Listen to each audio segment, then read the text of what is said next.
Армысыздар, ханымдар мен мырзалар. Армысыздар, құрметті әріптестер. Бүгінгі конференциямызға қош келдіңіздер. Good morning, everyone. One more time. My name is Barkhuizen. I said a few words in the Kazakh language, so our foreign guests could hear the sound of it. Well, let me now give the floor to the president of Deutsch-Kasachische Universität, Frau Gabriele Stauner. Ich freue mich, Frau Stauner, heute Morgen Sie zu sehen. It is very early in Germany. The floor is yours. Oh, vielen Dank. Thank you very much, Bartul. Dear participants, ladies and gentlemen, as president of the Deutsch-Kasachische Universität Almaty, I'm very honored to welcome you to the online conference Learning Languages in a Digitalized Environment, which is organized by our Institute of Language Training and Certification of our university. I'm very glad to welcome to this event my esteemed colleague and Vice Rector Serek Baymenbetov, our 4 keynote speakers, the participants of the previous conference, and all former colleagues studying and researching in this field. A warm welcome also to the 2 colleagues hosting the event today. Language education, dear colleagues, is of special importance in the teaching program of the Deutsch-Kasachische University, now and since the very beginning of our work 20 years ago. Language in general is not only an instrument of human expression, it is furthermore a sign of culture, development, and civilization. And the knowledge of different languages enables us to understand each other, to dive in the culture and civilization of various peoples. During many centuries, a lot of different languages developed and reflect the characteristics and special skills of people. Different languages and the ability to express ourselves in different languages is an enrichment in our modern global world. In Europe, we call it unity in diversity. A human being is a human being just because of the language. So a famous saying of Johann Gottfried Herder, a German philosopher and poet of the 18th century. On the other hand, we all know the saying of the Little Prince in the famous book of Antoine de Saint-Exupéry, the language is the source of all misunderstanding. In any way, a saying from Georgia, as more languages you speak, as greater you are as human being, fits perfectly to our philosophy to teach different languages in order to make our world better, and at the same time brings us closer together. The COVID-19 pandemic is a special challenge, of course, for learning languages, because in general, you learn a language by speaking directly to your teacher, partner, friend, and so on. The COVID virus restrains us from this direct contact and forces us to teach and learn in front of an impersonal lab. A lot of acoustic color and facial expression gets lost. The more challenging, the more astonishing, in my eyes, is the fact that a lot of language institutes and schools in Germany, for example, report an enormous increase of people wanting to learn languages or improve their language skills. Isn't that interesting in these times? As surveys report, people who now learn foreign languages want to use the time wisely to prepare themselves for upcoming better times. That means times after the pandemic. A wonderful idea in my eyes. And this conference can help all the people in finding the best methods and practices to reach their aims successfully. I wish you fruitful discussions, a lot of new and useful ideas, and hope to see you again face to face in better times after the pandemic. Thank you very much. Thank you very much, Dr. Stauner. I think it is really a very interesting fact. If people in those times are switching to seek more opportunities to learn foreign languages. Thank you for your kind words. So now I would like to give the floor to Serik Biminbetov, my colleague. Serik is Vice Rector for Research and Technology Transfer at Deutsch-Kasachische Universität. Please, Serik. Thank you, Barkhuizen. Thank you to everyone. So I'm afraid that there is nothing to add to what President Stauner has said, just said. So it was excellent, so Mr. Stauner. So, but anyway, so dear ladies and gentlemen, so it's my pleasure to join this conference and to welcome, or to say a few words of welcome on my behalf and on behalf of the German Catholic University. I'm pleased to welcome you to this virtual conference and thank you for inviting me to Barkhuizen.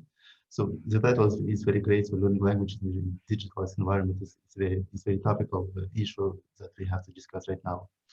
And so I'm grateful that you have accepted, our invitation, and would like to express my gratitude for your unwavering and continuous support and commitment to the cooperation with the Kazakh University. It's the aim of our conference, as Barkhuizen has will certainly point out a bit later, is to elicit research and training needs in the field of foreign languages through dialogue between various stakeholders in academic research, to exchange experiences in teaching foreign languages between various language teachers and form possible partnerships. Having said that, I must emphasize that Kazakh University strives to become a valuable partner for universities, research institutes, and public institutions in the field of language training and research. Specifically for the field of foreign languages, we at the German Kazakh University have established, I must say, with immense support of our partners such as Schmalkalden University for Applied Sciences, and the funding from the German Deutsche Akademische Austauschdienst, the Foreign Languages and Certificate Institute, which is intended to develop into an important, how to say it, juncture for research collaboration, education, and training in the field of foreign languages. With this conference, we want to identify the needs and opportunities for cooperation in the field of foreign languages, learn from the experience of our partner universities, as well as to address possible bottlenecks for expanding our activities in future. Dear ladies and gentlemen, it's my pleasure to wish you all of us a fruitful discussion today, and I look forward to further collaboration with you. Thank you very much. Thank you, Serik, very much for your nice words. My pleasure. Serik is a true representative of this university. He, well, in terms of languages, as far as I know, speaks very fluent several languages, including English, as you heard, including German as well, and Kazakh, I'm sure, and perfect Russian, of course. And as my colleagues told you, dear guests, our university does have those aims and issues in terms of learning and teaching languages. As you heard, we have a number of partners in Germany, based in Germany, because we are, again, Deutsch-Kasachische Universität. And yes, we are seeking ways of improving the ways to teach languages, foreign languages. And at our university, two languages are taught. Those are German and English simultaneously. All right, so going back to the conference procedures, today me and my colleague Nursultan, you can see him. Can you? Yeah. Hello. Do you want to wave? Oh. Right. Yes. So my colleague Nursultan Ashirimbetov, Yeah. we are going to lead you through plenary sessions up until well after 2:30 Almaty time. And then our colleagues from among the speakers are going to chair the 2 concurrent sessions. So, Nursultan, if you want to say a few words. Yeah, hello everyone, one more time. So my name is Nursultan, and I'm as well the representative of the Deutsch-Kasachsche Universität. And I work as the teacher of English here. So, so I think without any further delay, let's start with the keynote speakers. So the first speaker today is Gary Barkhuizen. So let me just introduce you with the professor. So he is the professor of applied linguistics at the University of Auckland in New Zealand. And Gary got like the works in the fields of teacher education, language teacher, and learner identity, study abroad, and narrative inquiry. And so he received the TESOL International Award in 2017. And the theme of the presentation today is communicating and reflecting on identities in the language classroom. Professor, the floor is yours. Right, thank you very much, and good evening and good morning to you wherever you are. I'm here in Auckland in New Zealand, and it's just past 4 o'clock in the afternoon. So it's a very nice time for me at the end of the day to start a conference. It's very nice to see you all, and I want to thank the organizers, the organizing team of the conference for inviting me, and to thank the distinguished hosts who opened the conference for their very kind words and also their words about language. And of course, I'm going to be talking about language today and how that relates to identity. So without further ado, let me see if I can share my screen with you. That's always a bit of a challenge because I've got 2 monitors here and things tend to jump around. So what I'm trying to do, let me, just give me a minute and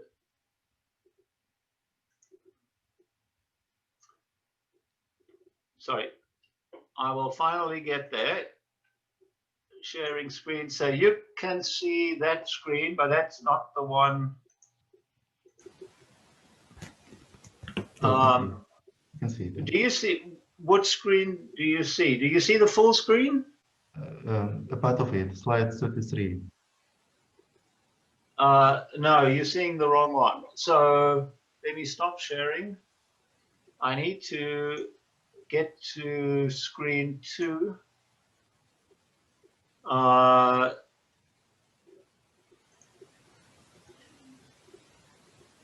But for some reason,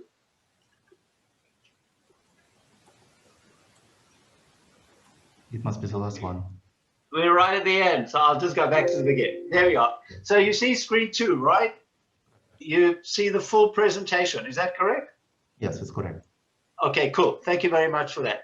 So this is what I'm going to be talking about today on communicating and reflecting on identities in the language classroom.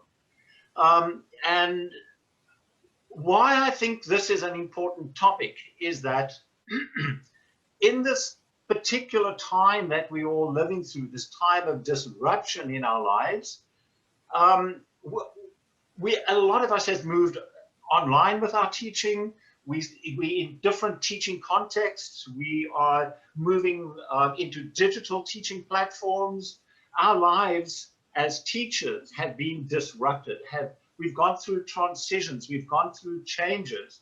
That means our teaching practices have changed. And sometimes they've changed and we've moved forward.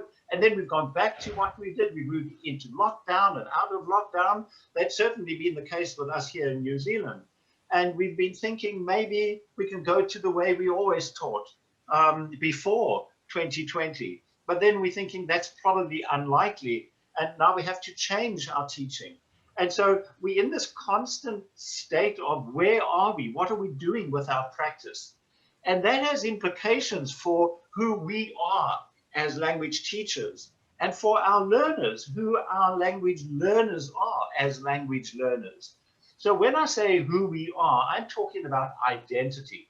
So in what I'm going to be talking about today, I want to talk about the relationship between language learning and language teaching, and identity, the learner's identity and the teacher's identity. Because as I've just said, no matter what our teaching arrangements are and what our learning arrangements are of language, English, German, Russian, whatever the language is, our identities are central to what we do in classrooms or online, on the internet, at home, whatever the case may be.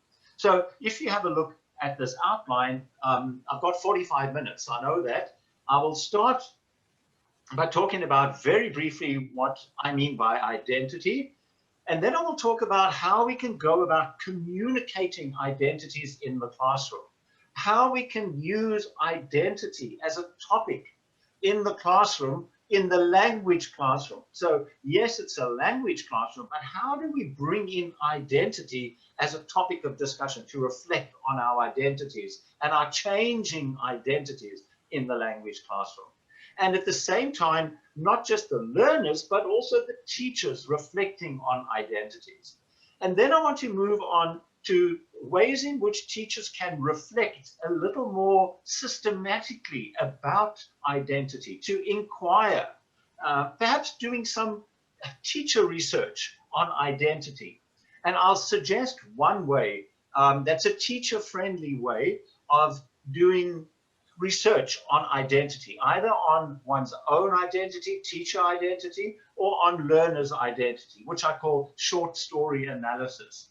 And if there's time, I can suggest some recent topics for researching identity in the classroom and beyond the classroom in school as well. So that's what I hope to cover today. That's quite a lot. I'll see how quickly I can go. And if I finish, I finish. If I don't, that's fine. We will have a good discussion anyway. So just briefly, some of you may be very familiar with this definition or this description of what identity is from Bonnie Norton. She introduced this definition a long time ago, but more recently, almost 10 years ago now, she restated it in her book on language learning and identity. And she says, I use the term identity to reference how a person understands his or her relationship to the world.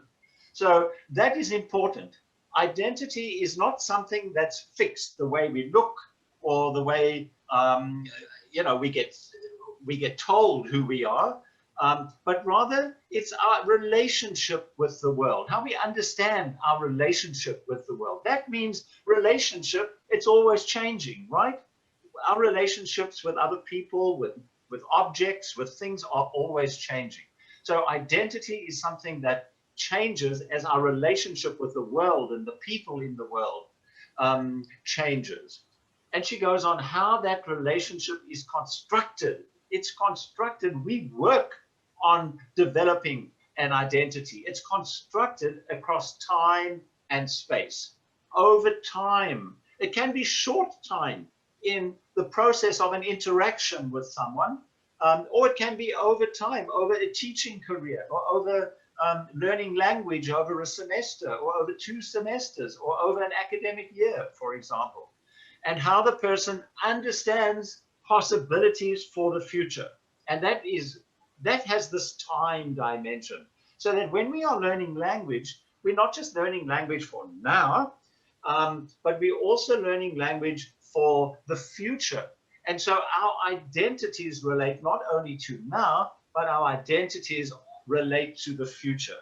I've already mentioned language, and this is an important part of Bonnie Norton's definition. She goes on, it is through language that a person negotiates a sense of self within and across different sites at different points in time. So the way we negotiate, the way we work on our identity, on constructing our identity, is through language. Of course, there are also other ways that we construct our identity, through the way we look, through the way we dress, through the way we use our hands, and so on.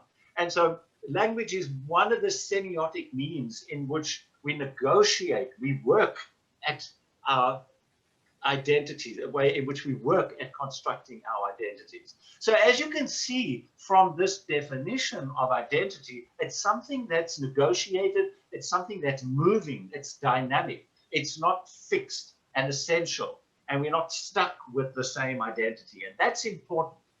What then does this identity, this idea of identity, mean for language learning and language teaching? Well, when learners invest in language learning, and this is an important word that Bonnie Norton uses, when a learner invests in language learning, they expect some yield, they expect some return. So, you know, when you put money in the bank and you deposit money in the bank, you expect some interest, right? You expect to get something out of it. It's the same with language. When you invest in language learning, in the time, in the effort, in the hard work, you commit to language learning, you expect to get something out of it, something in return. And this investment that Norton talks about, this refers to the learner's commitment and the choices they make and the desires that they have. All right, so these words, commitment and desire, relate to how learners invest in their language learning. They're investing in their futures as learners, how they imagine themselves in the future. So when you invest in learning a language, you say, I'm investing in this time and this energy, but what I'm doing is I'm imagining myself in the future as someone who can communicate in that language, who may be able to get a better job, who may be able to make progress in my school, who may be able to get into university or whatever the case may be. At the same time, and this is this last point over here, investing in language learning means investing in identities. So learners change who they are because they are learning language. That makes sense, right? If you think about it. When you learn another language or multiple languages, you change who you are because of those languages that you have learned. So the investment in learning language is also an investment in identity. So you change who you are as a person. And that change is continuous. It's forever changing as you are learning and using that additional language that you have learned. So it makes sense, therefore, that identity should be a focus in the classroom, in the language classroom. If language is important for identity, if language changes who we are as we learn language, then it seems to make sense that language and identity should both be focused on in the language classroom. So learners then should pay attention in the language classroom to their changing identities. They should reflect on their identities, be aware of them. How am I changing as I'm learning language?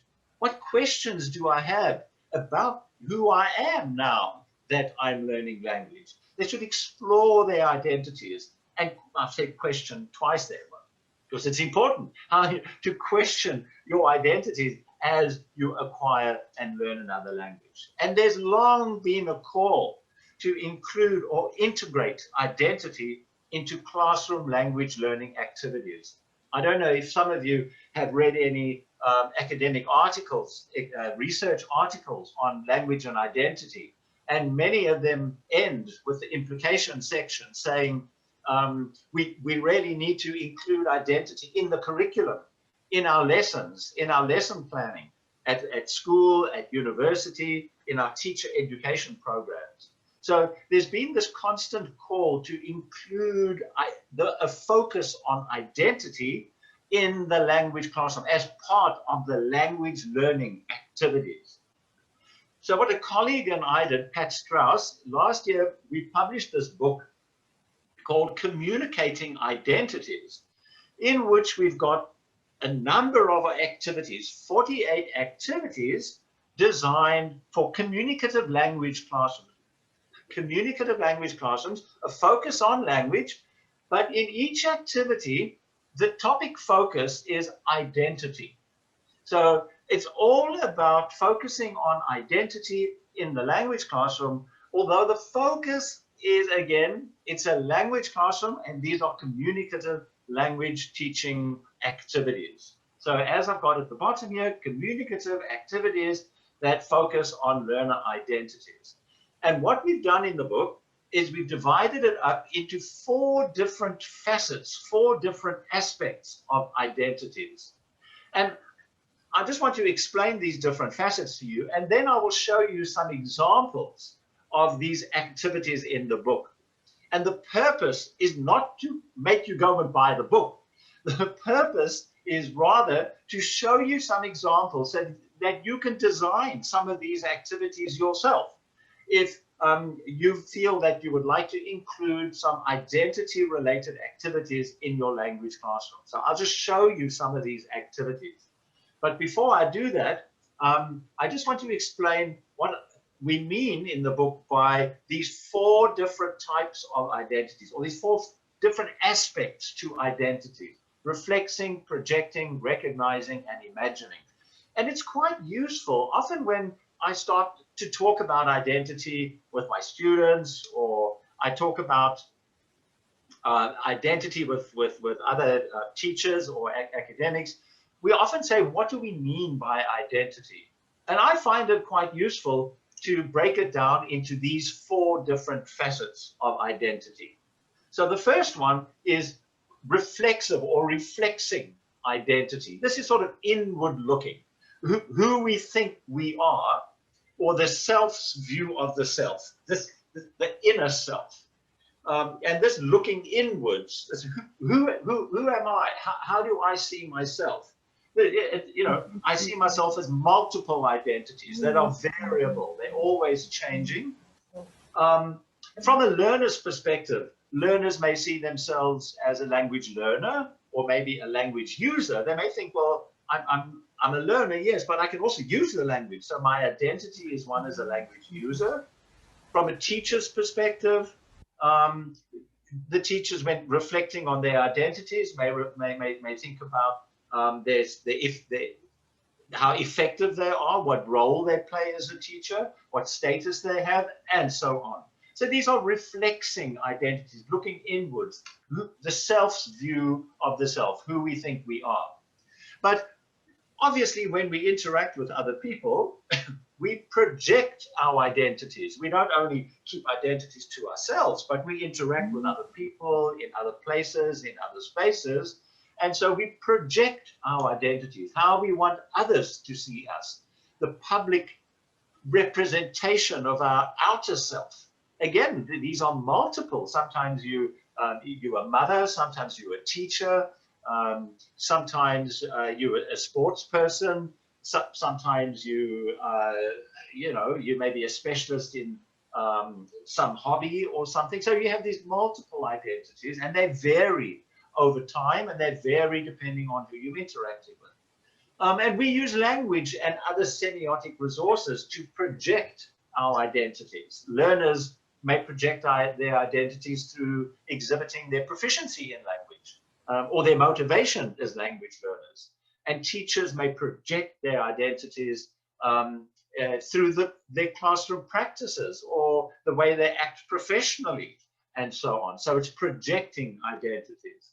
And I'm sure you can guess the next one, because when you're interacting with someone, obviously they're going to be recognizing the identities that you are projecting. So this is how others see us. This is the counterpart of the projected identities. So how the projected identities are understood and acted upon by others, the other people that we are interacting with. Sometimes the identities could be ascribed or attributed to us. So they may not be the identities that we actually want or the way we see ourselves. But these could be identities that are thrust on us, that are pushed on us, that we may not be happy with. And so there's a clash, there's a conflict of identities. We may contest those identities that are ascribed to us. And again, there are ways in which learners and teachers can recognize identities through investment and knowledge of the target language and so on. And then the fourth one is imagining identities. So these how we imagine ourselves in other times or in other places, it could be in the future, how we imagine participating in an imagined community. So as a language learner, for example, we may imagine that we become fluent one day, or we become a proficient speaker of a language, and will be able to participate in the community of that target language. You know, often referred to as an ideal self or a possible self in the future. So as far as teachers go, you know, teachers can imagine their identities as being a leader, possibly, or a community volunteer, or a manager in a school. So we can imagine different identities in the future. So those four different facets, you know, the thinking inwards, the projecting, the recognizing, and imagining. These are the different ways in which we construct and we negotiate our identity at different times, with different people in different spaces, social spaces, and also physical spaces, right? And the way in which we talk about these identities, what do we, you know, I've explained four different facets of identities, but how do we talk about them? These are culturally embedded terms that we use to talk about identity. The resources available to us in any particular context, any particular socio-cultural context, such as religion, you know, our religious identity or our cultural identity, our gender identity, age, ethnicity, language, social class, sexuality, our migrant identity, and so national identity. These are different words, different categories that we can use to talk about identity.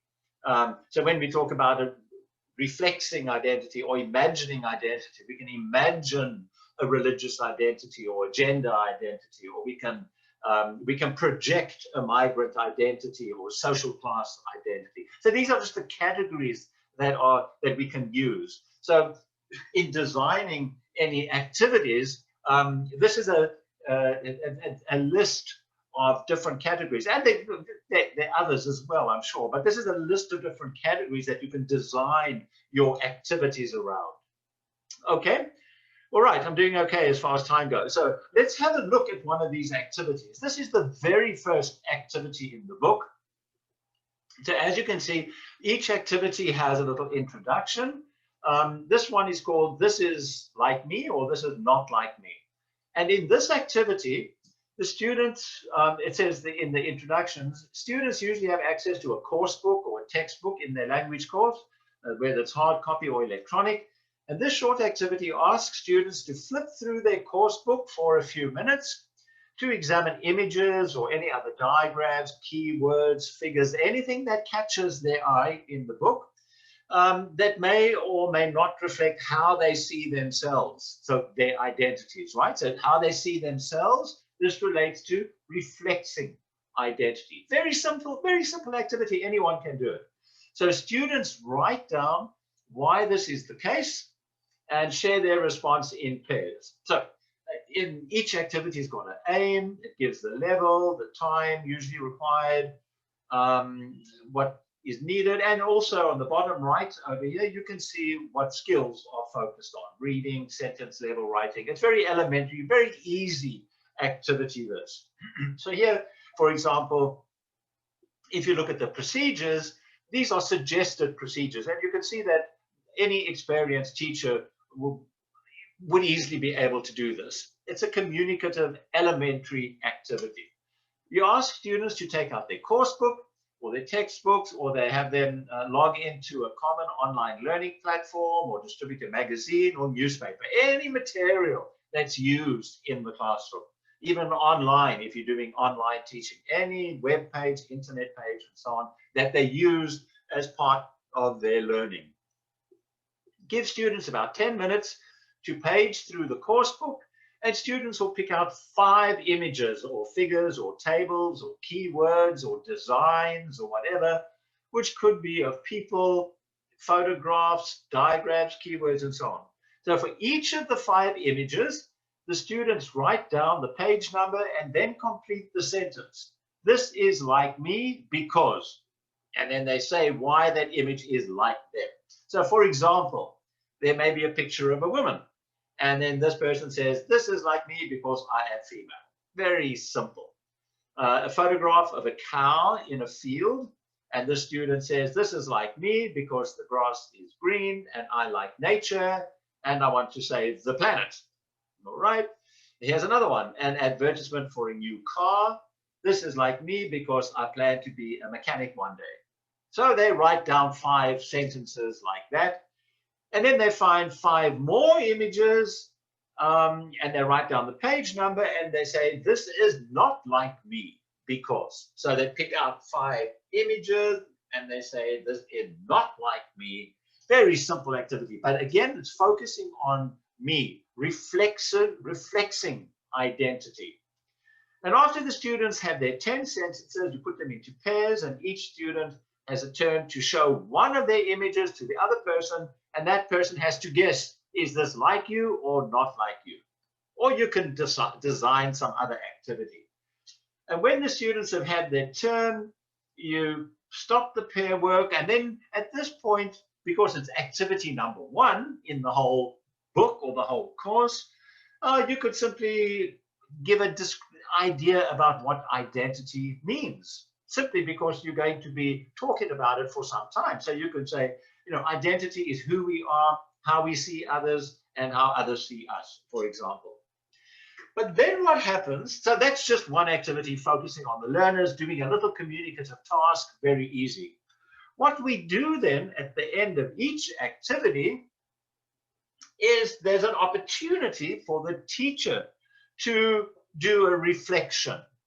And so this is an idea, an opportunity for the teacher to reflect on the same topic as what the learners have been focusing on. So the teacher can also reflect on his or her identity in relation to that topic. So this is the teacher reflection in relation to that topic that we just discussed, that activity we've just discussed. Next time you flip through the materials and documents you come across in your professional life, think about how the images, keywords, and diagrams reflect how you see yourself as a teacher, administrator, or researcher. Such materials may include your course book, syllabus documents, policy statements, web pages, Facebook page, any of these things that we come across in our lives as teachers, right? Think about, so you can pick an image or a diagram and say, how does that reflect who I am? How do I think about that? How does that relate to the way I see myself? Okay, so each activity then, as a communicative activity, focusing on the learner, focusing on language, but with a identity related focus. And then there's a teacher. So I'll just show you another one more. In this activity, this is for projecting identity. So this is now projecting your identity in the communicative language teaching class, right? So in an early activity called Chickens in Cages, it's about the breeding of chickens in cages, as you can see in this diagram at the bottom here. The students were asked to identify the pros and the cons, what's good and bad about farming chickens in cages. In this activity, they're going to now give their opinions and justify their opinions about this activity, this way of farming chickens, right? It's a little bit more advanced, this one. So I'm not giving you all the aims and the time and everything, but here the students use a worksheet that they completed in a previous activity, and you tell them that they'll be asked to side with the argument that they agree with. Those who believe farmers should be allowed to keep chickens in cages, and those who believe farmers should not be allowed to keep chickens in cages. And then they write a short opinion piece. So this is like a writing activity at this. They write a 400 to 500 words opinion piece for a local newspaper, explaining why they believe caged farming or cage farming of chickens should or should not be allowed. Earlier, they completed worksheets, so they can use those worksheets to write their piece, okay? And so then, and then they get the opportunity to share those and talk about them and present them to the class, various communicative activities. So, but it's again, projecting their ideas, their opinions, you know, as it says down here, in my opinion, it's sharing their opinions about something. In other words, reflecting their identities, projecting them. The teacher reflection in relation to this one says students do not always feel comfortable expressing their opinion about certain issues in the classroom because it will reveal too much about what kind of person they are. The issues can be controversial and the opinions contested, which could cause students to feel threatened sometimes. Do you strive, this is to the teacher, do you strive to create a safe place for your students to express their opinion? How do you achieve this? Are they able to be who they want to be? What boundaries should be set? So this is about how you manage the classroom when these controversial topics come up. Do you feel free to express your own opinions about controversial matters? What limits do you set yourself? Or do other people set limits for you? So this is a reflection. This is just for you, right? This is just a reflection. Although it could be interesting in some places, is there a research topic here? Is there a topic for teacher research that may come out of these teacher reflections? I'm not going to go into these ones, but there's one for recognizing identities. This one has to do with national identity. And the students get these figures and they can draw or write on these figures to express their national identity. And they also get to question the idea of national identity. And for teacher reflection, the teachers get the opportunity in their own time. The teacher reflections are personal and private and individual. So here, you know, the teachers can draw on these figures and write words on them and so on to express their own teacher identity. And it asks, would you be prepared to show your diagram to one of your teacher colleagues? And so on. And then there's just one more about imagining identities. This one has to do with playing computer games. And you know, when you play computer games, you get a name, a gamer name. And so the activity for learners is they share their gamer name, or they design a gamer name, and it's about who they imagine themselves to be. Often those gamer names are quite interesting. You know, they may be heroes or super people in some way. And this reflection asks the teachers to come up with a gamer name. And would they be prepared to share it? Or what do they think their colleagues or their students would give them as a computer gamer name? In other words, you know, reflecting what their identity is. So these are just some of the activities. I just showed you 2. There's 48 in that book, but it would be interesting for you to think about, would you find it useful to include in your activities, your online or your classroom activities, an opportunity for learners, just in a small way, to reflect and question and think about their identities as they learn language? Because we're not only language learners, we're also people who learn language. We're investing in learning language and in teaching language. So it's very difficult just to ignore and to cut out the identity part of who we are as language learners and as language teachers. Just to move on to a little bit more to a more systematic inquiry of identity. So teacher identity inquiry. I've spoken about teacher reflection, that last part of the activities. But what do you do in terms of inquiring about your identity? Do you ever take the opportunity to reflect on who you are as teachers? Do you do any action research about teacher identity, your own developing teacher identity? Do you do any academic institutional, research as part of, if you're working at a university? Do you do more formal research? Do you do exploratory action research, exploratory practice, narrative inquiry? What do you do? What type of research do you do, or inquiry do you do about identity, if you do any?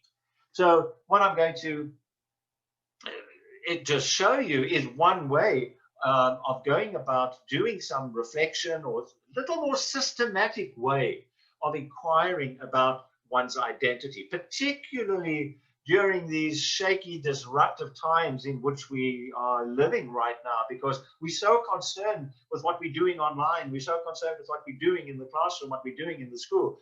We need, I think, to take the opportunity to think a little bit about who we are in that process, to take some time to step back, to inquire, perhaps more systematically, or at least to reflect on who we are in this process. I've shown you some activities for the ways in which learners can do that. Now let's think about how we can do it as teachers, or as teacher educators, particularly, to reflect on ways. And one way we can do it is to use short stories. Now, a short story is like an extract from a teacher reflective journal, or a recorded conversation with a colleague. It could be an interview. It could be any bit of data about your teaching, or about what happens in your classroom that is in the form of a story. So it's a sort of type of narrative inquiry. So short stories are simply extracts. It's an extract. It's taken out of conversations, or interviews, or reflections, or digital stories, or language learning histories, reports, reviews, anything that looks like a story that you can extract out of some other set of data or some other information, and then do a little bit of analysis on it. So I'm going to show you how to do that bit of analysis on it. Short stories are about something that happened in the past, or that you imagine in the future, some experience that you've either lived or that you imagine happening. But there's some action, something happens. That's what makes it a story, right? There's some action there. And typically there's some time dimension. Something happens over time. This happened, then that happened, then that happened. So there's some time dimension which makes it a story. And it also includes some sort of evaluation of what happens, or some reflection on what happened. So it's not just this happened, that happened, that happened, but this happened, and this is what I feel about it, and that happened, and oh, this was so upsetting, or that was so exciting, but this happened, that happened. So it's some evaluation, some short story. So I'll just show you a short story that I extracted from an interview I did with a teacher educator who works at a university in a large city in Colombia in South America. And he'd been teaching for about 18 years, but also a teacher educator. He works with teachers. And I was interested in this research project. It was the largest study I did on a group of language teacher educators. And I was interested in their developing identities as language teacher educators in the process of their PhD study. Very experienced teachers who had started doing a PhD. And I was interested in their developing identity during the process of their PhD study. And I asked the teachers about how they saw themselves in their work as language teacher educators. You know, what their identities were as language teacher educators. And this is part of a short story that Juan told me. Now, I'll read through the story, but just focus on the bits in red. These are the characters in the story. If I had to ask who is in the story, these are the characters, the people in the story. So by asking the question who, we get a good idea of not only the characters in the story, but also what the story is about. What's the content of the story? So he said, I am a person. I'm a teacher, language teacher educator who is interested in the students. These are the student teachers. I want them to learn what is the implication of being a teacher. It doesn't matter the subject that I'm teaching, but I really want them to learn what is the implication. Because I think, or I feel that our student teachers nowadays here in Colombia, they are starting doing the majors in teaching just without understanding what they are studying. And it really worries me. So here he's got a conflict, which is also you find in stories, right? Here he's got a conflict that he is a teacher educator. He's working with future teachers, but they don't really know what they're getting into. They don't understand what it means to become a teacher. So So far, if you look at the red, it's got I, who's the narrator, the teacher educator, and the students, who are the student teachers. So these are the main characters in the story. I, the student teachers, teacher educator, student teachers. He said, it really worries me because they are going to be teachers and they are going to replicate those feelings in other people. So these are their language learners. So this is another important character in the story. So you've got Juan, who is the teacher educator. You've got his student teachers, and now you've got those student teachers, language learners. All right. And so what he's saying is, if the student teachers don't care about language learning and their teaching when they are teachers, this is going to rub off. This is going to have an influence on their learners in the classroom, in the schools. So how are these learners going to feel when they become, what's their attitude going to be in the classroom? They're also not going to care, right? So one of the things, and they are going to replicate those feelings in other people. So one of the things that I want to do is that they understand what is to be a teacher, what they have to do, what they have to be as teachers. All right, so he's very firm here in his commitment in this story that he tells about what his desire is, his identity. He is exhibiting, displaying his identity. He's constructing his identity in this short story. So a lovely example of how in this short story, we can see how he displays, how he constructs his identity just by focusing on the characters in the story. So by asking who is the narrator? Who are the others in the story? What is their relationship? What's their position vis-a-vis each other? How do they relate to each other? We can learn quite a bit about the identity of Juan. All right, I can go quickly now because you know the story. The next question is where? Where does the action of the story take place? So on a broad level, over here, he talks about here in Colombia. This is the whole country. He's making a comment on a macro level. He's making a comment about the educational system in the country, right? And starting the majors, here he's talking about the university, the department, their curriculum. So the curriculum, where they are doing their student teaching, they are going to be teachers in their own schools. So when they move to their own schools, they are going to be taking their attitudes and their learning into these schools where they're going to be teachers of other people, of these learners, the language learners. So we move from this macro, the whole Colombia, to the schools, to the universities, to the schools. So from the macro moving down to the micro in the classroom.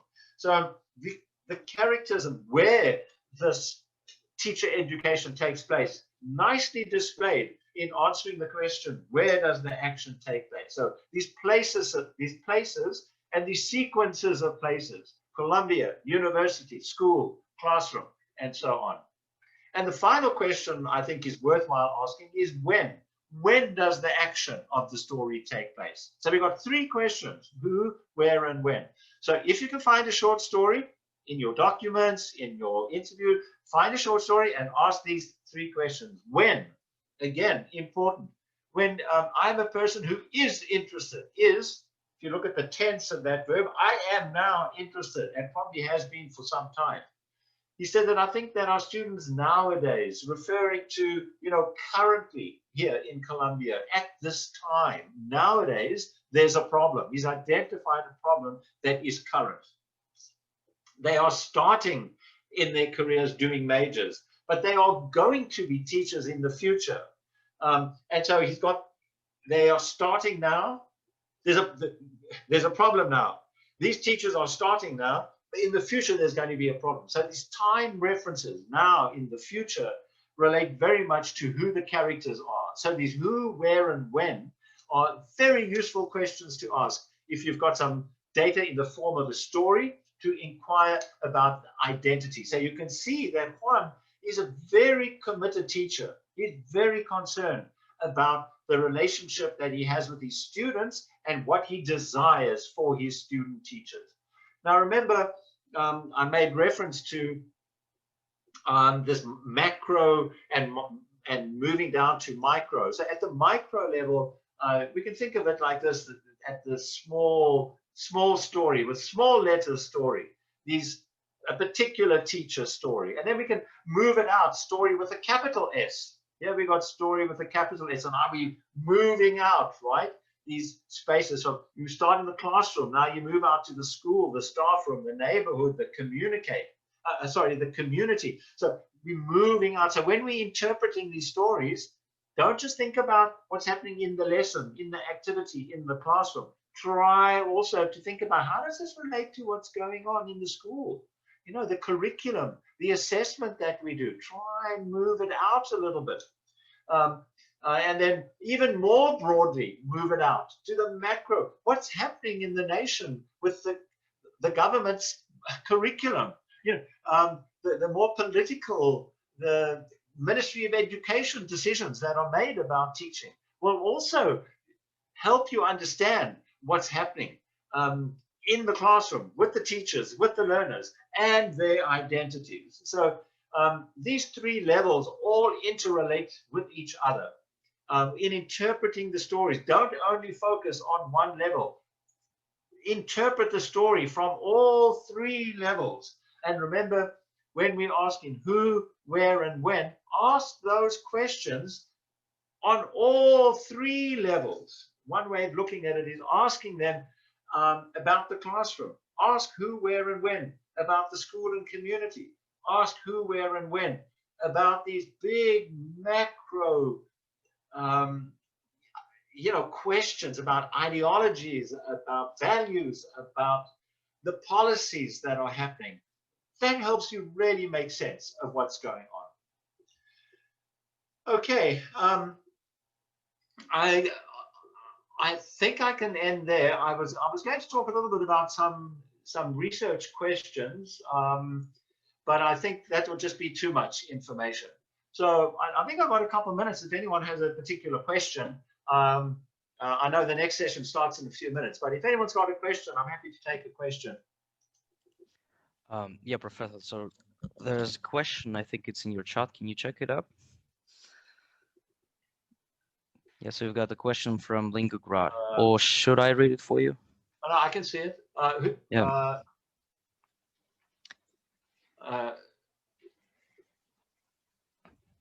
Yeah. There's one about autonomy here. I wonder if there's any research into how language identity. Oh, there's a lot of research on autonomy and identity. That's both teacher identity and learner identity, right? Because I think also as language learners have moved online with their learning, there's been a much more autonomous learning as they've moved online, or much more independent learning. And also, I know that a lot of teachers have had to develop their materials much more autonomously and independently online. And teacher educators, those who are teaching CELTA trainers and so on. So, and so by having to work autonomously, again, the implications for who we are as teachers, for our identities as teachers, and also for learners, of course. So yeah, that's very interesting. But if you look at the work of Phil Benson, B-E-N-S-O-N, he's looked at that relationship between identity and autonomy, for example. I see another question. Have you noticed any real change in teacher or learner while doing your research? Yes, so a lot of my own research focuses on identity, both teacher and learner identity, but particularly teacher identity. And I use narrative research. So the example I gave you of the short story is just one type of narrative research that I use to explore identity. So my own research is very much focused on teacher identity. I do lots of research on that, and both pre-service teachers and in-service teachers. And just very, very recently, I published a short book on language teacher educator identity. Just this year in 2021, language teacher educator identity, which was published by Cambridge University Press. So I've proposed a typology of different types of language teacher educators. And I've also listed at the back of the short, it's a short book, a whole range, 40 different research questions for potential research on language teacher educator identities. So if you get, it's not very expensive book. It was free online for a few weeks, so maybe one of your friends has it. There's a lot of research questions at the back if you're interested in exploring language teacher educator identity. And I think it's a very new field. I think if, looking at teacher trainers and teacher educators and their identities, I think it's a wonderful area of research, and it's wide open in terms of the research questions that can be asked. I have a question, if I may. Gary, I like your idea. I mean, that language is about identity, so I do understand, and I do think that it's correct. But my question is, and I also like the idea that the teaching languages or learning language is also about, transpressing or transmitting one's identity. But I wonder, my question is, does it matter? I mean, I hope I can express myself, but. So I think it depends on the language that you learn or that you teach. I mean, in terms of identity. So I mean, my question is, does it matter what language you teach or what language you learn? I mean, in order to, to get on that identity. Yes. I think to give an example, so I speak German, so I do like German language. So, but when I speak German, I feel more freer when I speak Russian or when I speak Kazakh. I mean, and it's always wondered me does it come to the fact that it's German? Yes. Well, that's really interesting. I mean, I think there's sort of two answers to that. I think one has to do with not only the language, but where you're speaking it, who you're speaking it with, what's the context, for example. So I speak another language called Afrikaans, right, which is a Southern African language, and I can speak it quite fluently, but I don't speak standard variety, right? I'm not very fluent. So when I speak to some people, I can manage quite well. But when I speak to someone who I know is a standard formal speaker, if I need to speak it formally, then I stammer and I get it wrong, and I don't feel a proficient speaker. So my identity is certainly not one who feels a proficient speaker of the language. In other contexts with other people, when I'm speaking socially, informally, then I feel quite proficient and I'm quite fluent. So it's the same language, but it's different varieties in different contexts. So your question is much more complex than just the language. It's the variety of language, it's the context in which it's spoken, it's who you're speaking it with, and so on. But there is another part of that, maybe in terms of how you affiliate with the language.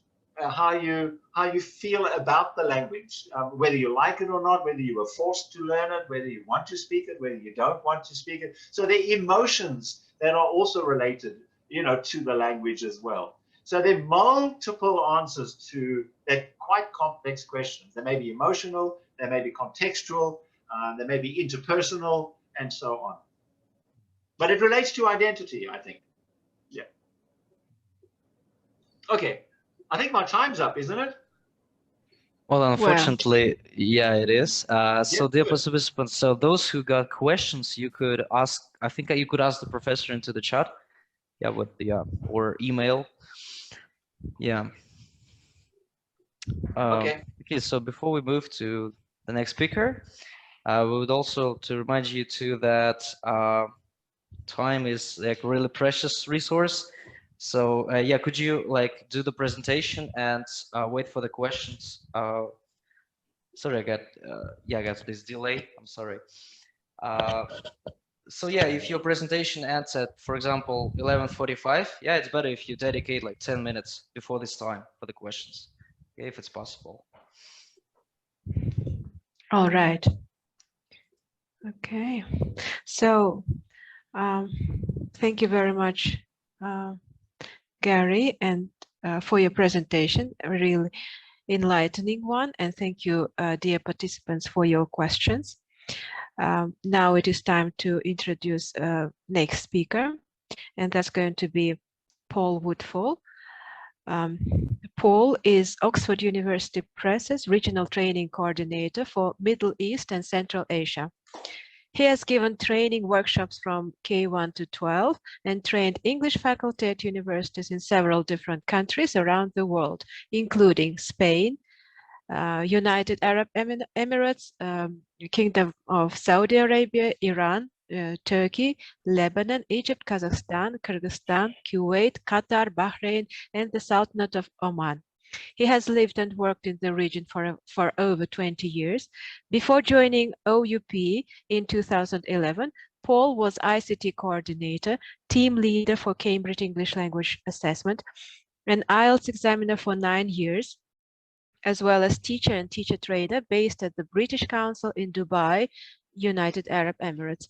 Specifically interested in learning by doing, his main goal is to promote a greater understanding of student-centered, inquiry-based learning approaches with the overall aim of encouraging critical thinking and the development of good study skills at all levels during the educational process. Paul, the floor is yours. Thank you very much. In the chat box, could you please just tell me you can hear me and you can see the presentation before I begin? Thank you very much for your introduction. Bakit Kul. You're welcome.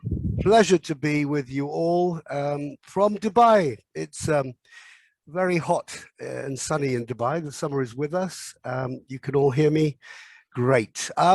Thank you so much, Dr. Barkhuizen. I hope I've got your name right, Gary. Interesting, very interesting. I love the idea of stories and identities.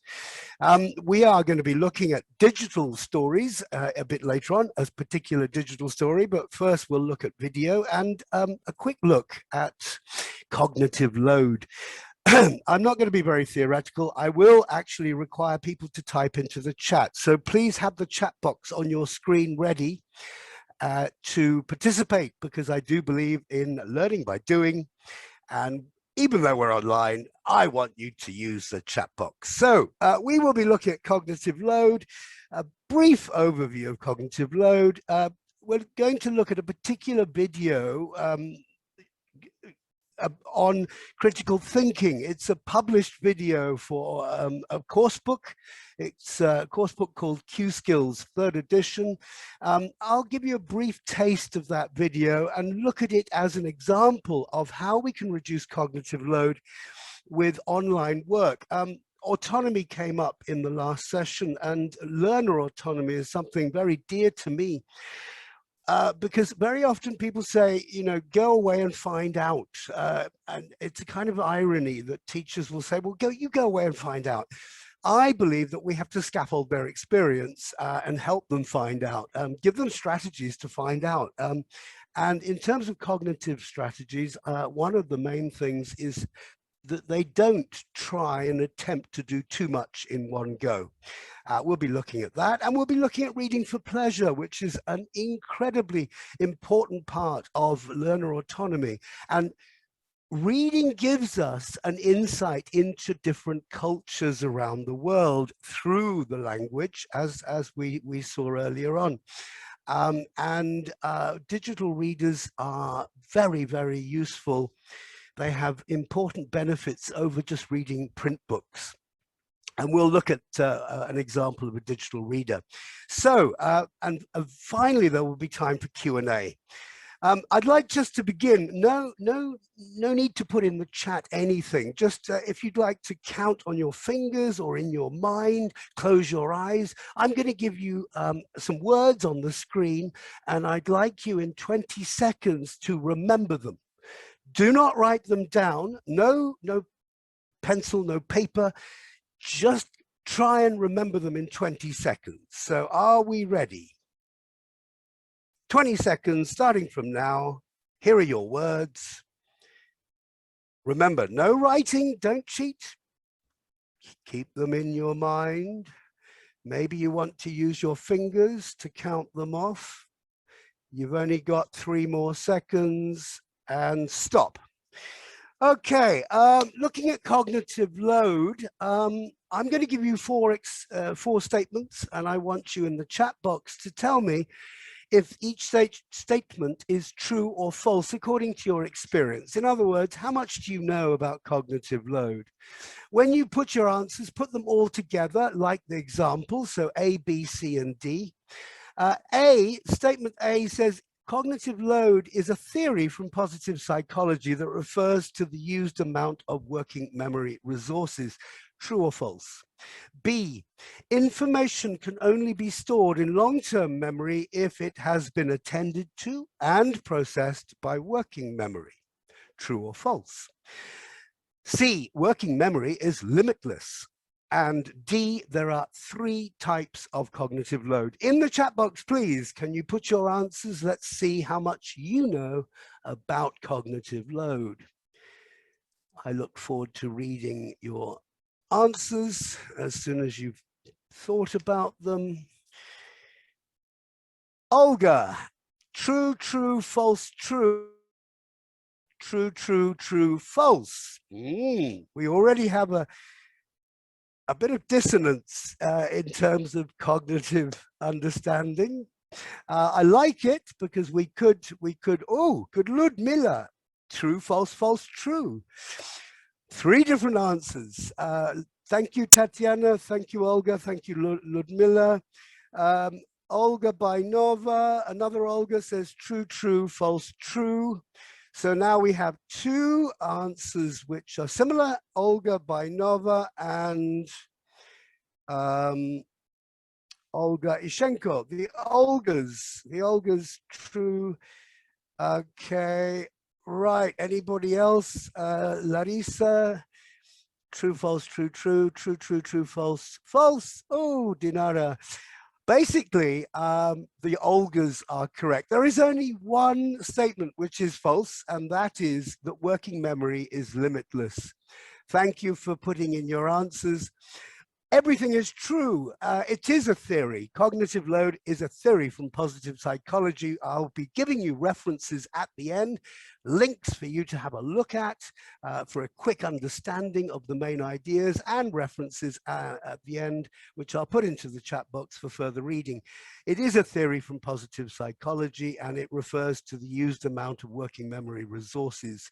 It is also about information that can only be stored in long-term memory if it has been attended to and processed by working memory. So working memory is key.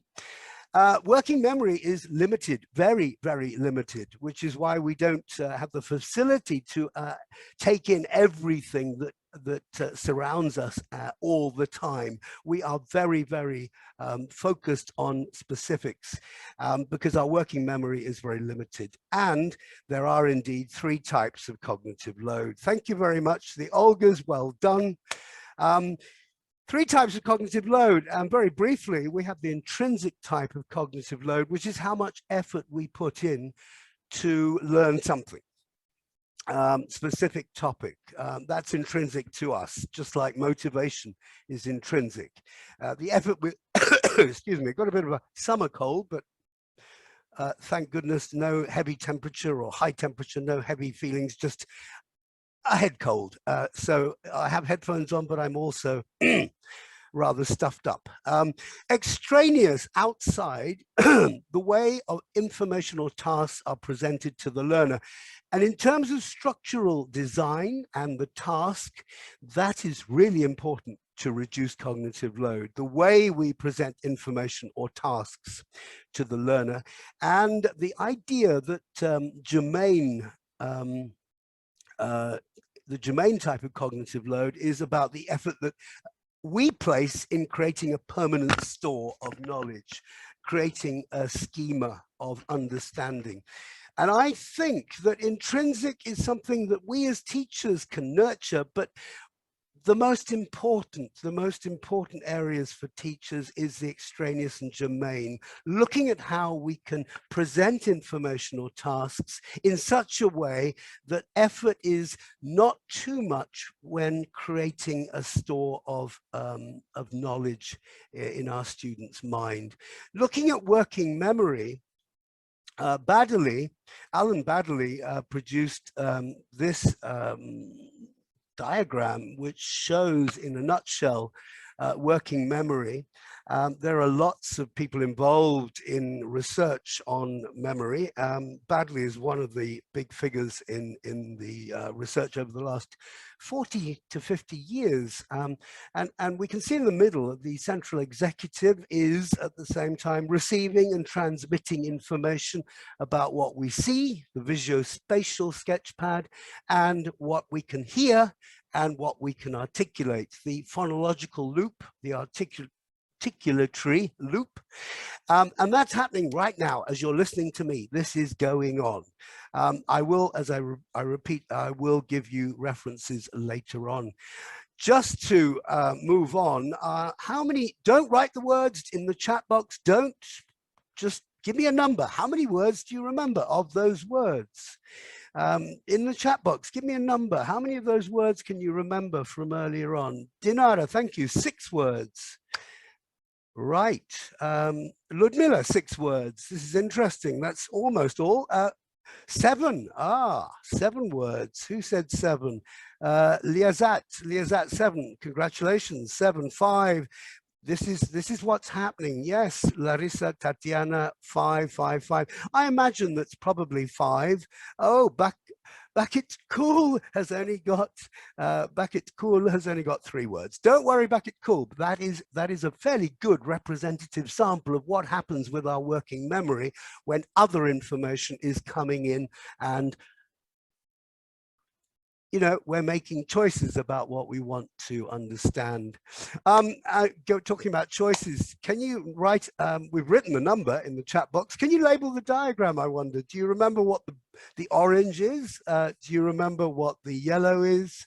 On the right, yellow on the left. I wonder if you can remember that. I won't spend too long, just see, you know, if we can get some terms in the, let's start with the orange, guys. In the chat box, what is the orange in this diagram? Let's see if anybody can, and the yellow. Any ideas that you remember from the previous slide? This is very interesting. Let's see what's going on. Raushan, central executive.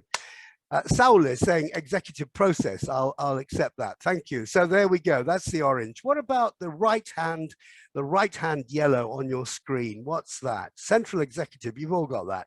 On the right hand yellow rectangle, what have we got? What's happening with the central executive? It's receiving and transmitting ideas about audio. Thank you, Raushan. Phonological loop, thank you. Articulatory or phonological loop from Saule, great. And on the left-hand side, we don't have the phonological or the audio, we have the, you'll remember this, we have the visual, thank you. The sketchpad, as Baddeley called it. Great, so you can see how memory works, and a lot of you will probably remember this diagram because of the, remember the information because of the diagram. In other words, you'll remember it more than the actual words, you'll remember the overall colors, the arrows, and you'll remember it that way. And there we are, that's working memory. Here are your items. Did you remember them in this order, I wonder? Those of you who put 3, I'd be interested to know which 3 words you remembered. I would guess that you probably remembered the first 2 and the last one, but it depends on each individual. Those were the 7 items that we looked at. Olga says you remembered before and after. Okay, so you remembered the ones towards the end, middle and end. Saul says the first 3, interesting. so later, after, and before, a kind of, yeah, in the beginning, the middle, and the end. If you remembered all 7 or the first 5 in a yeah, chronological order, you remembered the first 5. Interesting. Everything except for because. I wonder why because skipped you. Okay, Dinara, thank you for that. I remember in the groups before, after, because, therefore, etc. in groups. Interesting. Talking of groups, Ludmilla says, words with causal meaning. Now, you've already, your brain, and this is about schemata. This is something your brain, Ludmilla, has already done. You've accessed that in that stored information. You've accessed that from your previous understanding of words. And because of that, you now are able to say causal meaning. Ludmilla, well done. So if we ask others, please, to put them into 2 groups, we have Rausa saying, so, because, before, therefore. No, Rausa is talking about what was remembered. Okay, so now in the chat box, following on from that comment about causal, can you make 2 categories of these words? I am aware that time is moving quickly, so I'll just put up A and B, and let's see what we get. Can you categorize those words into 2? Causal, there we are. Ludmilla is causal, consecutive and temporal, sequence, effect, and reason. Saul says that's 3 categories there, but anyway, you get the idea. I'm looking at the difference between these would be, time event, as you said, sequencing of time in category A, later, after, before, are all referring to time. Thank you. Getting a nice response in the chat box. I love that. In category B, we have words that are causal relationships. They talk about, as was earlier stated, excuse me, they talk about causal relationships. And now, whoops, there we are.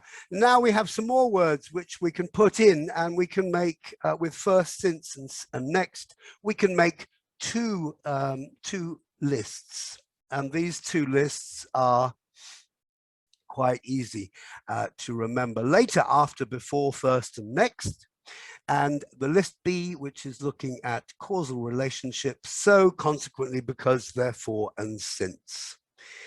Having looked at those, now we have 10 words. I will be checking in with those words a bit later on. But just before, we're going to have a brief preview of a video which is in Q Skills for Success, 3rd edition. I forgot, talking of memory, I forgot to put that reference in, but it's the 3rd edition, very popular course book. The 3rd edition of Q Skills, level 3, has this video in the book, which teachers can use in the classroom presentation tool. It also has this on the online practice, and students can download, they can access this video on the online practice, and they can also download it. And I've downloaded it for the sake of this conference. And I want you to have a look at it, because you'll see the relationship between the words that I put up and the video itself. So what we're going to do is have a quick look at the video. If the sound is not very loud, do not worry. I'm just giving you a taster for the kind of video content, and you don't need to understand it. After we've had a look at some of the video, about a couple of minutes, the video is actually 5.5 minutes long. After we've looked at a couple of minutes, I'm going to reflect on how we can reduce cognitive load with an autonomous activity. In other words, the student is doing this without recourse to the teacher. But what instruction can we give to students about how to handle video when working online without having recourse to the class, direct recourse, or to the teacher? So for a moment, let's have a look at the video and see what you think. I'm Colin Ward, co-author of Q, Skills for Success, Reading and Writing 3. The critical thinking strategy for this unit is identifying a causal chain, which is a series of actions and their reactions that are all connected. Identifying a causal chain will help you understand a series of causes and effects in a text. A main cause leads to an effect, which leads to the next effect, and so on. You can think of a causal chain like a row of dominoes. Once the first main cause falls, the effect causes a chain reaction. In other words, when you look at a causal chain, an effect will become the cause of a second effect, and so on. By definition, a causal chain is a sequence of events in which one event in the chain causes the next event to occur. When you identify a causal chain in a text, start by asking yourself, what happened first? What is the main cause? Then ask, what is the sequence of the events that followed the main cause? Let's look at an example. Right now, the demand for medical care is growing. In turn, companies are hiring more medical workers, such as doctors and nurses. Because of this job growth, more students want to get medical degrees. As a result, more people are applying to medical school. This means there is more competition. Finally, because there is more competition, the medical school's acceptance rates will go down. In this causal chain, the main cause is the demand for medical jobs, which leads to the next effect, and so on. The final effect is that it appears harder for people to get into medical schools. Be careful not to confuse a cause-effect relationship with a time order relationship. A time order relationship presents a sequence of events in the order the events happen, such as what happened first, second, and third. However, unlike a cause-effect relationship, one event is not the cause of the next event. They are only connected by time. In a cause-effect relationship, there is also a sequence of events, but each event is the cause of the next event. To distinguish between cause-effect and time order, look for key words in the text that show each relationship. For example, connectors such as first, next, then, after, and before are words that show time order. In contrast, connecting words such as so, because, since, therefore, and consequently indicate cause-effect relationships. Okay, so that gives you a taste of the instruction available. Oh, there's my reference, Q Skills for Success, 3rd edition. Thank you, Paul. I remembered. It's level 3, which is approximately a B1 level, very open-ended kind of B1 descriptor there. It's at the beginning of the book. It's an inquiry-based academic, semi-academic look at English. And that, as I said, is a video lesson. In every unit, there's a video lesson. Now, as we said, it's not a question of saying, do the online practice at home, you know, and learn about it. One of the things we can do with causal effect is to do a quick activity online or face-to-face in the classroom, as we have just been doing with those words. I wonder how many you remember. Anyway, and categorizing those words, but we can then say to our students, hey, what do you do with an online video? What do you do when you're online? And they probably say, well, actually, we watch it, you know, and I listen to it, and I try and get a general understanding, and then I look at the questions afterwards, and then I try and answer the questions, but I'm always stopping and starting the video and maybe going back. And so one thing we can do to lower that cognitive load is to say to our students, try this. View without sound. Look at the video without sound. In other words, with the sketchpad is the, I'm using, remember the diagram, the executive function and articulatory and phonological loop, and we've got the sketchpad, the visual sketchpad. By watching the video without sound, we're allowing students to take in as much information as they can visually. We then say to them, okay, when you've got a taste of the video, but you haven't listened to the commentary, read through the comprehension questions that accompany the video, make sure you understand them, and then view with sound. Now, what's this doing? Well, it's quite simple. It's giving them, first of all, a prediction activity. What am I seeing? What is the relationship with these ideas on the screen with my understanding? In other words, the schemata I already have. Read the comprehension questions. This is specifically what I'm looking for when I view with the sound the next time. And then I can answer those questions. I can check my answers.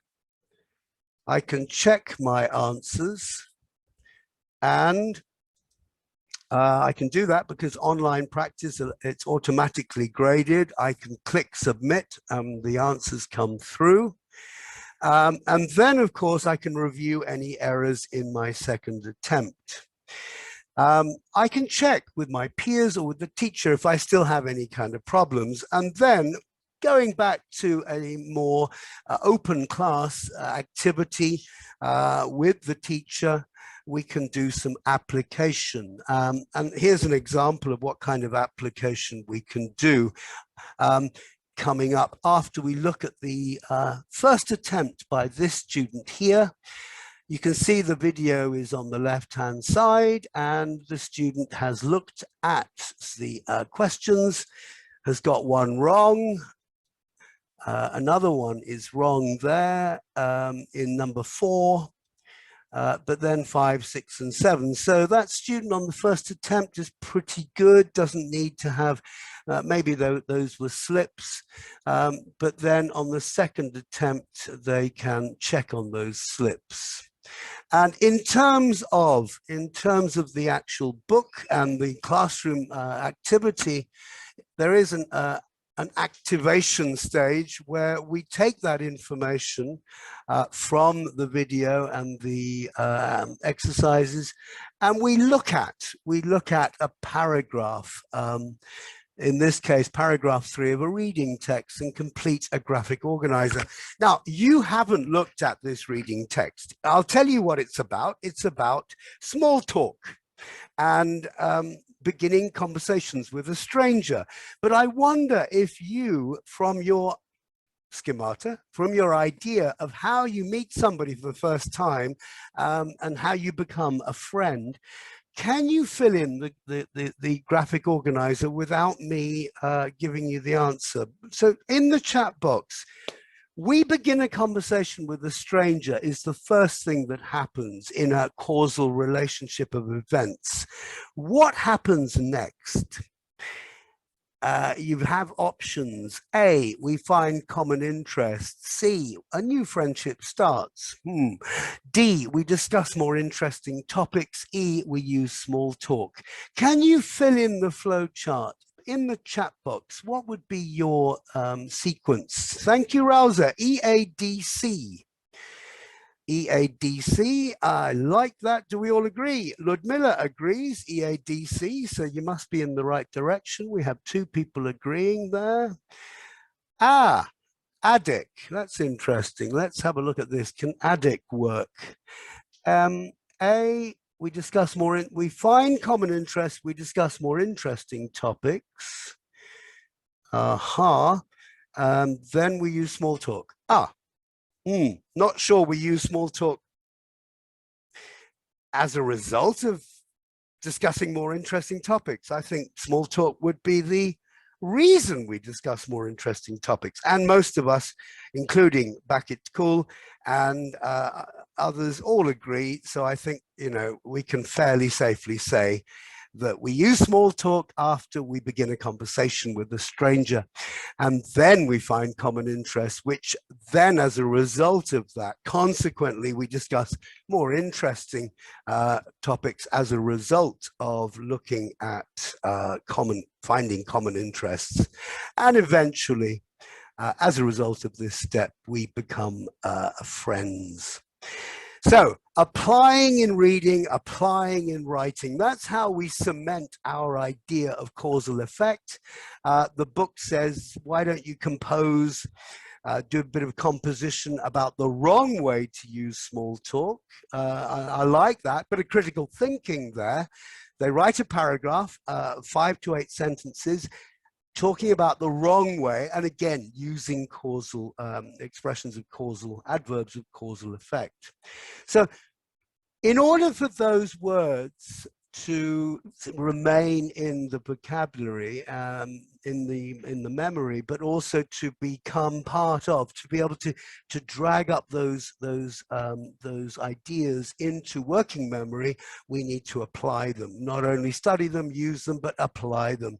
So once we apply them, then they become part of our schemata. And that's an example of using video and how autonomously students can do that just with a simple silent viewing at the beginning.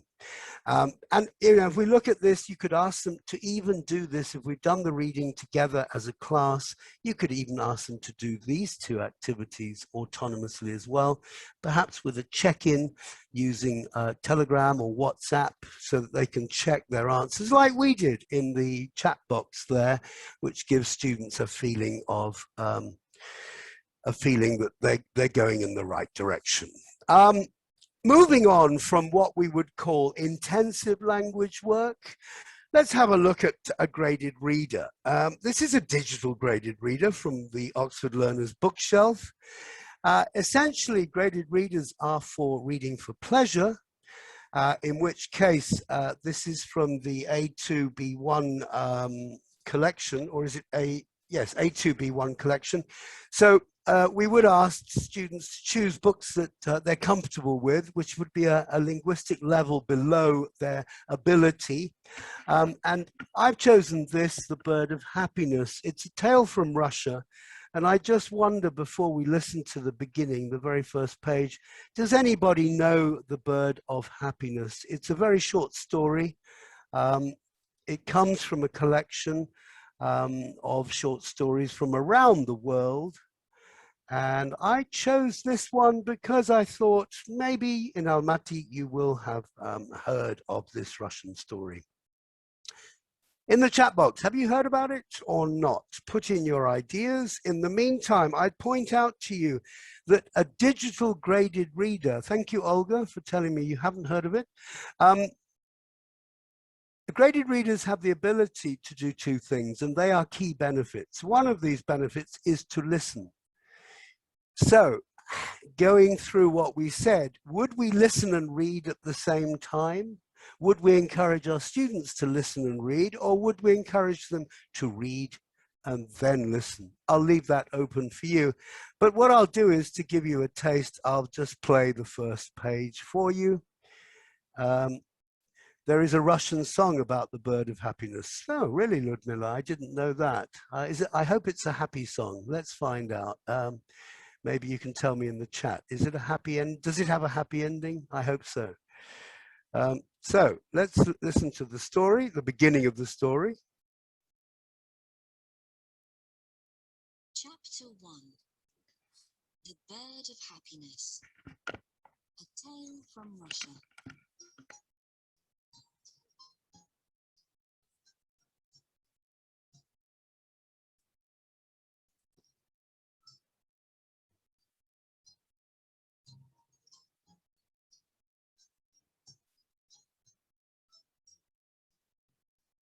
A long time ago, a little boy called Igor lived with his mother and father in a small house which was made of wood. Igor's family was very poor. His father was a woodcutter, and his mother made clothes for rich people in the city. Their house was in the middle of a large forest in the north of Russia. So there we are. You get a sense of how that works. I would recommend again that students read a page, and then after they've read a page, after they've processed with the reading, that they would then click on listen. The story, and Ludmila says, no, I haven't read the story. So Maral says, no, nobody's actually, Larissa, Tatiana, nobody knows the story. So I'll give you a quick synopsis. And this is from the actual reader, the graded reader itself. At the end of the 6 pages, it's a very short story. At the end of the 6 pages, there's an ordering exercise. And we can see that Igor's father, the end of the story is Igor's father tells his son that it is called the bird of happiness. But what happens first? Well, we know that Igor is a little boy who lives in a small house with his father and mother. We also, later in the 2nd page, we find out that one winter Igor becomes ill, seriously ill, with a high temperature. The doctor visits but doesn't know what is wrong with the little boy. Igor asks his father, while suffering in bed with a high temperature and not eating, Igor asked his father to catch a bird for him and put it in a cage above his head. However, because it's winter, there are no birds. They've all migrated south. So Igor's mother tells her husband to make a bird out of wood. The father spends all night making the bird for his son. The mother sews the ends of the feathers together to make the bird look realistic. Igor's father hangs the bird above his son's bed, who by this time is burning with fever, about to die. But Igor sees the bird above his head and wants to touch the bird. However, the father at night, when the boy is sleeping, the father raises the bird a little higher so that when the boy wakes up, when Igor wakes up, it's always a little bit too high for him to reach. Slowly, Igor's fever lowers and he gets better and better. And at last, he's well enough to touch the bird. Igor's father tells his son that it is called the bird of happiness. And why? Because as Igor becomes better and better, the parents are thanking God that he's recovered from presumably typhoid, typhus, one of those kind of terrible illnesses that affected children in across Northern Asia. And with high fevers, and that's why the bird, they called it the bird of happiness. So there it is. There is the story. And one thing we can say about that is that when you listen to the narration after the second listening, you are helping your that phonological loop is being activated, aiding your working memory and helping with pronunciation. It's also the question of the glossary. You can see on the right-hand side, there are glossary terms. You can hear, you click on, just put your cursor on those terms and you can hear how they're pronounced. So that is one of the main benefits, that you can listen to the narration. But the second time, always remember, let's work on the visuospatial element first. And then the second main benefit is that you can compare your reading aloud with the model, because in that toolbar, as you can see here on the right, you have a recording button and you're able to record yourself, and thus improving not only receptive but productive skills without recourse to teacher. And this goes back to autonomy that we were talking about with Gary earlier on. What can we do with reading for pleasure? Well, there's lots of things we can do to activate the language of short stories. We can retell the story from Igor's point of view. I'm better now, said Igor, and we can retell the story from his point of view, having a fever, lying in bed. We can persuade a friend to read the short story. That's a typical piece of, a short review.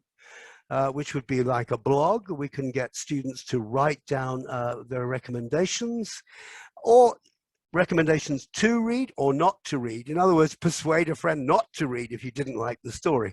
I love this story because it does have a happy ending, and stories with happy endings are always wonderful. We can identify the causal chain of events that led to Igor's recovery. We could also then say retell a traditional Kazakh story, whatever we want. These are the kind of follow-up activation exercises that we can do. Talking of follow-up and activation, how many of the words do you remember now, I wonder? In the chat box, how many words do we have? I'm coming up to the end of my session, so do you have 7 + 3 or 5 × 5? How do you remember those words? That's the interesting bit. In the chat box, please. How do you remember your words? Let's see. Just type in 7 + 3 or 5 × 5. That would be useful to know. How do you remember those words? What were they? Let's see. Probably some of you will remember them with A and B, with the 5 + 5.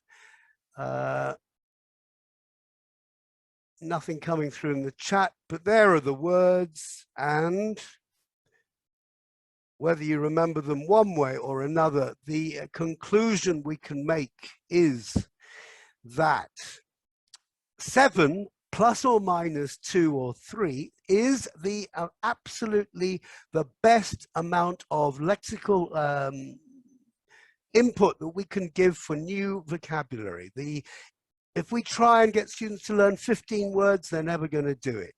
If we try for 7 + 2 or 3, then statistically, research has proven that that aids memory, keeping it to a limited amount. We also are aware of spacing and interleaving, and this comes from the Podsy website. I would recommend you have a look at Podsy. I'll put into the chat box, I'll put in the links in a moment. But spacing and interleaving learning, just like I did throughout the session, is very important. It improves information retention. Spacing and interleaving, do check out that. And frequent retrieval is also very, very important for your students. Time for Q&A. I'm running over, so if there are any questions, please type them into the chat box. In the meantime, I'm going to put into the chat box some links that you may find useful. And the links, as well as in the chat box, links as well as bibliography. I'm going to put that into the chat box right now. And there you have it in the chat. Feel free to copy and paste those links right now. I'm just getting in some interesting feedback. You remembered all 10 words. 7 + 3 says Dinara. Ludmilla by the category. Rouser says just 10. 8 words you remembered. 7 + 3, Negara. 7 + 3, 5 + 5. Yeah, there's a good mix. The important thing is that you do remember them. And that is how we can reduce cognitive load. So I'm aware of the time. If there are any other any questions, I've got there. Please copy and paste. Ludmilla, yes, indeed, that is exactly it. The scaffolding that we employ as teachers, especially when online and asking them to do offline work on their own, the way we present that task is key to reducing cognitive load. Thank you for that question, Tatiana, Ludmilla. And last of all, Tatiana's reflection, I can name 5 words that go at the end of each session, right? So remember to keep it limited to what research tells us, 7 + 2 or 3. And there we have it. Thank you. Thank you, Paul. Thank you very much, Bucket Cool. Thank you for the for the resources that you put into the chat. And we are going to put those resources to add them to our website. And dear participants, I want to remind you that we have the conference website and it is going to appear throughout the day. Please go there for the useful resources and for other information on the conference. And now time for our next speaker. Yeah, moving on to the next presenter. So we've got Salia Abdulgaparova. So she is the professor at the English Language Department at Satpayev University, and she specializes in teaching English and intercultural communication. So she is a very certified teacher trainer indeed, with a great background, and she's got more than 45 years of teacher training, of teacher experience. And she was awarded with the Excellency in Education of the Republic of Kazakhstan title in 1998, and currently she is the advisor to Kazakhstan Teacher of English Association member and one of the founders of the Fulbright Association of Kazakhstan. And the theme of presentation is education in the era of pandemic, impact and consequences. All right, so may I have my presentation? Yes, sure, just a moment. Yeah, can you see it, right? I do. Full Okay. screen. Full screen. Yeah, well, just a moment. Oops, sorry. Yeah. Sorry, yeah. Yeah. Okay, sorry. Good. Okay, can I see myself?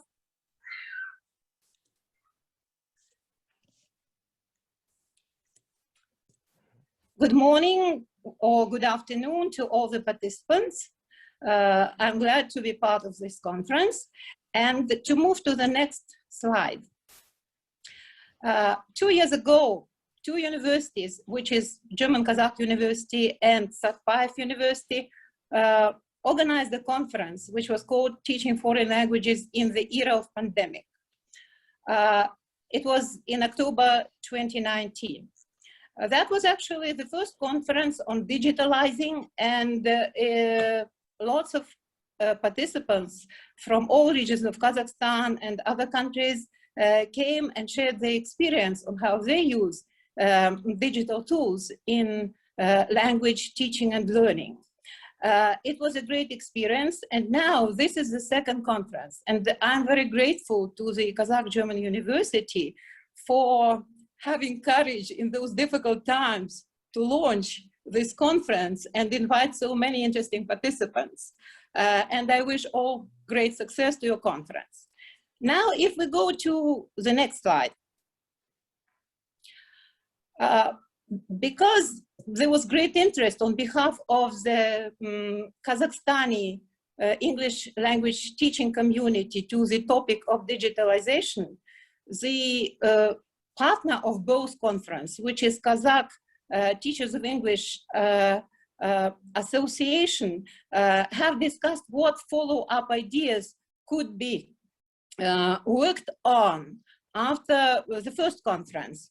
And the ideas that came to our mind and we started to work on at the beginning of 2020 were types, forms, means of digital technologies applied in teaching and learning English in the country, then generalizing existing experience in using digital technologies, both at schools and universities, pitfalls of digital transformation in EFL acquisition.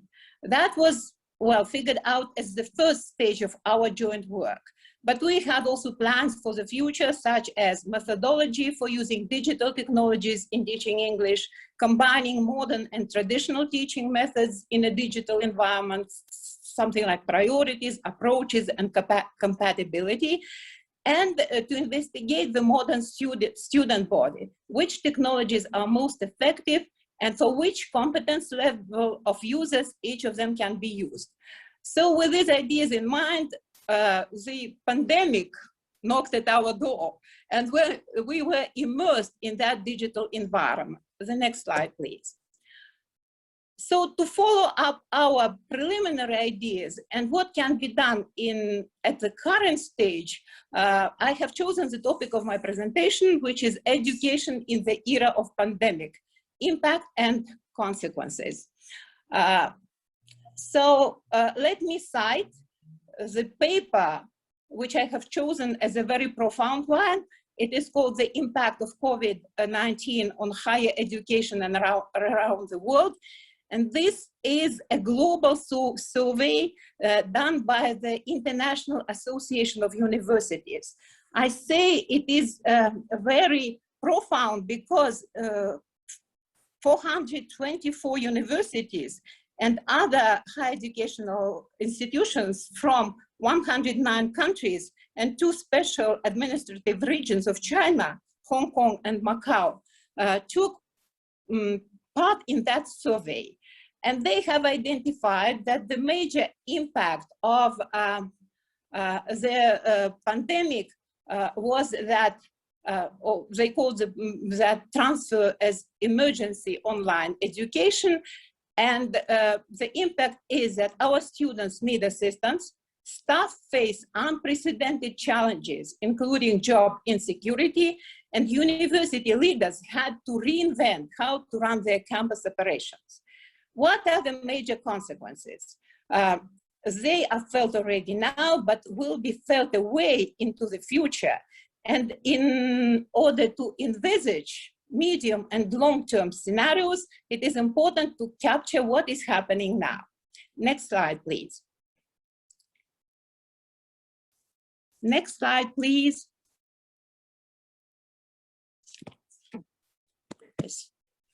Okay. Yeah, sorry, you got stuck, I guess. Just Okay. a moment. Sorry. Next slide, please. Yeah. Has Okay. it changed? Yeah. Okay. Yeah. Yes. In respect of the future plans and activities for Kazakhstani teachers of English community, I would like to discuss the following issues. These are the modes of teaching and learning, LMS, digital socioeconomic device, and mindset of major players, and their perception of the current educational transformation related to COVID-19 pandemic. The next slide, please. The next slide, please. So modes of teaching and learning, the ones that we knew before the pandemic were offline or face-to-face, which is called traditional or bricks and mortar, and then blended or web enhanced. To tell you the truth, probably teachers of foreign languages were in a way pioneers in practicing blended teaching and learning. But then after the lockdown due to pandemic, one online was used, and the notion of hybrid teaching and learning technology was arose. Now, if we go to that, nowadays, before people, scholars, academics, and practitioners think what will be next, what will come next, what will substitute current online teaching, the discussion is between blended and hybrid. Some scholars think that these are similar approaches, but the majority of academics consider that they are different. So let's somehow discuss how different they are.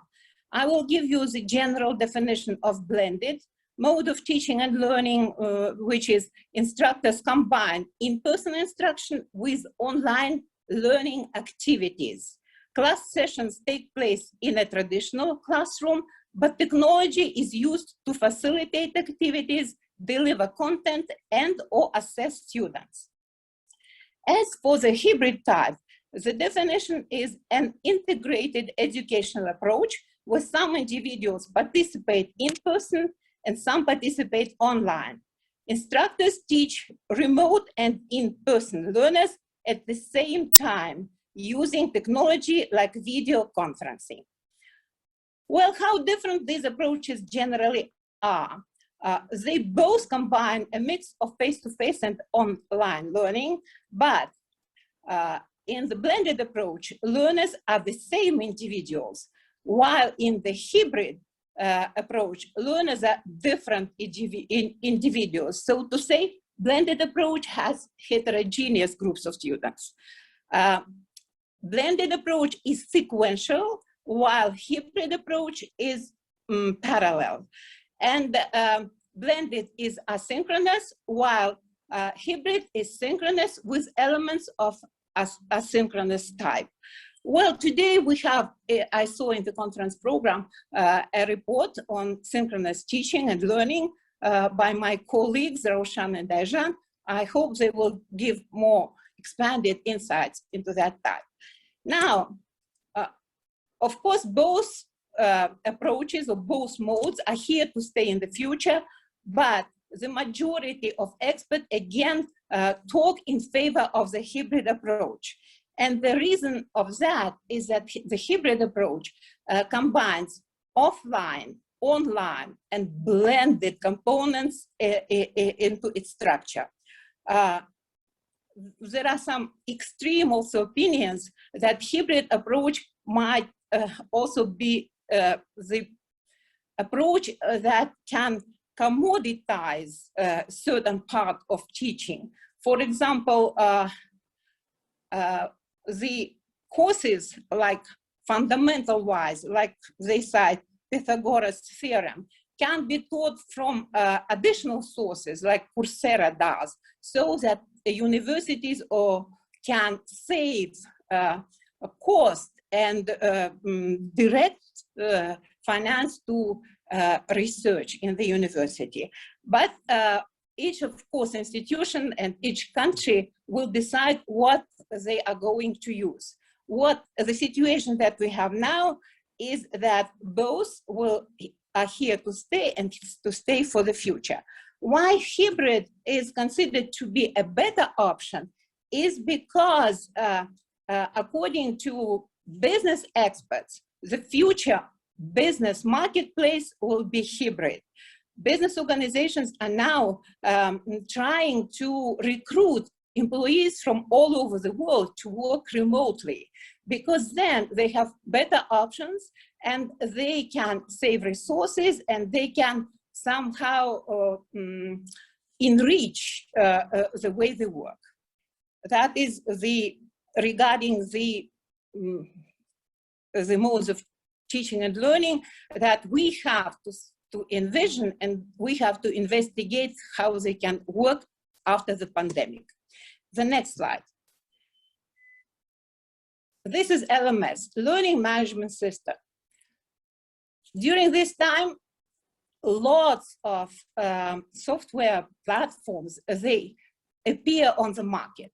The ones that are most popular, and some of them are used in Kazakhstan, are Moodle, Blackboard, Microsoft Teams for Kazakhstan, plus Canvas and WizIQ. These are the most popular, and they are used mostly for university programs. For school programs, these are SpongeLab, these are Google Classroom, Edmodo, and Schoology. The thing is that some platforms, they satisfy the needs of specific areas. For example, SpongeLab is a platform for teaching science. Cadenza, which is a joint platform of 18 universities, including Stanford, Princeton, Art Institute of Chicago. These are for art students. Now, if we go to additional platforms that can assist the quality of teaching and learning, these are integrated video conferencing platforms. The most popular in Kazakhstan is Zoom. Well, Skype is integrated into Microsoft Teams. But many universities nowadays, they use additional platforms that can, well, probably focus on separate aspects of teaching. For example, the software programs like CrowdMark and Gradescope, they help to focus on grading system. And the plus of that is that they can somehow identify the cases of cheating and plagiarism. Now, there are discussion forums, which are also very interesting that we can learn from. These are Piazza, which is more based on question and answer approach, and CampusWire, which is a wide approach to discussion forums with different charts, with different opportunities for discussion. There is a reading platform. Reading has become a great issue during, well, teaching during pandemic, and a reading platform Perusol is also widely used for that, because you can write remarks, you can comment on the content of the reading material you have. Many universities and schools also have their own platforms, which are called proprietary. For example, our university had Polytech Online. To tell you the truth, these platforms, some of them are private, some of them are open source platforms. And the use of these platforms are sometimes restricted for Kazakhstani educational institutions, because they have to pay for that, and which sometimes they don't have resources for. For that, for example, Kazakhstan last spring used state television to teach online students at schools. Actually, it doesn't work very well. That is why, starting from this academic year, television was not used anymore. Now, why we need to know all these platforms and investigate what we can do with those LMS. We have to figure out which platforms are good for us, for teachers of foreign languages, how we can combine different resources, and what are good for our students and teachers. The next slide, please. Unfortunately, I'm running out of time, and the divide is a big issue, especially in our country. Digital divide. We don't have very good access to devices, to adequate internet, Wi-Fi, and mobile connection in our country. Then the income level of households is also absolutely different, the same as of universities and schools. Moreover, cost of life is becoming higher, and living conditions are also very different. This is an issue also to research and consider in taking steps for further types of teaching and learning after the pandemic. The next, please. And the mindset or perception of the players. Now this big discussion, what is good for Kazakhstani education, offline or online? At the start last year, the majority of students and parents were not happy with the online teaching and learning because it was unusual, and of course it was in a way chaotic. While now the attitude is generally changing, because students can exercise, well, the flexibility of the online learning. They can do anything which is assigned in their own pace and by their own choice. Again, the on-campus, off-campus issue is important because of the cost of life. For many students, coming to other city or paying for their dormitories and so on is quite expensive, and studying online is much better.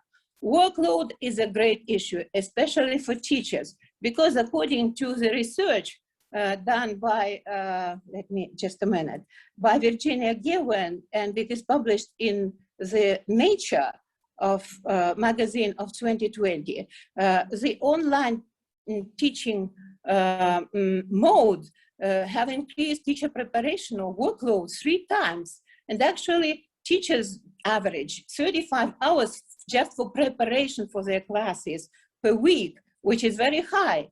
The next is administration. Of course, all that of online teaching is administered in different ways by different educational institutions.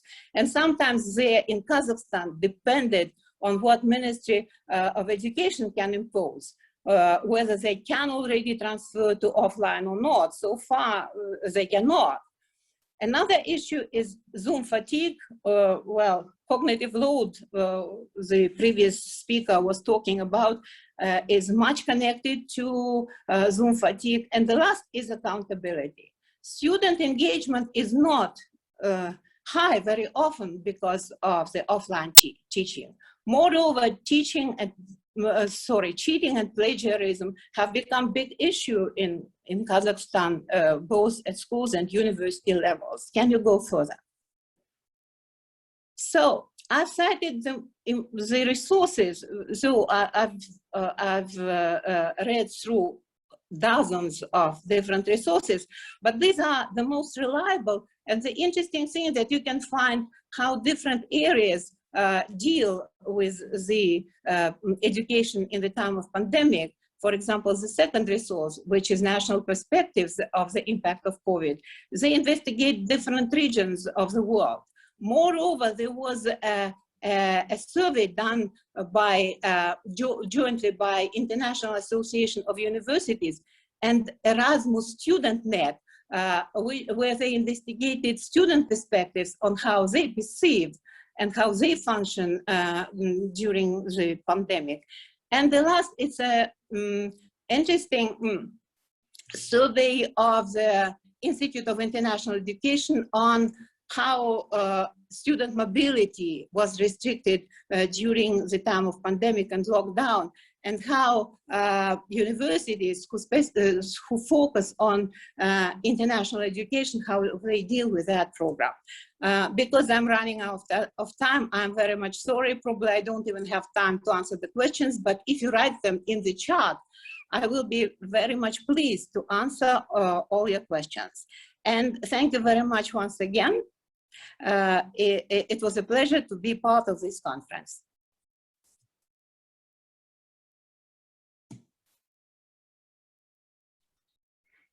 Thank you very much, Sonia, for your talk on the present situation in Kazakhstan. I think it takes quite a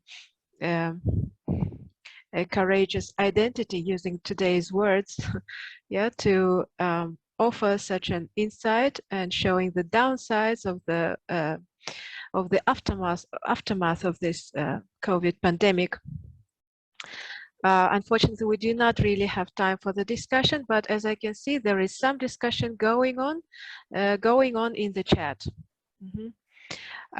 Now, if you allow, and thank you very much, Sonia Kabashna, also for mentioning our previous conference, which we organized jointly with Satpayev University in 2019. My pleasure. Yeah, so there is a question though about, well, I think addressed to you. Should teachers prepare for hybrid system? If you can very shortly say a few words to answer. To the opinion of the majority of scholars who are involved in the research regarding what education might be after the pandemic, they tend to think that hybrid mode of teaching and learning will be in priority. And mostly because the major goal of education is to prepare students for their future business life. And business is changing even more drastically than education, you see, because it's also the social factor, the mood of people all over the world who have actually already experienced the pluses of working online and the resources they can save due to that. But the major feature which is mentioned is flexibility. Okay, thank you very much again. So quite interesting times are coming, I think, yeah? That's true. So, yes, now let me introduce our next speaker, who is going to talk on contemporary questions for research and practice. Yeah, in terms of technology-mediated language teaching in the digital age. So yeah, I'm honored to introduce Professor Cynthia White. She is Professor of Applied Linguistics, Massey University, New Zealand. She has published widely on distance and online learning, autonomy and agency, and language and settlement issues among migrants and refugees. In 2004, she received the International TESOL Virginia French Allen Award for Scholarship and service to the TESOL profession. She's a member of the editorial boards of 7 international journals, is associate editor for language learning and technology, and has been a plenary speaker at international conferences in Germany, Thailand, Singapore, China, the United Kingdom, Hawaii, Malaysia, Australia, and Uzbekistan. Her publications include 2 books, Cambridge University Press, Multilingual Matters, 59 refereed articles, 26 book chapters, and several guest editorships of journal special issues. Since 2019, she has been Pro-Vice Chancellor in the College of Humanities and Social Sciences at Massey University. Cynthia, the floor is yours. Good afternoon to you in New Zealand. Good afternoon, everyone. Can everyone hear me? Yes. Absolutely. Excellent. Very Excellent. Well. So I just want to thank you very much. I'm just wondering, I can't see on my screen the share. Oh, here we go. Share screen. Yes. Very good. My presentation. All right. Here we are, colleagues. This is my presentation here. Right now in New Zealand, I'm in a hotel room. We have graduation on one of our other campuses. So today has been a day of celebration in my campus. What I want to do today is to talk about this question about technology-mediated language teaching. And these are the questions I have really that frame my talk. How do teachers choose to act in using technology?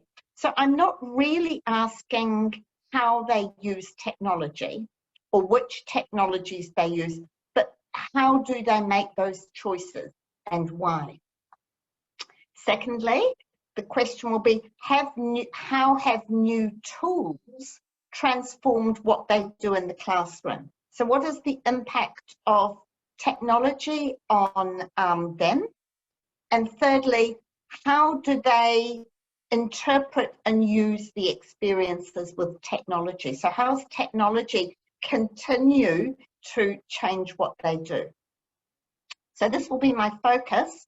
But before I go any further, I want to say it's a real honor and a pleasure to connect across the world with Kazakhstan. I was fortunate in 2019 to go to Uzbekistan, and I fell in love with Uzbekistan. Everything from the food to Tashkent, to Samarkand, and to the people, most importantly. So this evening is a real honor to come back and reconnect with another of the stands. And I met several of you at that conference, so it's a real pleasure. So here, and to really think about how teachers act, I'm going to give you a short background. First of all, this is the structure of my talk. Then I'm going to talk about agency. Then I'm going to refer to 2 studies, and then I'm going to give my conclusion. So please sit back, relax, and enjoy this talk. So first of all, I'm just going to talk briefly about the digital age, which we are part of. So the digital age has brought together technology and globalization. They have come together. So we can see here there are new platforms, and the previous speaker talked about new platforms, new communication modes, connectivity 24/7, and also learning across borders, as we are doing right now across the world. In real time, we are learning together. So this is the age we are living in. Previously, when I first began involved with language teaching, there were language labs, cassette recorders, overhead projectors. You might remember some of these technologies, which began to transform language teaching. In the current world, we have sources of language at our fingertips. And so these new possibilities, I want to think, what do teachers do faced with this new world where language is at people's fingertips? So in other words, the teacher is no longer the only source of language, of the language. When I first learned French at school, I could only learn French from the textbook and the teacher. That's all there was. Now there is language through digital devices. So what does that mean for teachers?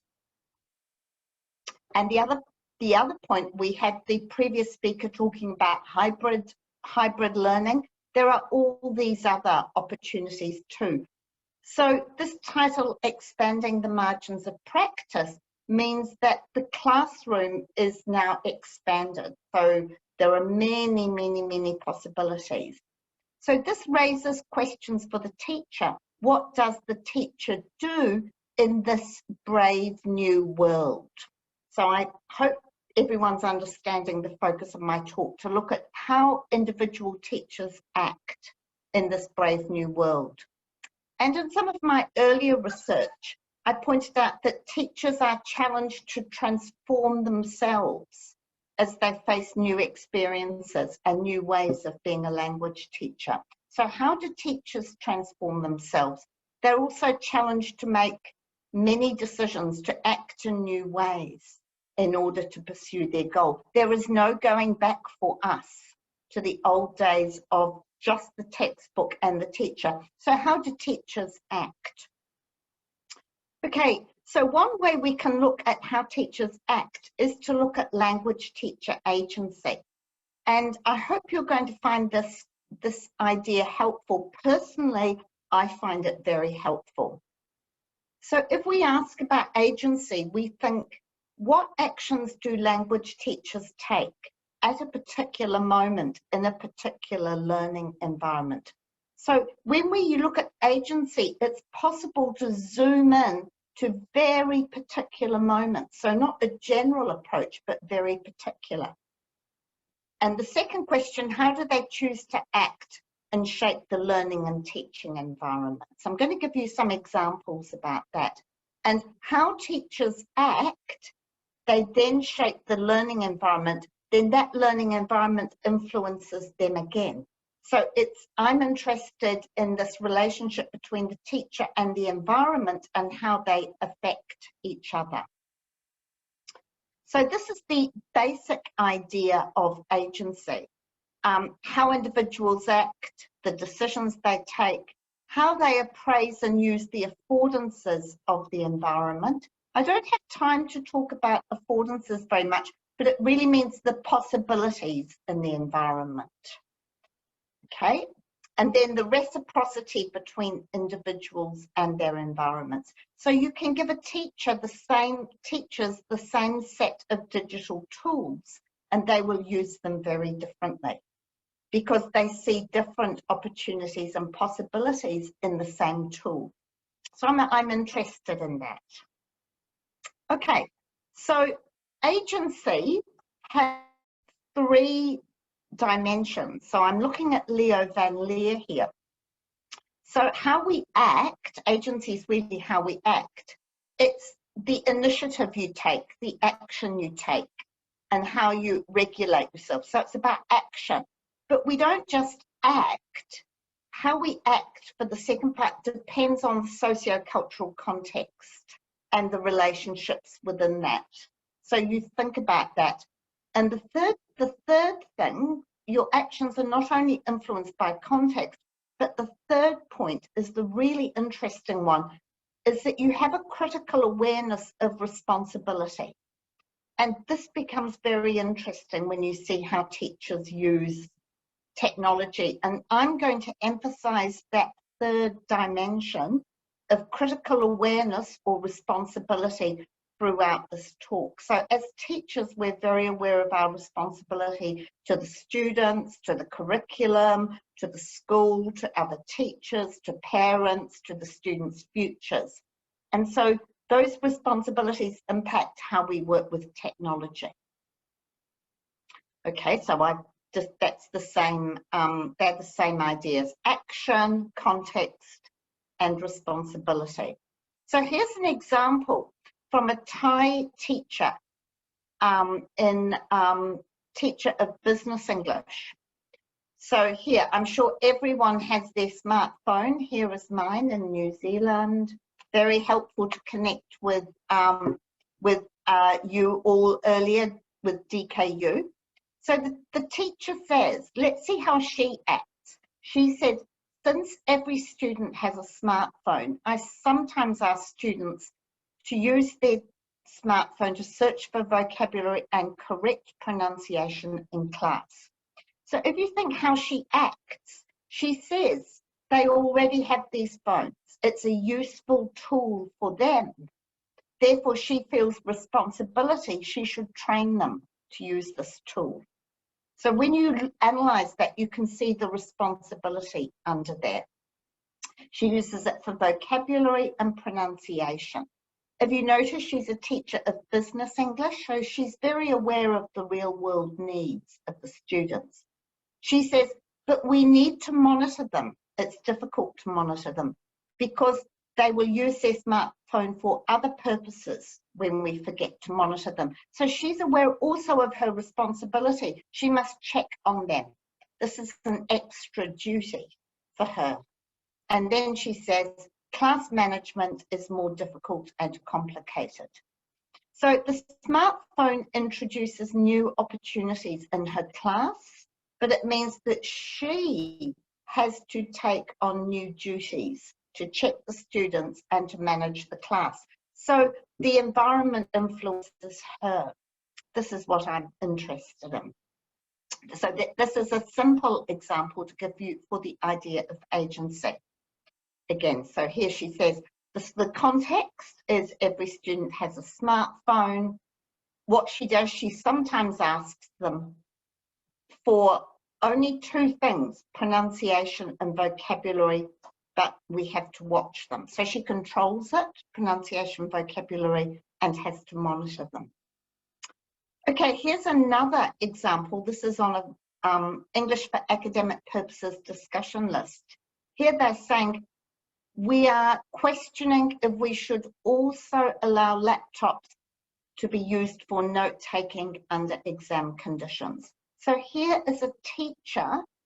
If you notice, they're developing a new listening assessment. So they're thinking, should we allow students to use laptops? So they're thinking about that, and they want to know what other teachers are doing to connect with their decisions. So this is another example where when you use agency, you realize teachers spend a lot of time thinking, how should I act? What should I do? What decisions should I take? What will be best for the students? Because teachers want to act responsibly. So again, new listening assessment. In higher education, people do note-taking on laptops. They want to make it authentic, so they think they should allow laptops, but they're wondering. So this is an interesting way. There are many approaches to agency, but the one I'm taking here is a socio-cultural approach. Now, that's the background. I now want to talk about one teacher called Anya, who works in Scotland, and I want to show you some examples of how she chose to act in relation to technology and why. Okay, this was part of a big study I did with 19 English for academic purposes practitioners in New Zealand, England, Scotland, Vietnam, and Thailand. And the methodology is at the bottom: written narratives, individual interviews, and teacher group discussions. One of those teachers was Anya, so I'm going to show you what she said. So first of all, Anya, what she thought about was her student needs. That was her starting point. Motivation was a big problem. I had a really advanced class and they wanted to improve their English, but it was difficult to engage them. So she began to look, so that was the problem. She wanted to engage them, that was her responsibility. So she began to look at how podcasts could improve listening skills and motivated them. And she liked that because they were authentic texts. So she did, in her career, over a period of 2 years, she did four types of digital tools. Podcasts, she used online chat, she used telecollaboration between Scotland and Palestine, and a video group discussion. And here we're going to, and so she used podcasts for listening, online chat for interaction, the telecollaboration between Scotland and Palestine was research and writing, and the video group discussion was looking at how to interact. And we're going to look at the video group discussion. So basically she found in one of the assessments, the students, she felt they were not improving in their group discussion. So they were science students and they had to be able to interact, and she felt they were not getting better. So what she did, she videoed them, she made a recording, and then she asked the students to analyze the video recording. So her worry, her sense of responsibility was that they were not improving. So she changed what she did, and she asked the students to annotate the video exactly to identify what in the discussion went well, not well, things that could have been done differently. So she asked the students to critically reflect on the video. They had to write something on that, and then they had to do the discussion again. And she found that they really improved the second time. So this was how she used technology to support reflection by students. I think it's quite a smart idea. And then she said she was interested in getting them to analyze the video group discussion because she felt they watched a lot of discussions on YouTube and in television programs. And if she taught them how to analyze the discussion, this was lifelong learning skills. Skills that's transferable skills that students will find useful later on in life. So this was her sense of responsibility to give lifelong learning skills. She's a strong advocate for reflection. So she wanted to use that to help students to interact effectively. I don't know to what extent students know what we are looking for, even though they get detailed feedback that identifies the behaviours we're looking for. So she felt she had given the students a lot of feedback, but there was not uptake. So she turned the students into, they had to identify the behaviours on the videos themselves. And she said, so she asked them to identify examples of helpful behaviours in the discussion and not so helpful. So she found this very helpful. So here we see a teacher using technology to meet student needs, but also to expand the skills of students. So for her, technology made the classroom more interesting. Now I'm going to talk about another study, and this is a very traditional classroom in Saudi Arabia, but where the teacher introduced WhatsApp. So you're going to see some examples of this. So this was from one of my PhD students, Fahad Al-Kasham, and he did his research that I supervised on social network mediated English language learning. So in the Saudi context, what he did, he looked at change over time. So when we look at technology, we don't very often, if I go back, whoops, sorry, I've got to go. Whoops, sorry, just go back. My apologies, everyone. Just go back. There we are. We don't very often with technology look at how it changes over time. So here, he began in week 4 and analysed over several weeks what was happening when he introduced WhatsApp. So at the top, you can see WhatsApp. There was initially when he introduced WhatsApp, the students mostly used it outside the classroom. And so, and the students found it entertaining. If you look at the middle part, they found it entertaining and a way to cooperate. So here are students taking, sort of interacting on WhatsApp. They're posting photos from the day's lecture on WhatsApp. That was at the start. They took photos of the day's lecture and shared them with each other. That's all they did. But by about week 5, they began to expand their use of that, and they began to link it more to their learning. So here we have an example of the teacher. The teacher began to use WhatsApp to share with the students about his hometown in India. And this really improved the relationship between the Indian teacher and the students from Saudi. So that was considered very helpful. And the students, as you can see here, he speaks with us about his city and his culture. So in this context, because the teachers are immigrants and they are temporary in Saudi Arabia, they normally don't connect with students, but this established a much better relationship. By the middle of the semester, WhatsApp really reduced anxiety and raised the confidence of the students. So here's one student, Orani, he says he has questions he didn't like to ask in class, but then he could ask the teacher out of class and he got the answer. So the students found this very beneficial. By about week 10, it had improved even more. The students were very motivated. So they said,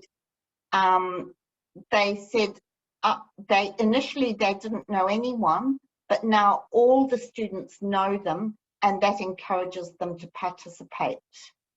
And here's another student who was Orene. He felt very proud because he said, the students start to ask me questions. So the WhatsApp meant that the class actually had better relationships. I've almost finished. Towards the end, this is towards the end of the semester, even the teacher is friendly in the group and keeps motivating us. He doesn't mind to answer all of our questions. And they felt they became closer to the teacher. Of course, there's a question here about teacher workload, but in this context, the teacher was happy with WhatsApp because he felt his face-to-face classes improved. Finally, the students said they wanted to use WhatsApp for other subjects and would continue to use it with their friends. So it's kind of transformed the nature of classroom relationships. And at the top there it says freedom. Students felt that they gained a new type of freedom by using WhatsApp in the classroom compared to the traditional classroom. So they said they actually introduced it to their other classes. The students then together introduced it in their physics class. And they felt that if they could have WhatsApp across all their classes, it would enormously help their learning. So they had an expanded use of WhatsApp. So what are the conclusions we can make? Well, if we're doing research in computer-assisted language learning or technology-mediated language teaching, I don't think we should have studies which just focus on the tool. What's really interesting is not the tool, but how people use it. So I think now, because using WhatsApp in Saudi Arabia would be very different from using WhatsApp in Kazakhstan, and that would be different from using WhatsApp in New Zealand. Secondly, if you're doing research, it's really important to read all the prior research and build on that. Thirdly, you should know to what extent what you're doing could be used by other people, so it should be transferable. The next point, context, is really important. Then triangulate. So when I looked at Anna, I had written narrative interviews and teacher group discussions. So you need multiple data sources. And finally, you need criticality and complexity. No tool is a magical answer. So you need to think about what are the advantages and the disadvantages. So finally, I'm saying here, an important implication is that digital learning environments need new methodological tools to understand contemporary language learning. And the place of these tools within students' everyday life worlds and identities. So to understand WhatsApp, to really understand how it works, we have to think about the Indian teacher talking about his village and the students' desire to interact with each other. So the implications are theoretical. I think agency is a very useful tool. I think there are practical implications in that I think whatever we do should be something that adds value to students and their learning. And we need to take an inquiry-based approach into whatever we do. There are no immediate answers with any form of technology-mediated language teaching. And I think the four groups to think about are students and teachers, teacher educators, and also institutions. What is the institutional context like?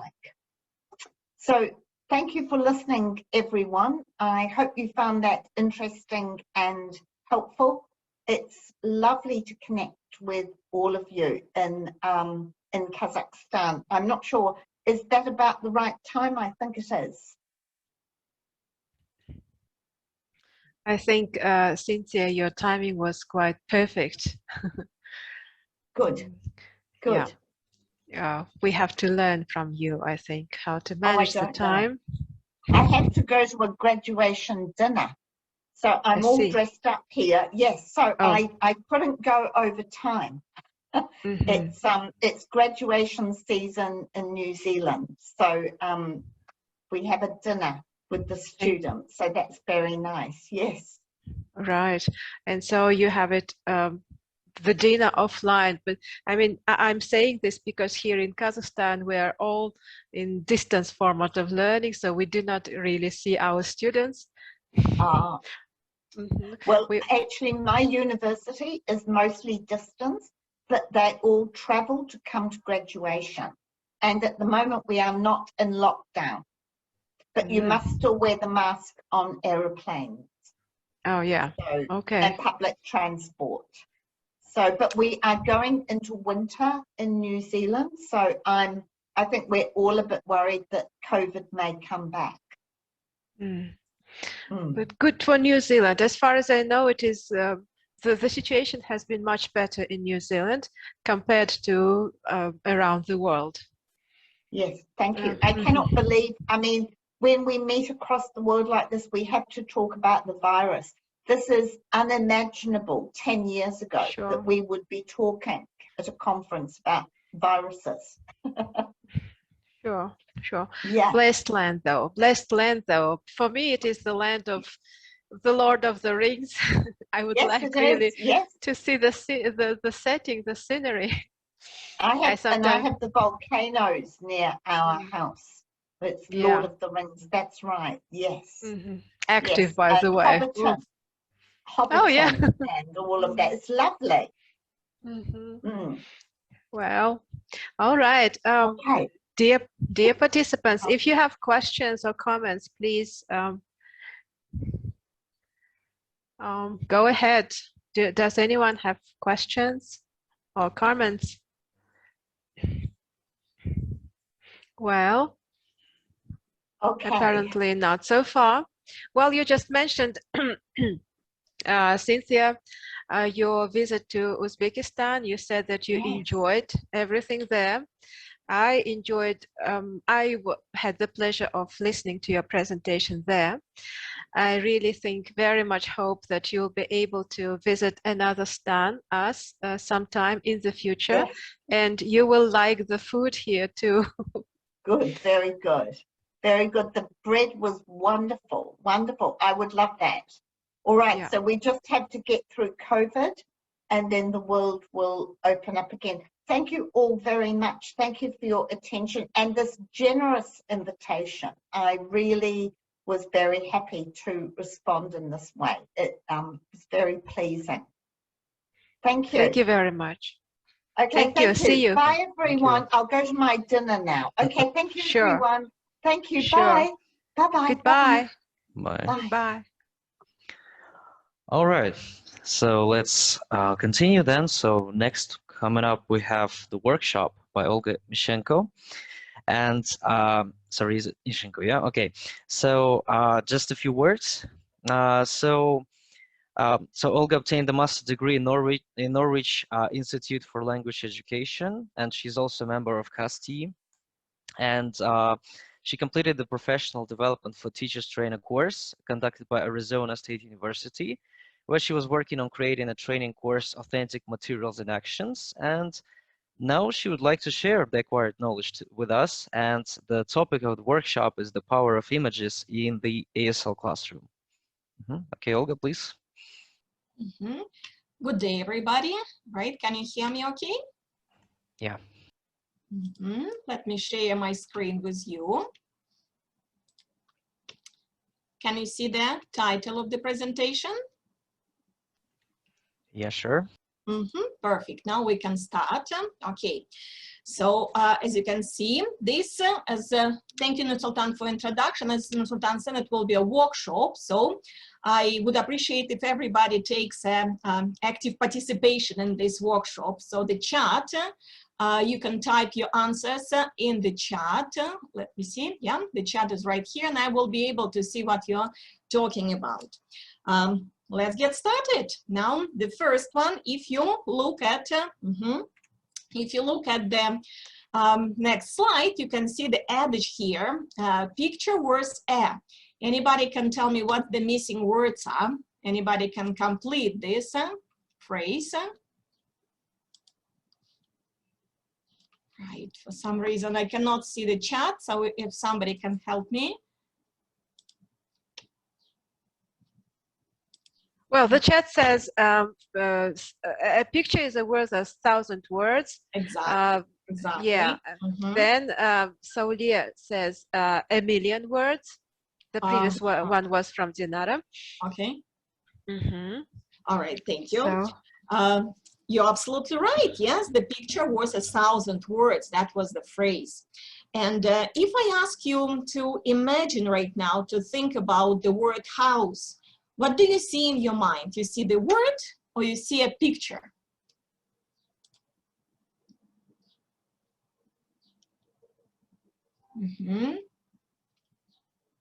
So anybody can type in the chat. So I cannot see the chat, unfortunately. sorry, Olga. Yeah, everybody is typing picture. No You one. can see the picture. Yes, that's the way that's the way our brain is wired. Yes, so we started using pictures for communication long before we could communicate to each other properly using words. So if you remember these stick figures in the caves, you can understand what I am talking about, right? So now let's look at another slide here, and I will talk about doodles. So anybody knows what doodles are? No idea. No idea. Thank you. I've never heard about such a concept. Okay, thank you. So the first doodle was created by Agasta Garaci in the 16th century, and it resembles the picture you can see in the caves, right? Anybody can guess what it might mean? Well, looks like a human being's figure. You're absolutely right. Yes, right. That's Anything else? What is he doing? What is this person doing?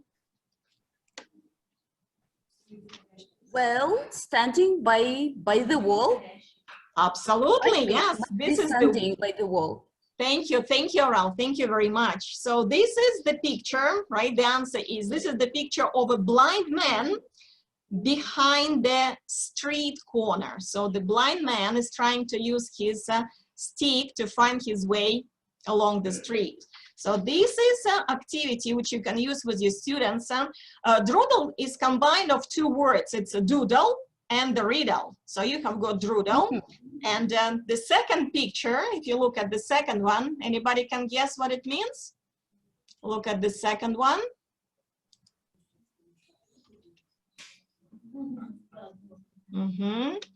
So let me just tell you, right? There are 4 animals who are trying, 4 animals, I mean by elephants, and they're trying to touch the ball with their trunks. Oh, really? Yes. All right. Doesn't look it. Okay. So you have to use your imagination. So since we're talking about warm-up activity, let me show you a few more. And the next activity is connected with your memory. It's a kind of memory test. And I think Gary was talking about how to use pictures at the beginning of our conference. So it's something like that. Let's try to look at the picture. You're going to see this picture for 30-20 seconds, and I want you to remember as much as you can about this picture. Ready? All right, this picture, and you see this for 30 seconds.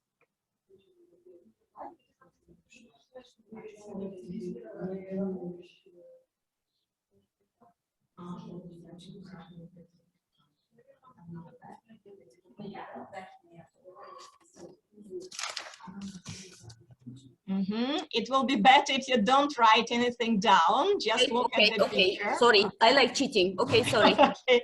So let's see. And now I'm going to ask you questions, and after that I will ask you what kind of grammar I was checking by this. All right. How many people were there? If you can. All right, if you can type this in the chat, it will be better. So how many pictures, how many people could you see on the picture?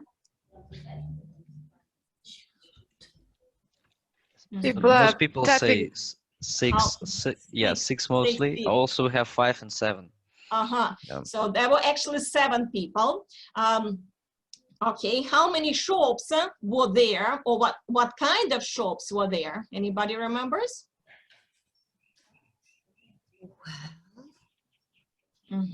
What kind of shops you could see on the picture? What kind of shops?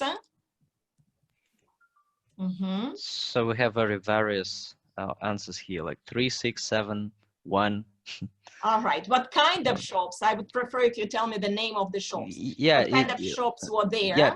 People say so. It's like shop and a cafe, jewelry shop. Yeah. Perfect. Yeah. Thank you.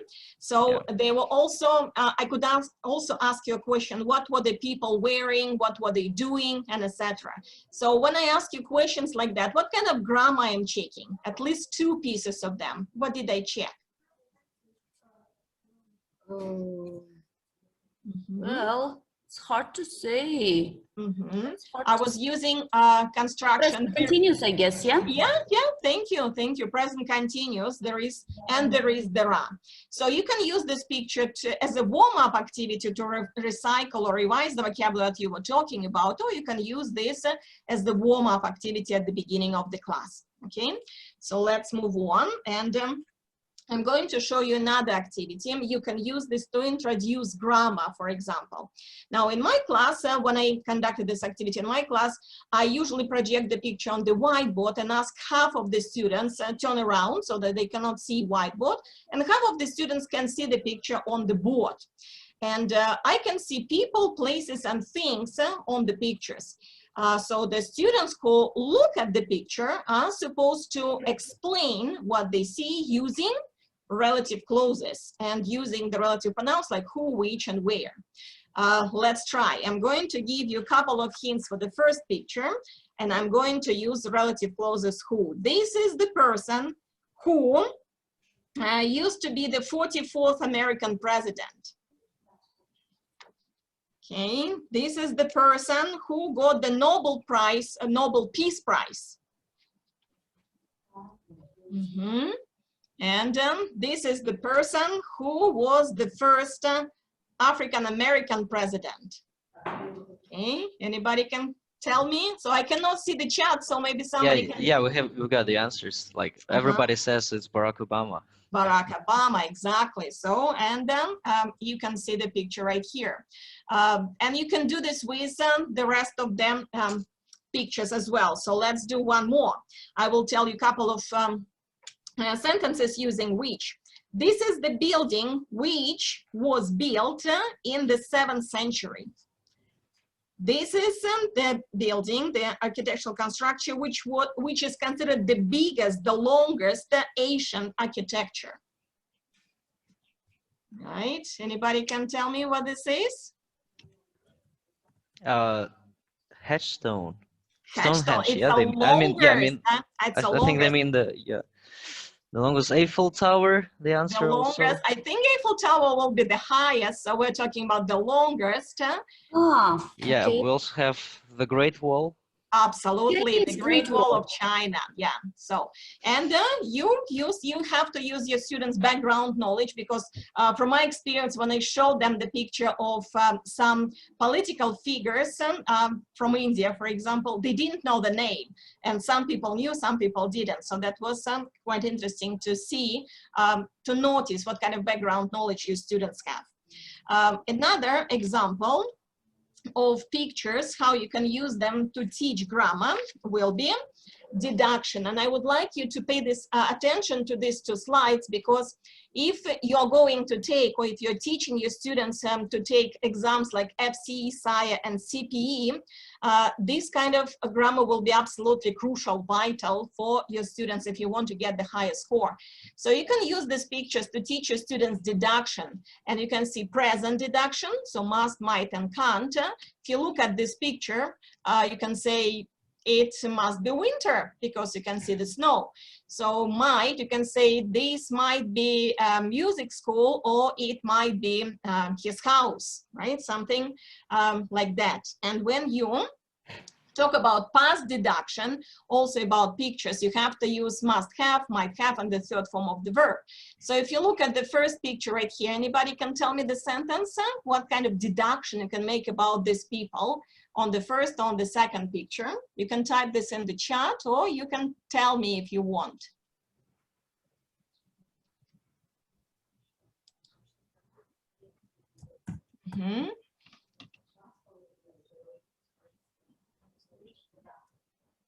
Okay, so you can say it, they must have traveled for a long time because they look tired. You can say they might have visited a park, or they might have visited their grandparents, and etc. So the pictures you could see right now could help them to understand and learn deduction, and that will help them to use this kind of construction during the test, because sometimes students, they know the grammar, but when it comes to real tests, they tend to forget, right? It just leaves their mind. Yeah, by the way, have some we have some answers here. So Suli Yeshangazina says, like, the mother and her kids might have had a busy day. Perfect. Yes, perfect, Solia. Very good. Good job. Yeah, and by Oral Mustapayeva, yeah, they might have been at the wedding. Ah, all right. Yeah. It's about the second picture. I'm sorry. It's about the second picture. They might have been at the wedding. Okay. Thank you. Thank you. Okay. So another question for you before we continue. Could you type in the chat? Do you use the images in your classrooms? Or do you think, or what kind of images do you use in your classroom?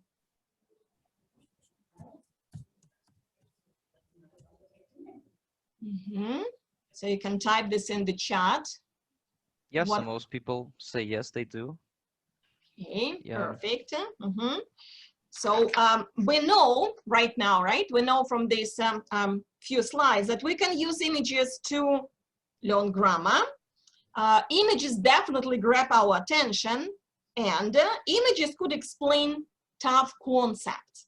So if we think about tough concept, reading about this tough concept could take time, and reading is a time-consuming process. So to analyze a visual scene is a much faster process. That's why the infographics, the next slide, you can see them, are so popular nowadays. In phonographic, you can see different kind of newspapers, magazines. And if you look at the first right here, could you tell me what was the most popular way to find a partner in the 2017? Online? Online. And what was the least popular way to find a partner?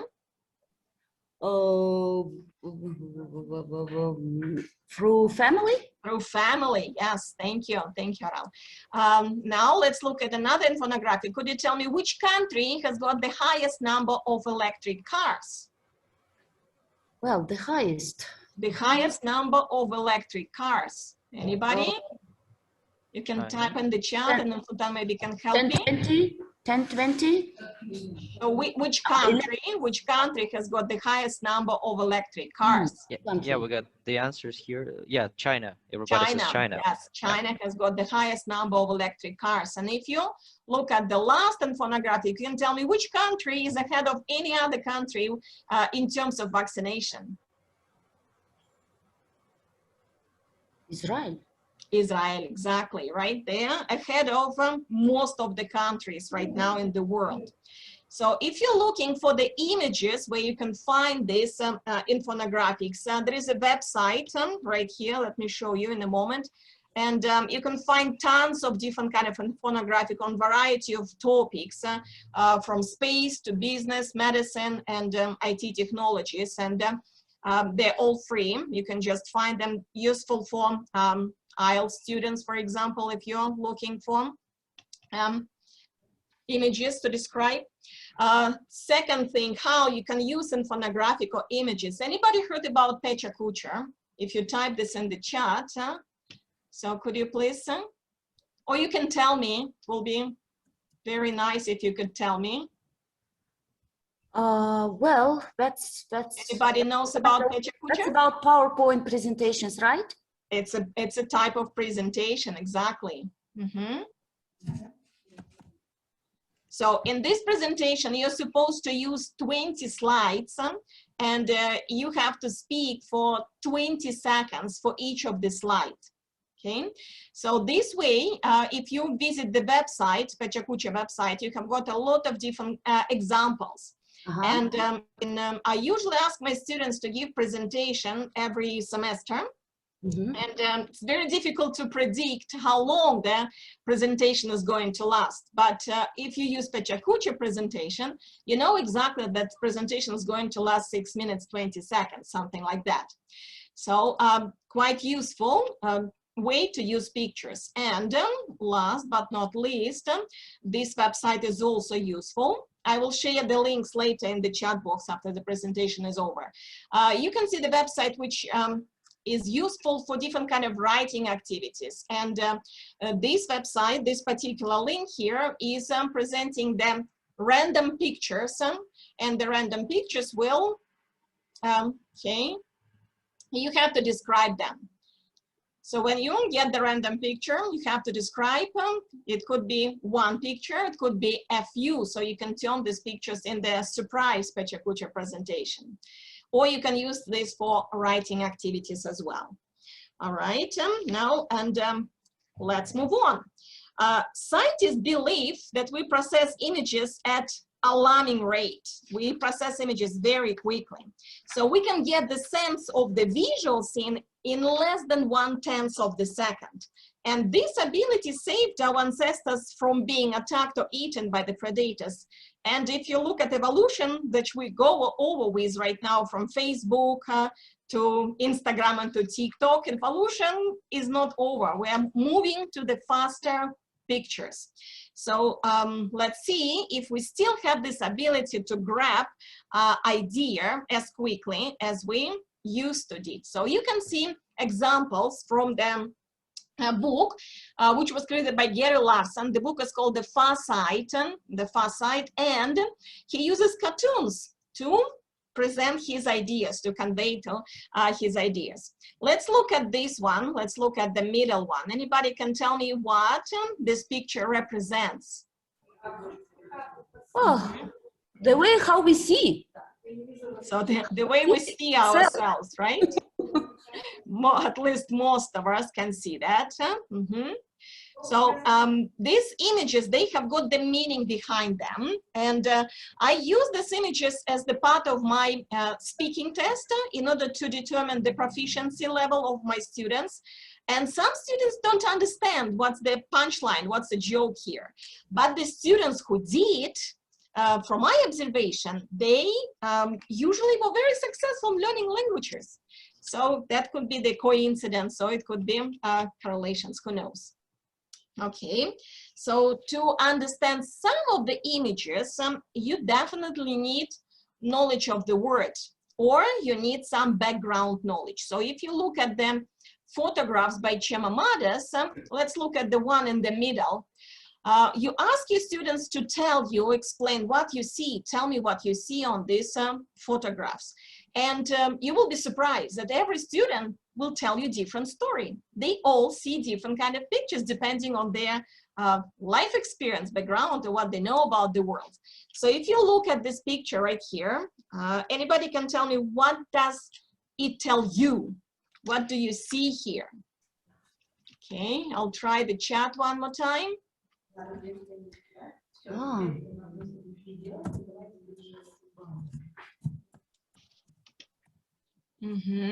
What can you see here? What does it represent? If somebody can tell, it will be nice.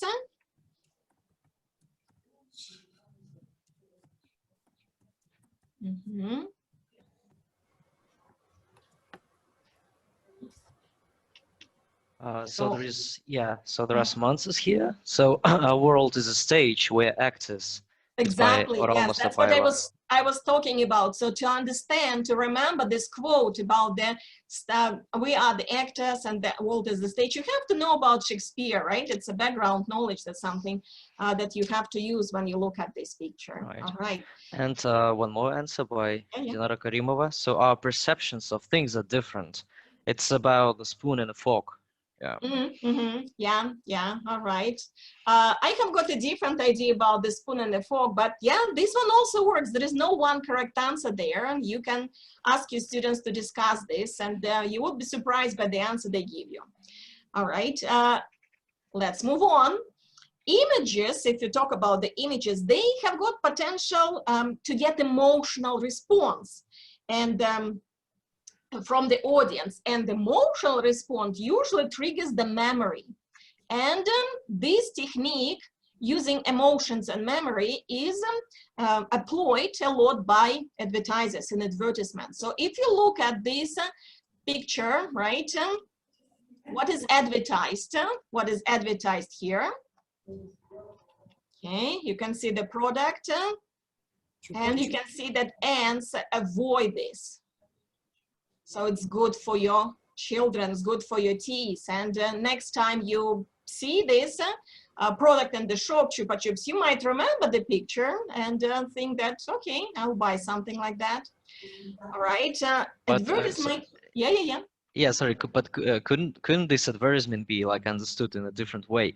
Like, for example, Zuhra here, Timirova says like it's advertises the chemicals that it can very good. So it could backfire. So sometimes you have to be very careful with advertisement. Thank you for the idea. Right, it could backfire. So you have to be very careful. And United Colors of Benetton, they're not afraid of backfire because the advertisements are controversial, grotesque, and sometimes gruesome. But people talk about them, and that's what they need. So another advertisement here from BMW, you can see the tree and you can see the apple. And the slogan of the company, never be late again. What are they referring to? So you need a background knowledge here to understand the message from this advertisement. Anybody can help me? The researcher has already gone. Okay. The apple is late. Very good. Thank you, Aral. Any other ideas? So Dinara Karimova says Newton's discovery, is it like Exactly. connected with it? Yeah, absolutely. So if Newton was not there when the apple fell on his tree, he will not come up to the theory of gravity. So to understand this advertisement by BMW, you at least need to know about Newton. And one more advertisement right here. It's by WWF. And this advertisement triggers our instinct of survival, right? If you look at this, you can see that the second picture is more horrifying than the first one. And you probably can understand why. Or you can discuss this with your students. Okay, we know that advertisers, they use emotions to trigger us and make us do what they want. Sometimes artists go so too far in the attempt to attract the attention of the audience. And this is example of such an experiment. This was the installation art presented in one of the galleries, and it's called Fish in a Blender. So the first thing that you can do with your students, you can discuss, is it art or not? The second question you can ask, and these involve moral issues, would you push the button? Would you turn on the blender and kill the fish? Maybe that was the idea of this presentation. Okay, so this is something that you can discuss with your students. And if we move on to the moral issue, a lot of speaking activities could be involved with the pictures. So all pictures you can see here, they more widely discussed on the internet. And let's talk about the first one. They all raise certain issue. So the picture here is called the vulture and the girl, and was taken by Kevin Carter in Sudan. He waited, when he took this picture, he waited for 20 minutes, so the vulture was close to the girl. He positioned himself to take the best possible shot, and only after that he chased the vulture away. So he sold this picture, the photograph, to New York Times. And when the photograph was published, the very next day, a lot of people started writing to newspaper asking what happened with the girl. Is the girl alive? Did she survive? And newspaper didn't know, so they sent them the letters to Carter, and he didn't know either. So there was the moral issue. Was he responsible for the girl or not, right? I used this photograph with my students in the class, and we had a very passionate discussion. Because when Carter was talking to people about this photograph, he was using his ideas. He said, the girl had parents. Why did I have to help her? He also said that we were not allowed to touch people there because of the famine. The health was deteriorating and they were very ill. So not to spread the disease, we were not allowed to touch these people. He also said that that was not unique. That was, you could see this everywhere. And students come up with a different kind of ideas to oppose this. So you can have a debate here, you can have a writing essay. But the thing is, the picture was published in 1993 and 1994. Carter got the Pulitzer Prize for this picture, but he couldn't cope with all the pressure from people. And in 1994, he committed suicide. So last but not least, let's talk about how to use paintings in your CLIL lessons. So for 27,000 years, since the first cave painting were discovered, using pictures to tell the stories has been one of the most fundamental ways of communication. And not only communication, education, because in the Middle Age Europe, people could not read. And paintings and churches were used to educate people, to teach people about religion. And pictures and paintings, every painting tells a story. And the stories are engaging and they are universal. And so if you look at the painting, which is called the Arnolfini portrait by Jan van Eyck, this is probably one of the most mysterious paintings in the history of art. Right? And if you look at the numbers here, you can see how many symbols are in these paintings, and every symbol representing something. Nobody knows who the people on the paintings are. There are so many different kind of books and articles were written about that. So I will just show you a few ideas to get you as hooked as I am. So let's see, the chandelier has got only one candle. Why?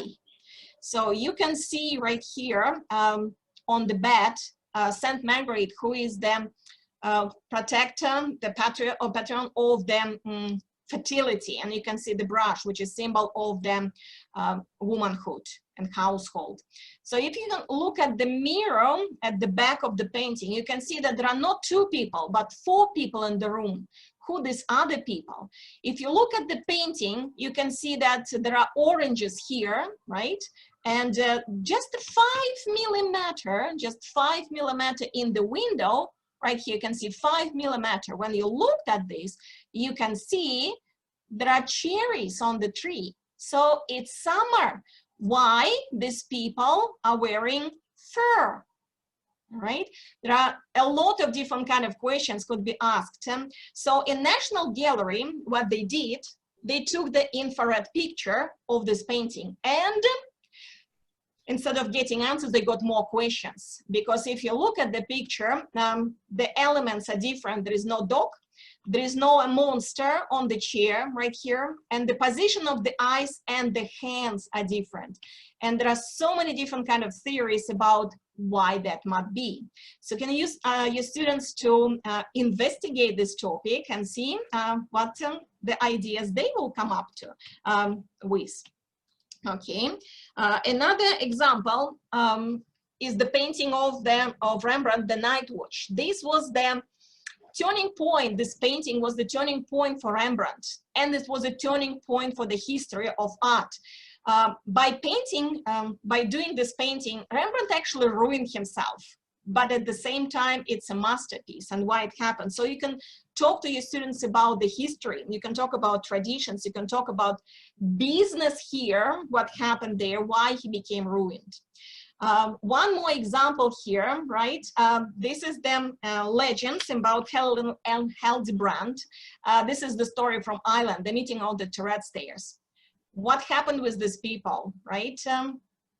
What happened before the painting, what happened was taken, what happened after.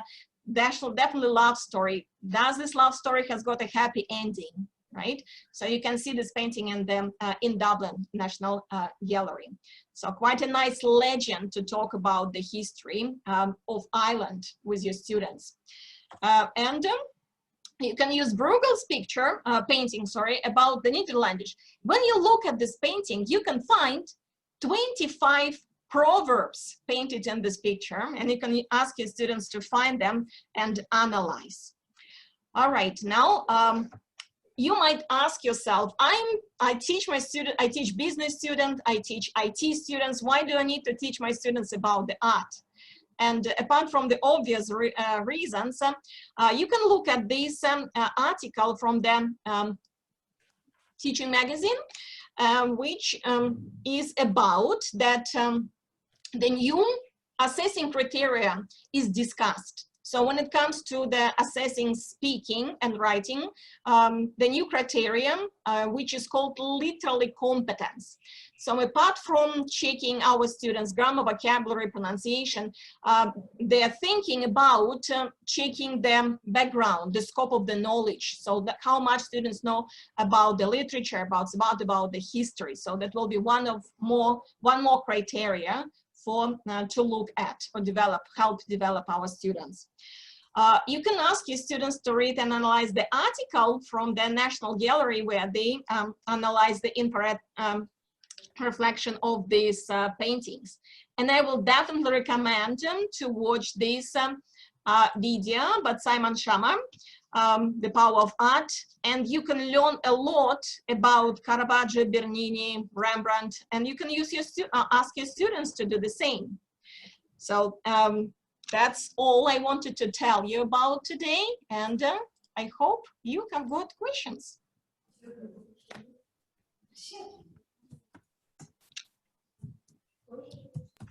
So, the colleagues, maybe you've got some questions to Olga.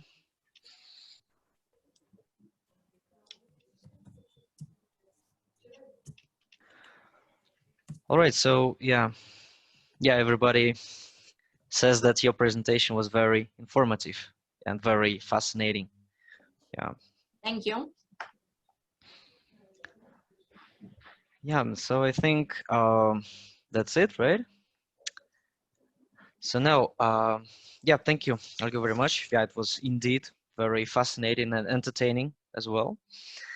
Yeah, yeah. So you can, the participants, you can leave the comments, right, on the website. Yeah, or some questions if you like to. All right, so let's now move on. So now we have the break, right? So it finishes at 14 o'clock. Yeah, so we're waiting for you here at 14 o'clock. So yeah.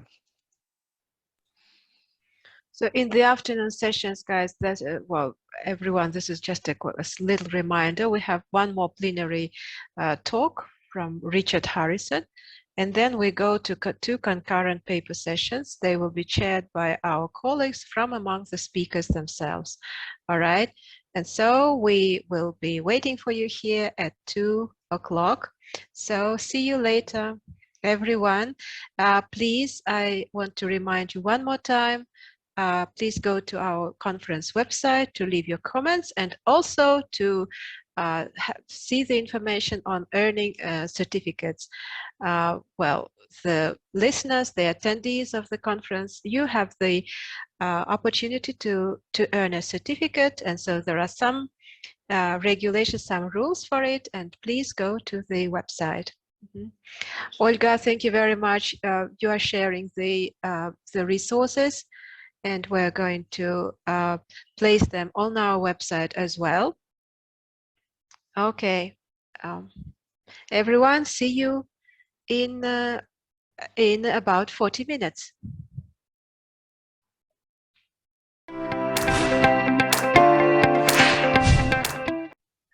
Hello, Richard. Hello, how are you? I'm fine, thank you. Great to see you again. Yes, it's good to be back. Good to be back. Good to be back in Kazakhstan, although it's a long way from the UK. Yeah, right. We are mentally together.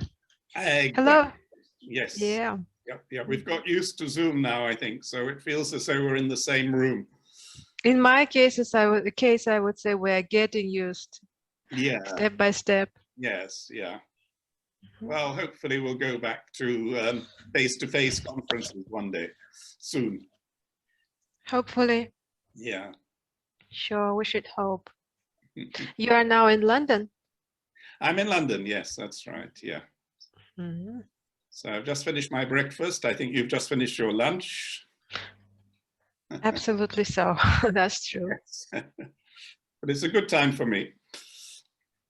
Mm-hmm. It's good. Hello, Rema.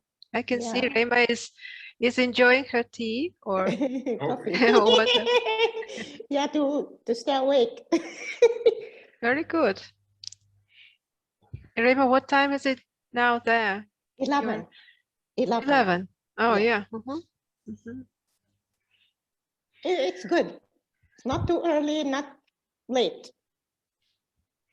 It is so good to see you again, Rema. Thank you. Thank you. Oh, we're about to start.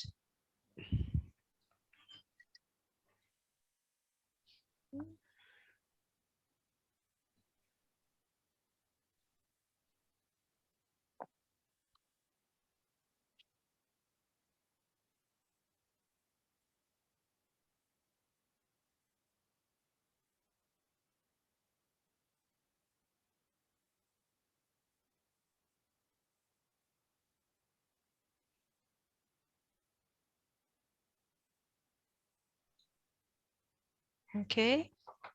And so we are going to have one more plenary session, right? And then we're going to have two concurrent sessions. I'm just reminding you, dear participants. All right, and so session 1 is going to be continued using this same Zoom link. And session 2, there will be, there is another account, there is another Zoom link for session 2.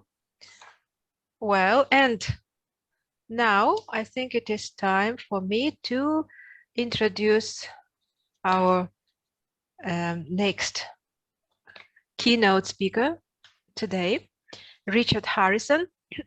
We had the pleasure of having Richard Harrison at our previous conference in 2019. And now we are privileged to have him today again. So Richard Harrison is an author, teacher, trainer, and publisher based in Muscat, Oman, and also in the United Kingdom. He first graduated from the University of London, King's College, and later the University of Manchester. He obtained an MA in Applied Linguistics. He has worked at different universities and colleges over the last 40 years in Iran, Saudi Arabia, Bahrain, the United Arab Emirates, and Oman. He also worked for the British Council in Russia as the ESP consultant for 3 years in 1990s, a post which involved travel to Kazakhstan, Georgia, and Belarus, as well as different regions of Russia. In 2014, he retired from his position as head of foundation at the German University of Technology in Oman. In the same year, he set up his own publishing company, Canford Publishing, focusing on English language teaching textbooks. He is the author of more than 30 ELT publications for Canford, OUP, and Pearson, among others. His publications include Framework, Academic Writing and Critical Thinking, Canford, and Headway Academic Skills, Oxford University Press. So today he is going to speak on teaching critical thinking, a 21st century skill. Richard? Right, well, thank you very much, Barkhuizen. I hope I pronounced your name correctly. My pleasure. Well, it is absolutely correct. Right. And it's very nice to be speaking to you again in Kazakhstan, this time from London. So I'm going to be talking about critical thinking, and first of all, putting it in the context of 21st century skills. And then I'll be looking at first of all, what critical thinking is, and then how we can introduce it into the language classroom. And I'll have a number of different suggestions for doing that. So let me just share my screen if I can.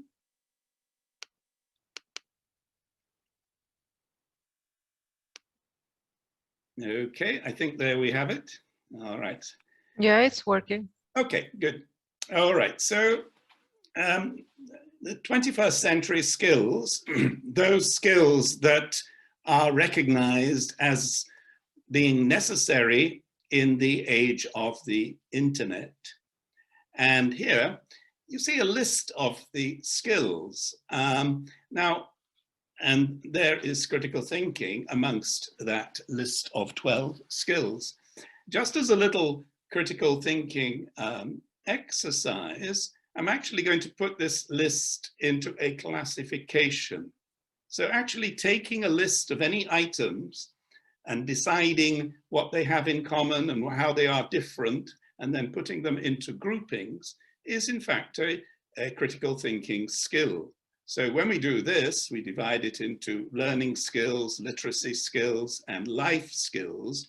We can see that that is a much better way of showing these skills to the reader or to the person listening to the discussion.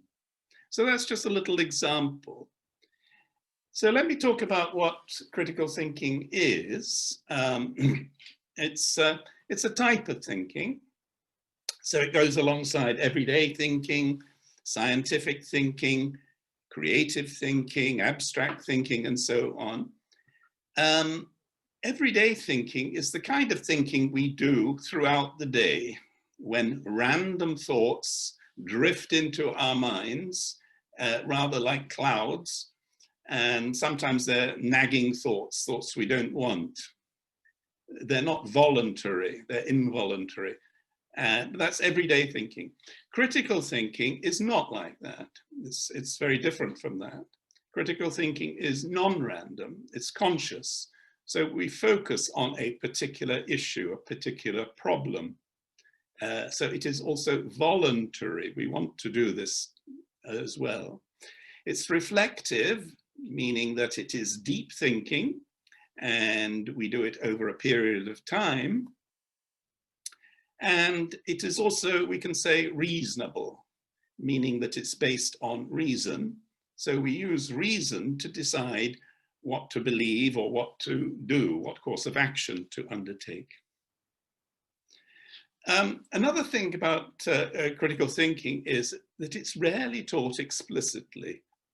The assumption is that we pick it up along the way. And in my experience of teaching in the Middle East, I found that this is not always the case, is not usually the case.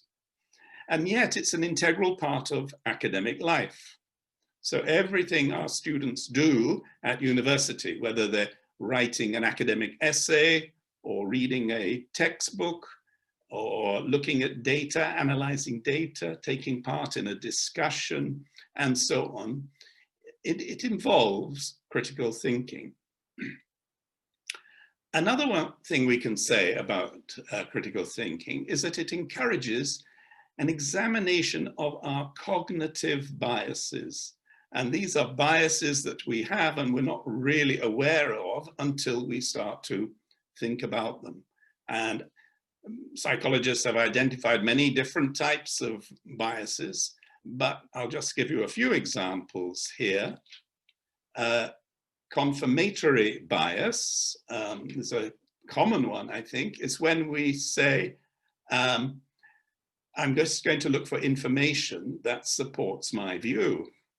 So if we have a particular point of view, we look for information. We don't look for information that contradicts our thinking. We look for information that supports it.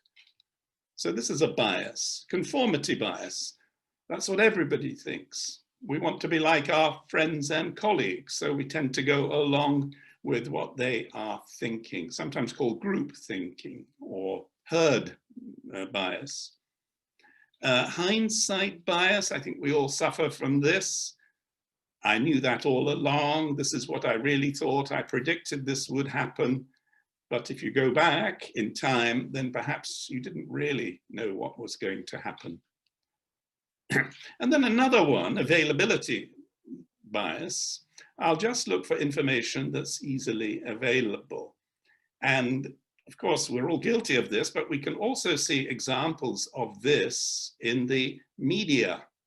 And I'm just going to show you this slide from James Clear. And he's talking about one part of the media, the news. So what actually happens in the world, what is covered in the news. And I think, so heuristic, by the way, means a shortcut. So media outlets tend to go for the news that's easily available rather than what is really happening in the rest of the world. I think we can all think of examples here when individuals are focused on, or countries are focused on, and we think, well, what's happening with the rest of the 7 billion people in the world, or the other 200 countries in the world? Okay, so that's one aspect of critical thinking. It also encourages us to search for facts, for data, and for evidence. I've called this a relentless search. This is really fundamental to critical thinking, that anything we do should be based on facts, data, and evidence, even if we don't like it. And another thing is that it introduces skepticism and doubt. And I think these are positive things. It's not the same as being negative about something. It's really challenging something that is put in front of you. Whether, for example, it's some data or a report or a proposal or an opinion or whatever. We're skeptical initially, meaning we want to ask questions. So for example, here, the data clearly shows that everything is just fine, but the lady here is not really quite so sure. And this, of course, leads to asking questions. And I think here we come to the fundamental of critical thinking, asking questions. And this is what I tried to do with my students when I was working at the German university in Oman, actually, getting students to ask questions. And not just factual questions. And if you're familiar with Bloom's taxonomy, these would be the ones at the bottom here of the pyramid. Questions about remembering and understanding, but higher order questions and questions that are probing and perceptive and hypothetical maybe and analytical. Is that critical thinking is in fact developing a mindset, a way of looking at the world. And I'm going to be moving on to how we can, as language teachers, incorporate this into our programs. By the way, I like to use this image of a crystal or a diamond to represent critical thinking, a thinking that is clear, precise, sharp, incisive, and sparkling. And unfortunately, I know myself, a lot of the time we indulge in thinking that is woolly or muddled or unfocused, sloppy, lazy thinking even. So the question is, how do we get from that muddled state to that crystal clear state? So I've come across 4 approaches which I'm putting to you today. The first one is to get students to think about their thinking. The second one is to introduce a critical thinking syllabus. Then the third one is a more flexible approach to introduce critical thinking activities into the language classroom. And these can be 5 or 10 or 20-minute activities, and they can fit around your existing program.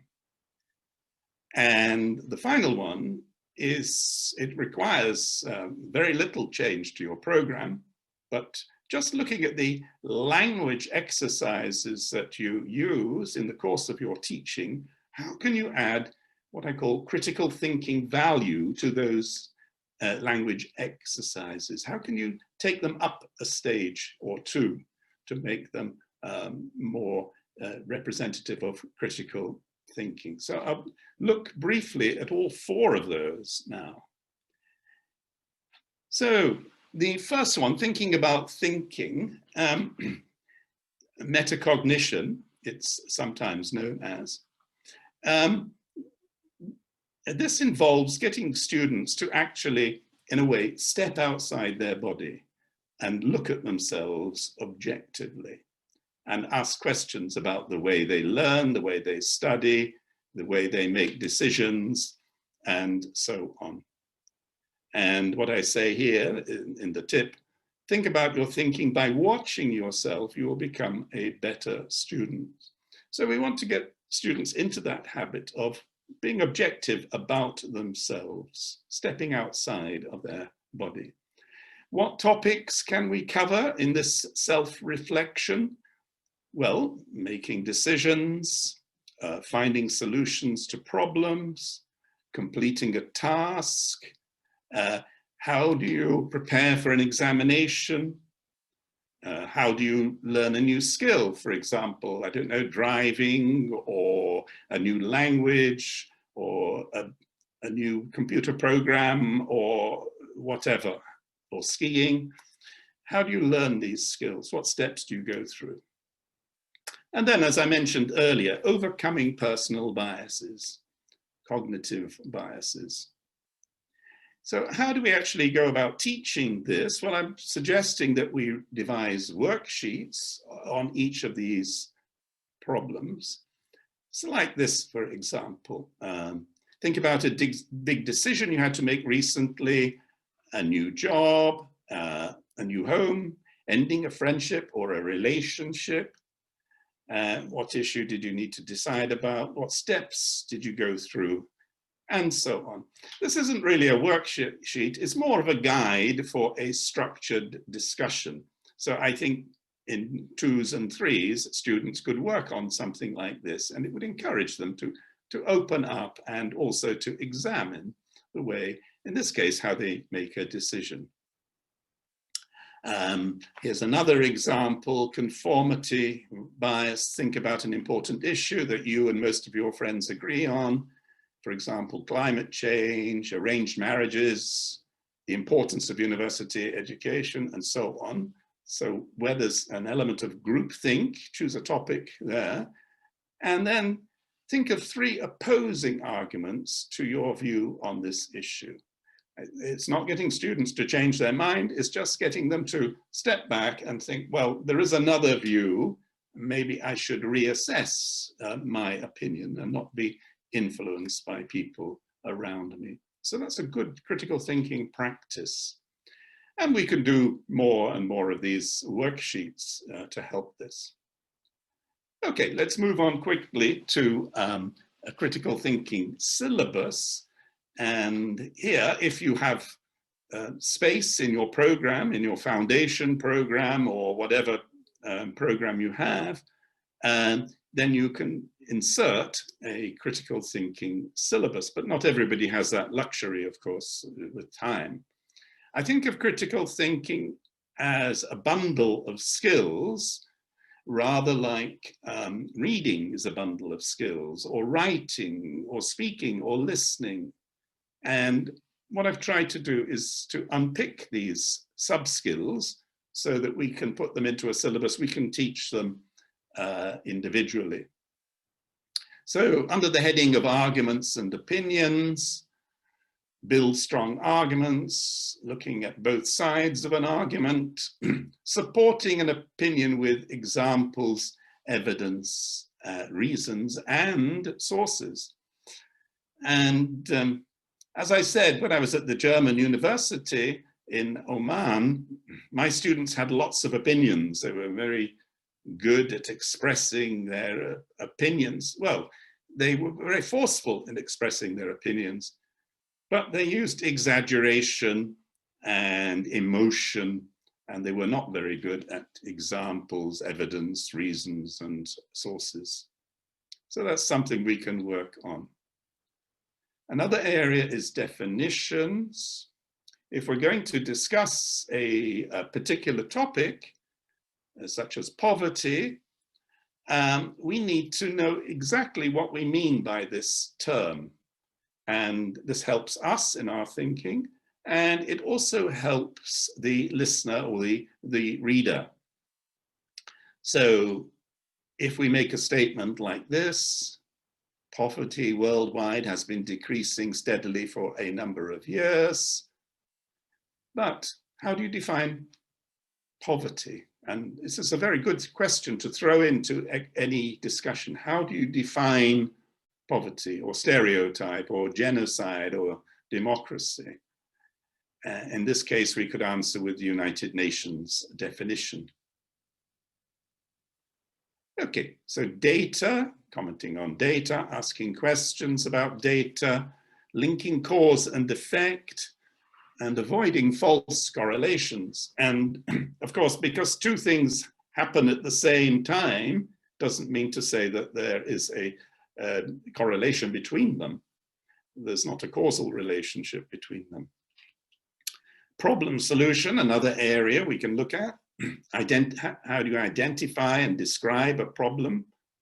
Solutions to that problem. And then using criteria to make an intelligent choice. So if we want to buy a car, for example, we might decide our criteria are going to be price, safety record, comfort, fuel economy, color, and so on. And then we had decide to rank those. What's the most important for me?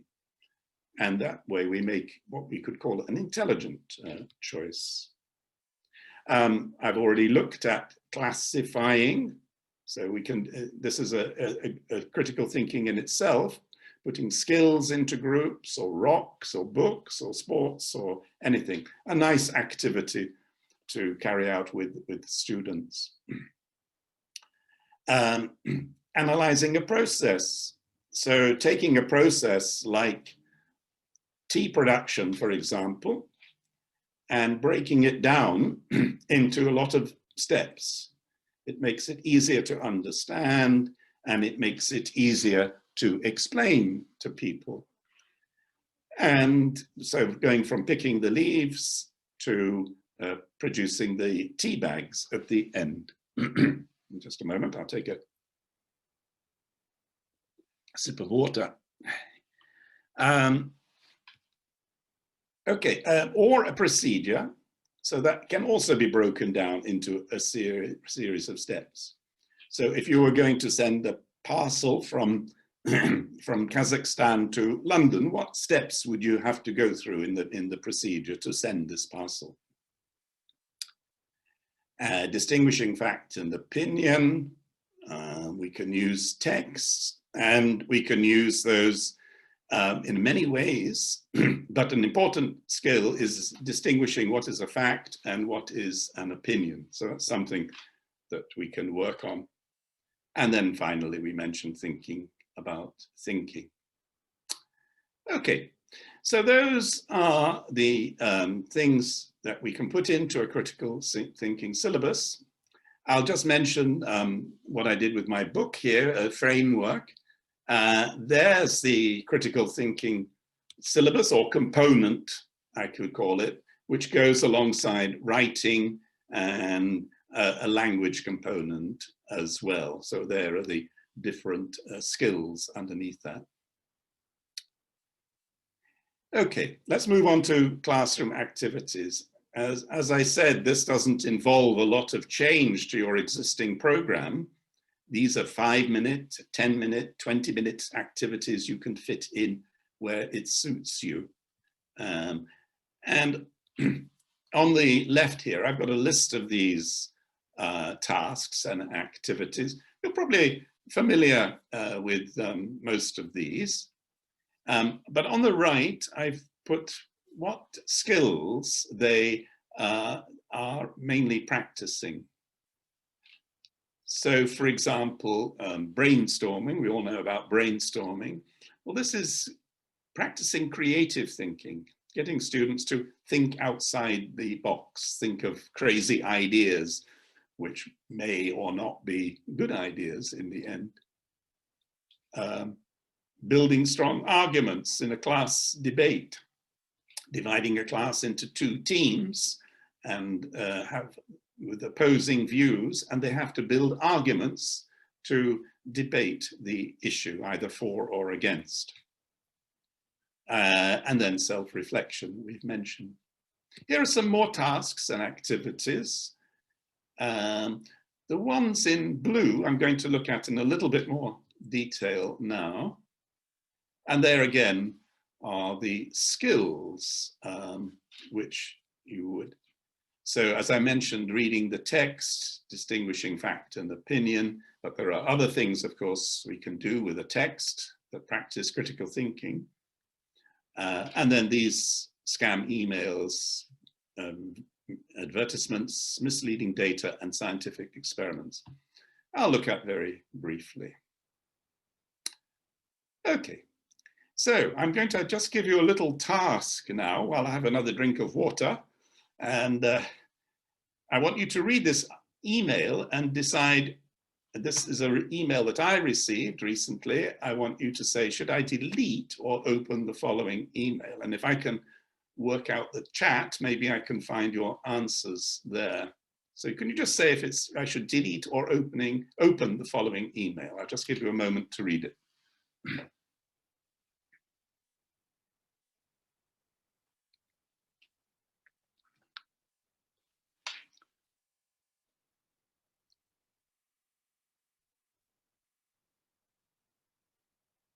We'll see if I can find the chat while that's going on.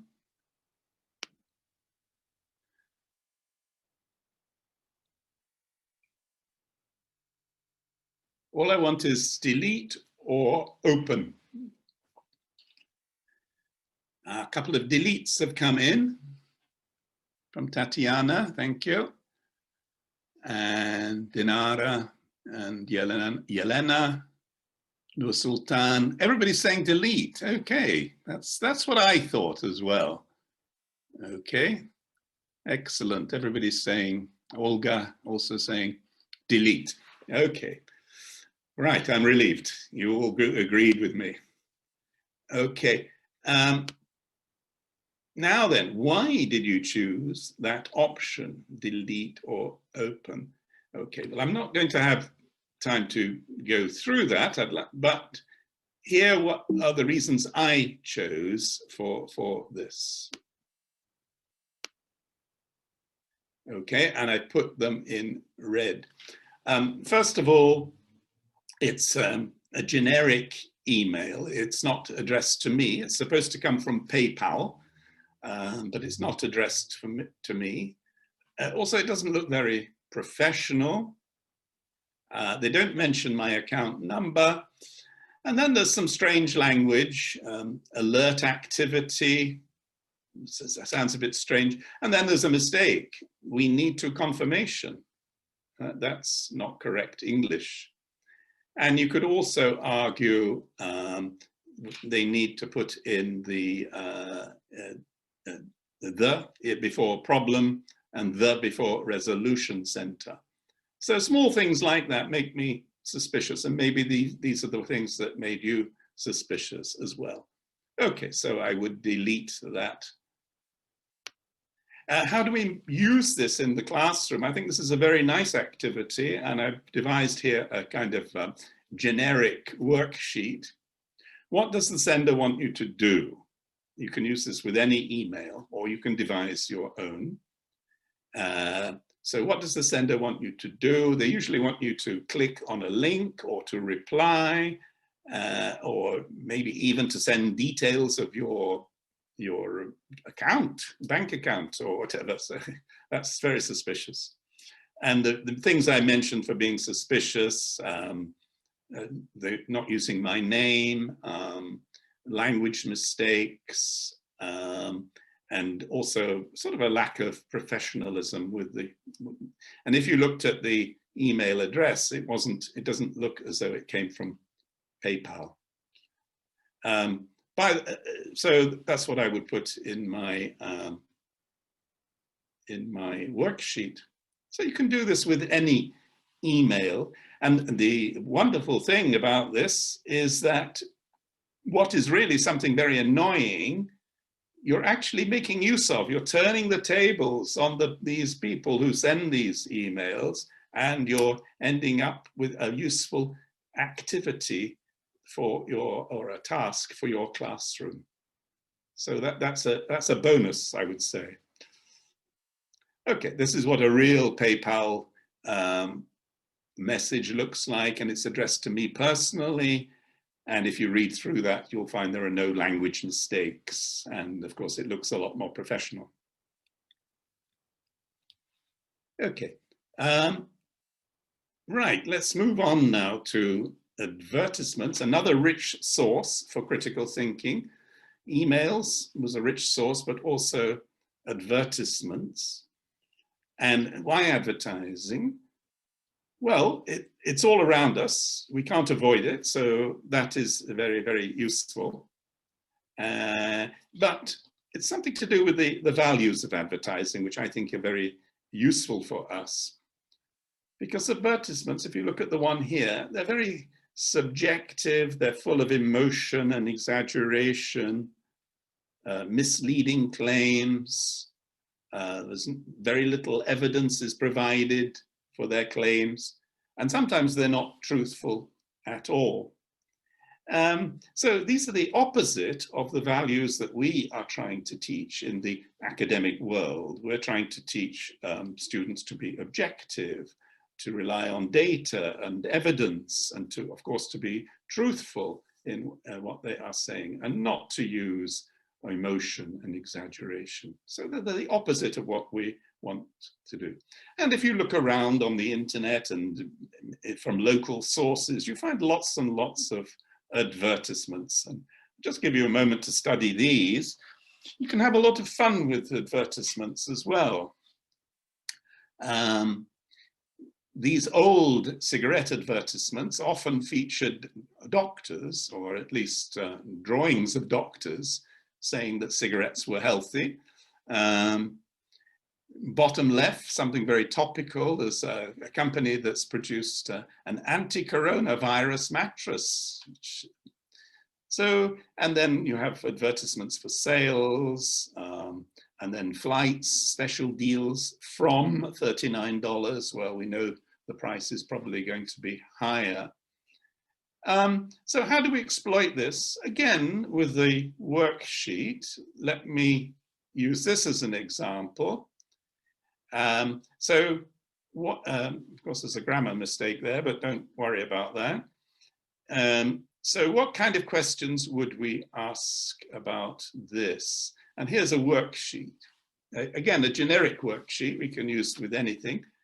What claim is the advertiser making about their product? Well, they're always making a claim, aren't they? They're always saying, if you buy this, then so-and-so. And think of 3 critical questions you could ask the advertisers. So again, it's something that can be done in pairs or small groups. And again, practicing this essential business of asking questions, sharp, clever questions to get to the heart of the matter, to the heart of the truth. So, for example, this advertisement says the cream will improve the appearance of your skin. You might want to say, do these photos really show the same person? I mean, it looks impossible. You could get from the left to the right in a few weeks. So that's the next question. How long do you need to apply the cream? And then very cleverly, what test did you carry out? Where is the evidence? All right. So we're trading this habit, this mindset, a way of looking at something and asking questions like this. Right, swiftly on to, you can have, as I say, a lot of fun with those advertisements. So I suggest you build up a store of them, either on your computer, or you can get physical examples from newspapers. Misleading data. Now, in the age of coronavirus, we've got data all around us. So this is perhaps the only advantage that comes out of the current situation, is that we've got plenty of data we can look at. So misleading data, we need to get students aware of this. Some data can be inaccurate. They might use the wrong graphical representation. For example, using a graph instead of a bar chart, or a pie chart instead of a graph. So these sort of mistakes are often made. Cherry picking of data, I don't know if you know this expression. That means you just take the best bits of data that support, and this in fact is confirmational bias, as we mentioned earlier on. Not comparing like with like. So comparing apples and pears is useless because they're very different types of fruit. You've got to compare apples with apples. Lacking in context or perspective, we might also say this is tends towards the availability bias. So not looking at the broader picture. And then the y-axis not starting at 0. The last 3 here, I'm just going to give you examples of not comparing like with like. So here's COVID cases by country, and we see, this is old data, by the way, this is from last year, so things have changed. But if we look at this, we think, oh, well, the United States isn't doing very well. Look, it's at the top of the list with the total number of cases. And if we look further down, Austria is doing well. It's only got 13,000 cases. But, of course, countries have different size populations. Some are very much bigger than other countries. So it's a little bit pointless comparing countries like this. much better is to, if you can see, the reported cases per million inhabitants. So this is the ratio. So it is a much better way of measuring the performance of one country against another country. And if we do that, well, we see the United States still not doing very well, but Austria is actually doing worse than the United States compared with the size of its population. Okay, so that's just one example. Not looking at the wider context.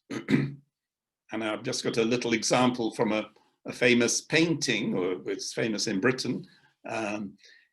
Here we see some characters dancing, some men dancing in the street. It looks, we wonder, well, why are they doing that? But if we look at the wider context, and there are the men in the bottom there, we can see that they've just come out of a factory at the end of the day, and they're probably happy to be released, and they're being a bit silly and having a dance. Okay, this is a painting by Lowry, in case you don't know, British painter. Okay, so looking at data again, so if I, for example, show you the deaths per day in the UK up to the present from February, and in February it was about 82, about 100 deaths a day, and now it's down to very little, you would think, wow, that's very good. That's a very good result. We're down to very, very small numbers of people actually dying from COVID. But we need to look at the bigger picture, of course. So if we look back to the beginning of the year, we can see that actually we've just come out of a very bad wave where numbers were very, very high in January. So we're getting a better picture. And you can see how this can be misused, can't you? We can just take a little bit of a graph to explain the point that we want, instead of looking at the whole picture. In fact, if we want to get the proper picture of the epidemic in the UK, we should have this view. So it's going all the way from March last year until May now. So we've had 2 waves, and thankfully the second wave is coming to an end and we're getting back to normal. Okay, and that's where we were with the first slide. Right, the y-axis not starting at 0. This is often used to misrepresent data. Let me give you an example. Sorry, the quality of this is not very good. The newspaper, The Times, is saying that it is selling many more copies than its rival, which is the Telegraph. And you look at the gap here and you think, wow, that's quite a big gap. And they are selling a lot more than the rival newspaper, the Daily Telegraph. These are 2 newspapers in the UK. But if we look at the y-axis here, is actually starting at 420. So this is distorting the gap. If we work it out, the gap is actually only about 10% difference. It's not as big as it seems. And so this is a trick that is often used in sales, for example, to reflect a bigger difference than there really is. So those are all things that we can look at when we're looking at data and thinking how it might be used, it might be being used to mislead us. I see I'm running out of time, and I know you've got other things to go on, so I'm going to skip this section on the scientific method, although the scientific method is central to critical thinking. It's a kind of embodiment of critical thinking, going through all of these steps. It's a kind of formula, it's a process that scientists go through, And it's really the essence of critical thinking, observing, questioning, putting forward a hypothesis, carrying out an experiment, and a conclusion. And what I was going to show you, and no time, was how we could not carry out experiments in the classroom, but at least get students to think about how they would carry out an experiment to answer a particular question. And I'll just skip through this. So questions like, at a very low level, will it sink or float? And what is the fastest route to school and college, and so on. Okay, so the very last one, I'm really running out of time here. How we add value to what we're already doing in the classroom. So when we're teaching vocabulary or grammar or syntax, looking at reading texts or teaching writing, how do we add more critical thinking into what we are already doing? And I think this deserves perhaps a separate talk, but there's not time, unfortunately. So teaching of vocabulary, we would look at these items. This is the way we would normally teach vocabulary. But on the right here, I put some ideas for ways that we can actually increase the value of critical thinking. So instead of just matching words, for example, with pictures or with definitions, get students to put words into categories and groups. Grammar and syntax, again, on the left is what we might normally do. On the right, well, inductive instruction of grammar, in fact, involves more critical thinking than deductive, but there's a place for both, obviously. Okay, on to reading.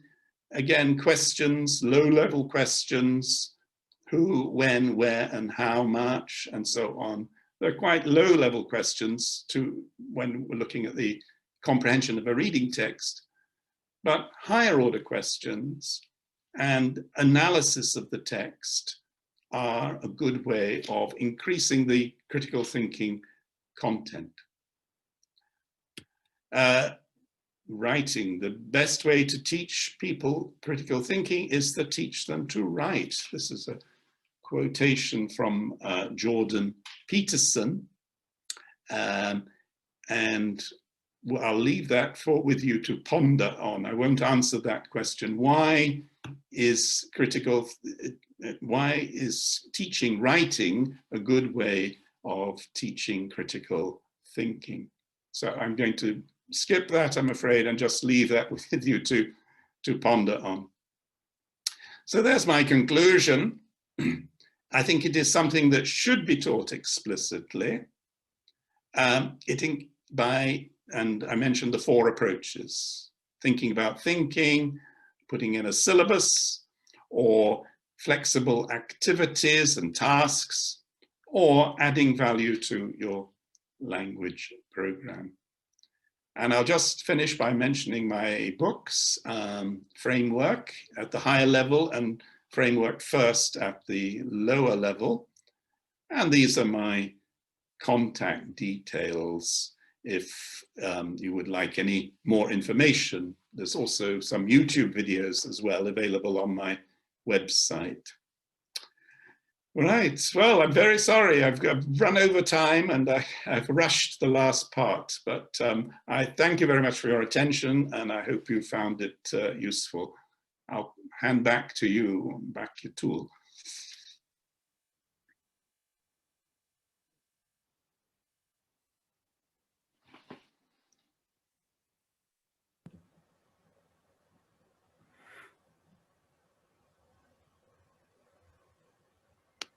Hello? Maybe just read it. Nursultan, can you just read it? Right. Very bad. Okay. You cannot hear Nursultan, sorry. Richard, what he was saying actually is that there was a question to you in the chat. The question was related to how to react to students who, when asked a question, answer, I do not know, or I do not have an opinion. So maybe you have an expert answer. Oh, well, I've had students like that. Well, if they say, I don't know, you say, well, you find out. You find out.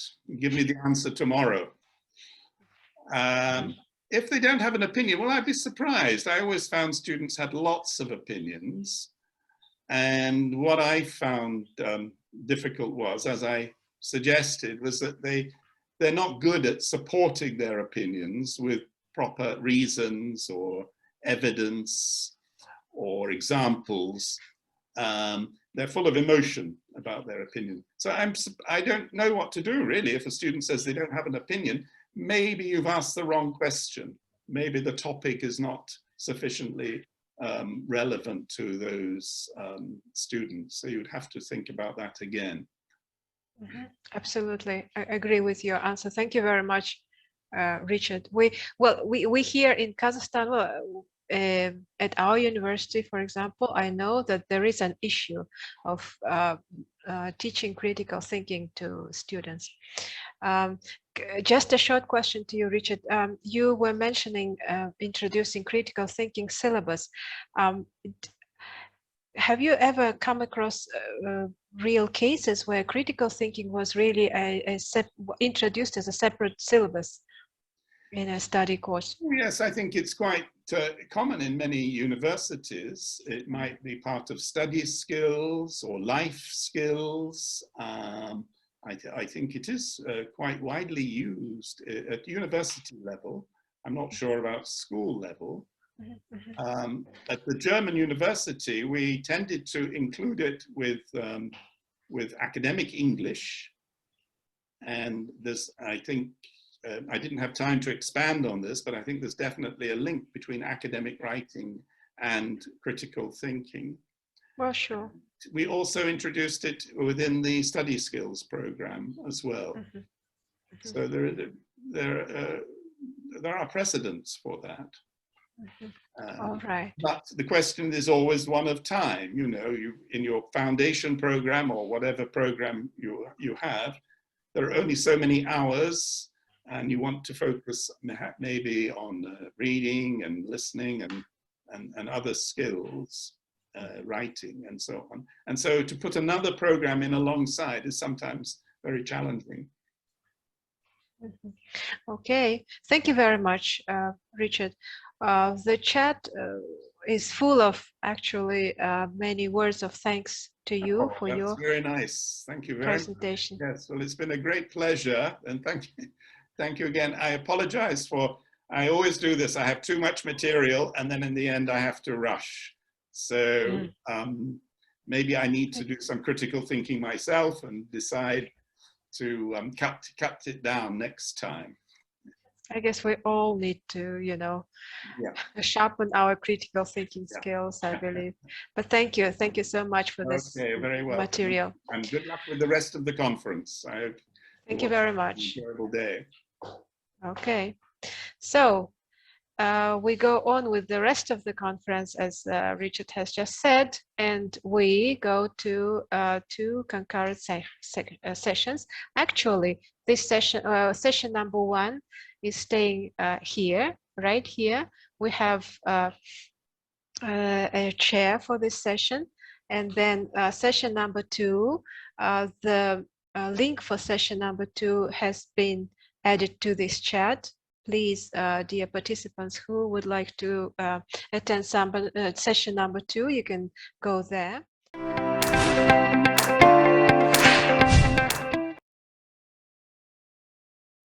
And now I can introduce my colleague. We used to work together at this very university, Laura Ibraeva. She has turned her camera on. You can see this pretty face smiling. So she is going to take over and chair the sessions for, well, session 1 presentations. So Laura, the floor is yours. Thank you very much, Pascal. It's very nice to see you, and I'm very pleased to be here. Absolutely so. So, yeah, shall we start? Yeah. I think it is time. Yeah. Okay, thank you very much. Well, good afternoon, colleagues. Very nice. Well, I can't see you all. I can see Professor Reima Al-Jarf. Yes, so thank you very much for turning on. And Maria also is on now. So thank you very much and welcome to this session, exploring contemporary roles for teachers and students, language transformation trends in the 21st century. Thank you very much for joining this session. And I'm really pleased to be here. And my name is Laura Ibraeva. I'm a PhD student at Nazarbayev University, and I'm a research assistant at Graduate School of Education of Nazarbayev University. And I will be serving you as your moderator today. Well, you'll be hearing a presentation first from Professor Reima Al-Jarf on issues in learning English for legal purposes. But before that, before we get started, I wanted to take a few seconds of your time. We have 20 minutes for both the presentation and Q&A session for each presenter. So I will have to stop you after 15 minutes, and then 5 minutes will be given for Q&A session after each presentation. You can either write your questions on the chat box, or you can ask the questions after each speaker. So globalization has resulted in English becoming the lingua franca of many different practices, including international legal practice. It's an honor to me to welcome Professor of ESL, ESP, Linguistics and Translation at King Saud University, Saudi Arabia, Reima Al-Jarf, and she has 700 publications and conference presentations in 70 countries. The floor is yours, Professor. Thank you very much. So, please.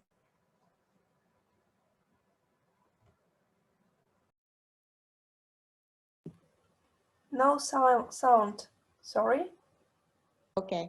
Okay. I can hear you. Yeah. Okay. Okay. Today I'm going to talk about some issues in teaching and learning English for legal purposes. At my college, we prepare translators, and the translation program is 10 semesters or 5 years. In semester 5, the students take a stylistics course. And in semester 9, they take a legal translation course. So it's very important for the students to be able to read and understand legal texts, and also to be able to identify the features, the lexical features, the syntactic features of legal documents or legal language.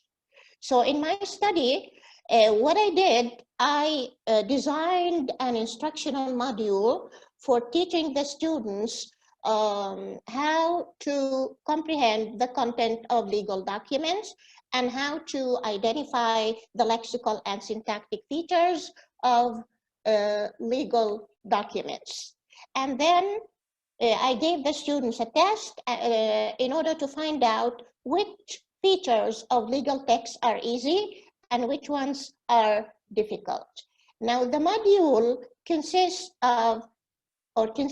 of 3 components: the specialized legal documents, specialized legal terms, and specialized and grammatical structures that are common in legal documents. Now, examples of the legal documents are insurance policies, statutes, contracts, agreements, leases, petitions, investigations, etc. There are many types. Now, examples of legal terms. Legal terms have special features. For example, French terms are very common in legal language. Latin terms are also very common. Archaic words, we find coordination of synonyms and near synonyms like terms and conditions. Also, they put prepositions together, prefixes and prefixing and suffixing of prepositions like hereby, herein, hereof, and also legal language or legal text, they use a limited number of lexical sets. Like deem, accept, acquire, exercise, observe, constitute, and so on. Now, some of the common Grammatical structures in legal documents are the use of long and complex senses, use of conditional clauses, coordinated adverbials, use of the modal auxiliary shall. They would say the client shall do this. And also French word order of some phrases like court-martial instead of martial court, and secretary general instead of general secretary. Adjectives like splendid, wise, disgusting are not frequent. Also, legal documents, they use statements, no questions. Occasionally, they use commands. No pronoun reference like their or his. No intensifying adverbs like very. Use of long, complicated nominal groups, noun phrases. They use long ones. Now the material and technologies used, what I did, of course, I took the technical terms, the technical legal terms from online legal dictionaries and also the documents from internet resources, the assignments I gave to the students, I posted them on Blackboard, and in the classroom, I used a smartboard. What I did, I'm going to talk about the instructional stages. What I did, I just used direct instruction. I used sample text in the classroom. I performed a text analysis. I would read the text and then show examples of the vocabulary items and the grammatical structures, and then tell them this word, this is from French, this one is from Latin, this one is archaic, like this. And then the structures, I would identify the type of each structure. I used a smartboard so that they all see the document, and when I point at some phrases or some structures, they would all see them. And then after I finished, the students, they had to perform a text analysis themselves, practice, of course, reading and identifying the lexical features and the grammatical features in the document. At the end of the module, what I did, I gave the students a test, I gave them a text, and I asked them to identify the stylistic features in that text. The stylistic features, only two, lexical and grammatical or syntactic, the same. And then give two examples for each lexical or each grammatical feature from the text they are reading. And then what I did, I analyzed the students' answers. So here you see the results in percentages, all the features in the horizontal axis, and then the percentages, these are the percentages of the difficulties. So the ones on the right are the easy features, the ones on the left are the difficult features. So the easy features are the French word order, archaic words, the passive structures, adverbs in unusual word order, emphatic auxiliary, and so on. The difficult features like legal verbs, prefixing and suffixing of prepositions, long complex senses, coordination of adverbs, prepositional phrases. So those were the difficult features. In general, the easy features are the lexical features, and the difficult ones are the grammatical or syntactic features. So I found out that still the students, they had some difficulties identifying lexical and grammatical features in legal text, which means that they have not fully learned, or because legal texts are difficult. So they are still having problems comprehending and distinguishing the different features of legal text. And also because the features in different legal texts are different. They are not the same. Okay, so my recommendations, I recommend that when we teach the features of legal documents, to proceed in graded steps, to start with the easy and short features, and then move on to longer and more difficult features, and to give the students more text and different types of text where they read silently and they highlight the lexical and the grammatical features, and also to compare and contrast the different types of legal text and see, for example, the features that are more common in one type and the ones that are more common in another type. Okay, with this, I come to the end of the presentation. I made it very brief because usually there are delays in presentations, and so yes, instead of giving half a presentation, I made it very brief. So if you need more details, you just ask me and I will expand those. Thank you very much for this presentation. It's actually this topic itself is very interesting to me personally, because I used to teach English for specific purposes to students majoring in finance. So here we have several questions. Thank you very much. So it would be more interactive. Yeah, I think our audience might ask questions. So Ludmila Smirnova is asking this question: do the students have only to identify the peculiarities of the legal text? Yes. Well, in the stylistics course, I used to teach them different types of text, because the students in the translation program, they translate text in 18 subject areas. So I used to teach them the features of scientific text, the language of the newspaper, business, letters, commercial text, and also legal text. But legal language in particular is very difficult for them, you know, because they translate from English to Arabic, Arabic to English, and they are completely different. And even when they take the legal translation course, many students, they fail the course because they find legal translation difficult. Mm-hmm. So in the stylistics course, I did not only focus on legal documents. I taught them different types of text in which,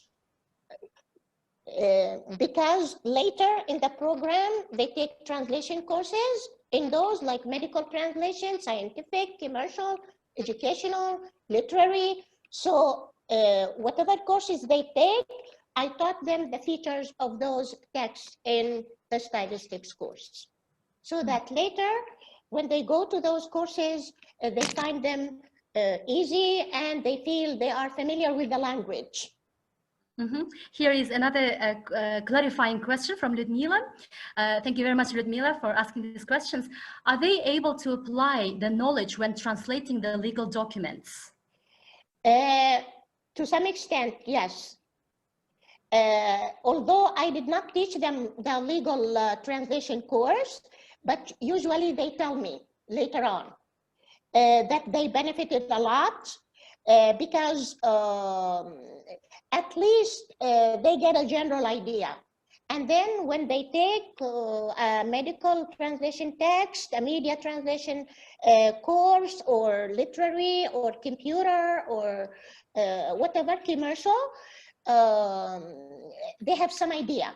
It's not like taking those courses without having any idea about them, about the text. Mm-hmm, mm-hmm. Yes, of course, they find the course helpful. Thank you very much for your answer. So if please feel free to ask questions, also like not maybe in chat. If you don't want to write, you can just ask your questions. Yeah, may I, Laura? Sure, I have a question. So it's not specifically about legal documents, but just I also teach ESP, and I wonder if you did this research by yourself. So how did you find all these differences, or the works? There are some published works where we can find this information. Of course, I wrote the material for the text. So for each type of text I taught, for example, suppose I want to teach the features of newspaper language. So what I did, I would go get resources and then summarize the features of legal language, or use resources and then compile information to find out, for example, and make a list of features of scientific text or literary text or commercial text, business language, like this. So I divided the course into modules, 1 or 2 weeks for each module. And in each module, I focused on one type of text. One module for legal language, another module for newspaper language, third module for scientific language, and so on. So I taught them maybe 6 or 7 modules, 1 or 2 weeks each.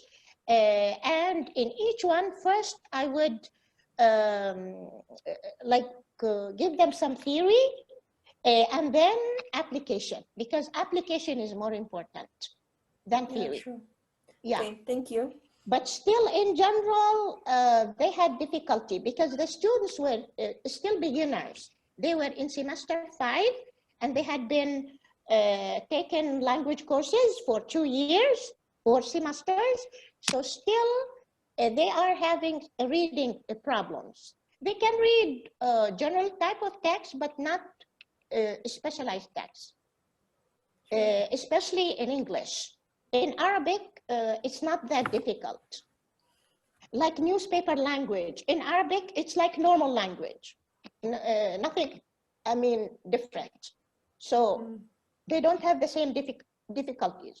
But in English, because you have the word ban, and you have commas, and you have instead of and you have to instead of will, instead of the future. So they have difficulties with those because the features are unusual. And also, for example, they don't know Latin, they don't know French. So how can they find out or identify words that are French words? Me, I can, because I know French. And I used to teach Greek and Latin roots, so I know some Latin. But them, they don't have any background in Latin language, in French language. So when they read, they wouldn't know whether this word is French, this word order is French, Secretary General. If you know some French, you will know that this is French word order. It's not General Secretary or Marshal Court, because Marshal Court is the English word order, but Court Martial is not the English word order. So that's why they have some difficulty. Even in translation, they used to flunk, to fail in the translation course. But I did not teach it, so they did not fail with me. Okay, thank you. Thank you very much. So, well, maybe we'll go further. Thank you very much for your interesting presentation. It's no secret that COVID-19 pandemic has changed many aspects of our life forever, including education. The challenges and prospects of the communicative language teaching approach through adopting synchronous online teaching and the development of CLT tasks in the time of COVID-19 and online learning are also obvious. Now, please welcome our colleagues from the English Language Department at Satpayev University, Raushan Nasirova and Ayjan Kalkaeva, who will be presenting their study, CLT approach in the context of synchronous online teaching, challenges and perspectives. Colleagues, please, the floor is yours. Okay, thank you, Laura. Good afternoon, dear colleagues. My name is Ayjan Batumbaevna, and I'm a lecturer at Z5 University. Today, me and my colleague Raushan Nasirova will be presenting our findings on the topic CLT approach in the context of synchronous online teaching. And this is the outline of our presentation. Can you hear me well? Can you see me well? Okay. So first, very good. First, Raushan will be presenting some perspectives of authors, different authors on this topical issue, including the background and concept of the CLT approach. And after that, I'll be talking about teacher skills necessary for the efficient CLT implementation in the context of synchronous online teaching. I'll be highlighting challenges and advantages that we believe the online platforms can bring to the implementation of the CLT approach. And our conclusions and the list of references will follow at the end of our presentation. So Raushan, I give the floor to you.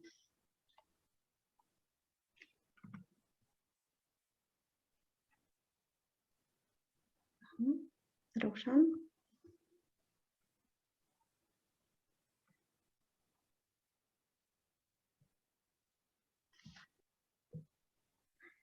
Raushan, can you hear me?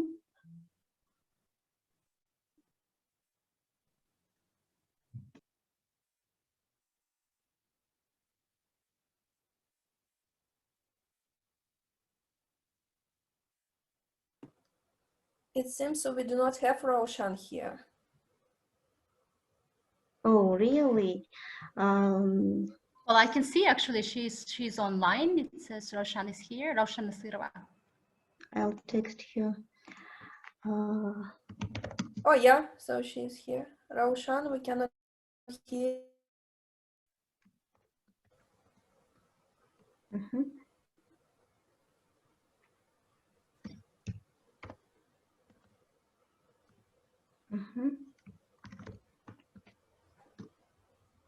There is no sound. Can you hear me? Oh, yes, now we can. Oh, thank you. I'm sorry, I was having apparently some microphone issues, so let me continue. Yeah, thank you, Ayjan. As we know, in Kazakhstan, since the closure of educational institutions due to COVID-19, all the lessons have been conducted online, and English language lessons at our university were not an exception. So our university has been using several teaching platforms. However, today our topic is the CLT approach, the communicative language teaching approach in the context of synchronous online teaching. So first of all, we would like to introduce a definition. What is communicative language teaching? So this was taken from an international dictionary. This is an approach to language instruction that prioritizes target language interaction as both the overarching goal as well as the means for accomplishing that goal. So this approach focuses primarily on the development of students' communicative competence in a meaningful context. And the second definition which we would like to introduce is what is synchronous online communication? What do we mean by that? This is a dialogic communication that proceeds under conditions of simultaneous presence or co-presence in a shared communicative space, which may be physical or virtual. Virtual, of course, refers to online. Next slide, please.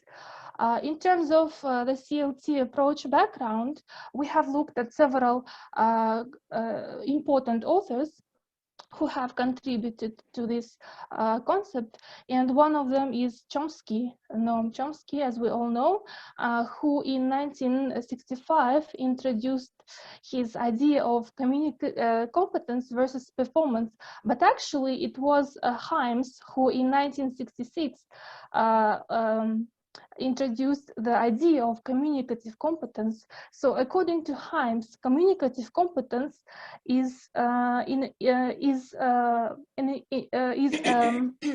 integral part of a student, which comprises actually competence and performance. So he does not differentiate between competence and performance like Chomsky did.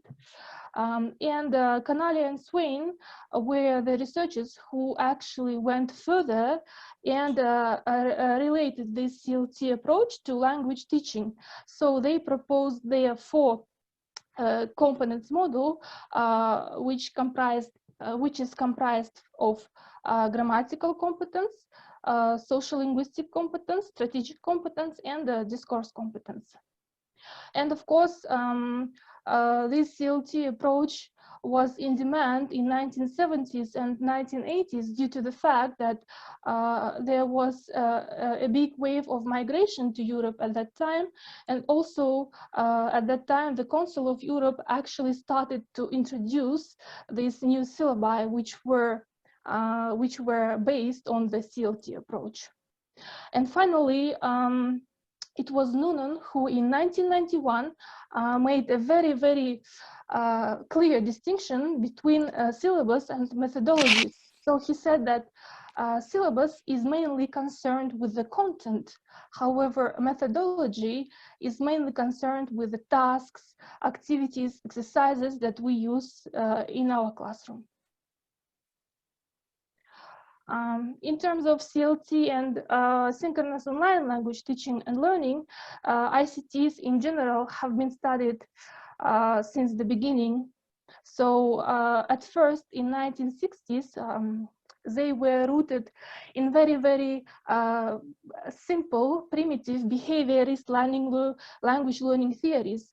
So it was mainly the audiolingual approach, where students had to do a lot of repetitive tasks. However, when the CLT approach was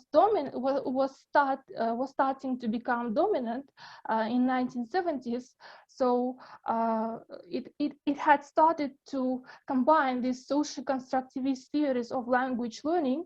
And as we all know, these theories state that all language develops as a result of social interaction and language use.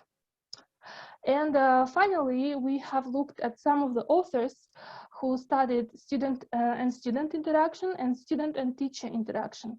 So in terms of student-to-student interaction, Nation states that one of the key factors which facilitates successful language learning is actually student-to-student interaction. In the context of synchronous online teaching and learning. However, according to Konke and Moorhouse, this may be difficult to monitor because when we assign pair work or group work in breakout rooms, it takes, first of all, it takes time, and second of all, it requires the teachers actual physical appearance in every room. Yeah. Next slide. And finally, in terms of student and teacher interaction, so Huang and Liu have been studying this topic, and they state that sometimes actually physical distance may increase the psychological distance between student and teacher, as well as some students may feel that they are talking to a computer, but not the actual teacher. And finally, in terms of online versus face-to-face interaction, so Johnson et al. They say that face-to-face interaction is actually superior in a way that it creates more opportunities for non-verbal communication between students and between students and teacher. However, according to Hong, it may be more time consuming because we have to actually manually distribute the tasks and assign breakout rooms to students and check every room. So it is actually more time consuming. And finally, Hampel and Stickler, they have been studying the difference between online and face-to-face interaction. And they state that during this synchronous online teaching, actually, so they appear or emerge new communication patterns. And these patterns actually can be a different topic or a research topic for study. So now I will give the floor to my colleague Ayjan. She will continue with key competencies of a foreign language teacher. Thank you, Roshan. So in this slide, you can see 6 broad categories of teacher skills necessary for the smooth, efficient implementation of the CLT approach, both in the offline and online settings.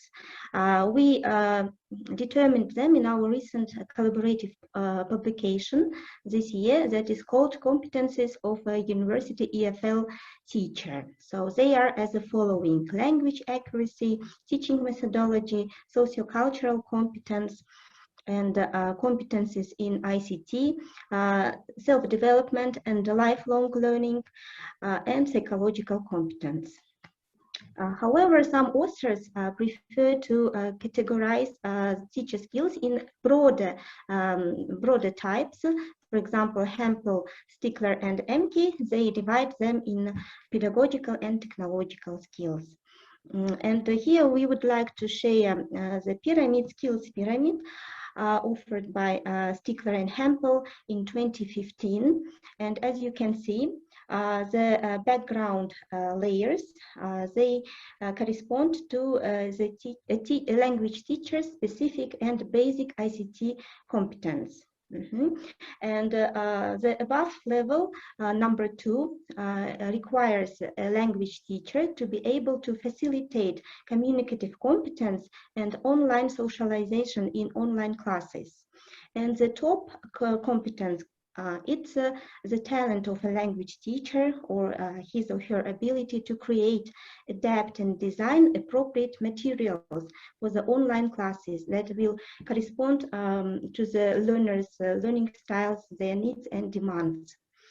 So based on this pyramid, we can conclude that for teaching online synchronously, a teacher should be not only good at CLT application, but also should be competent, at least at a sufficient level, in the use of ICTs and online platforms.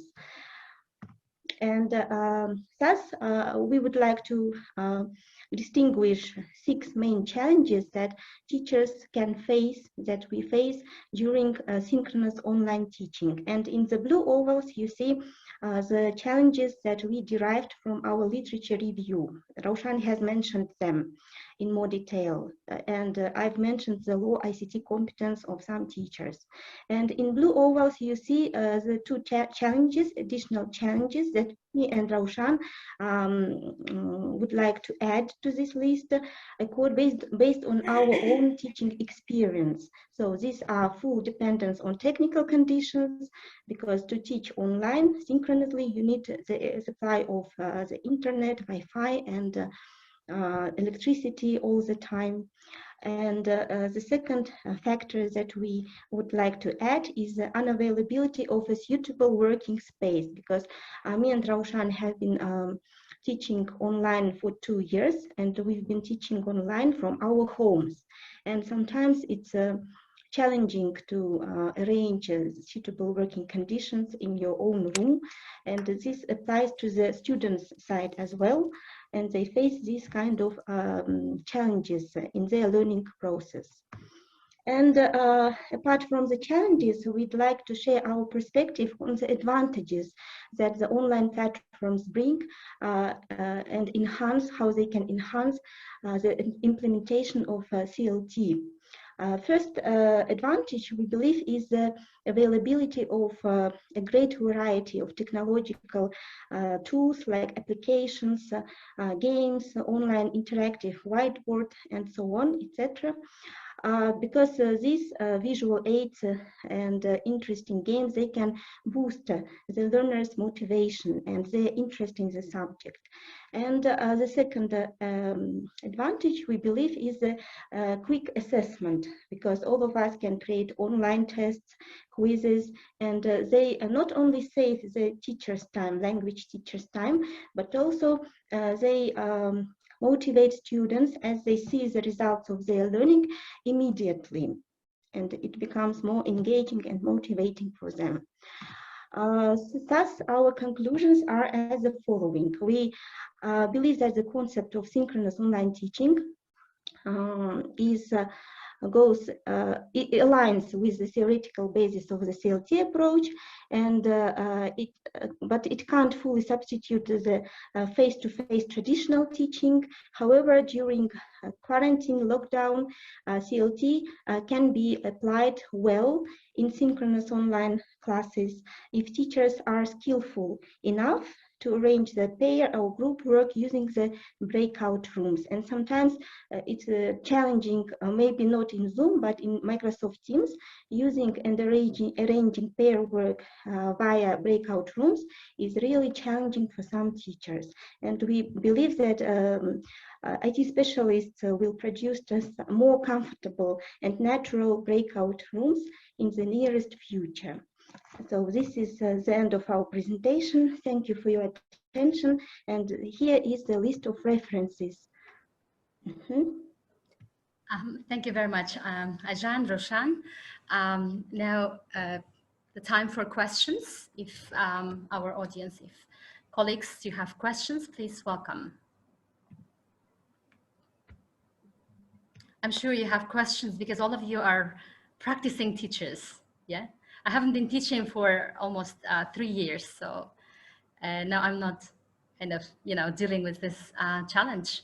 What about the others? Do you have any questions?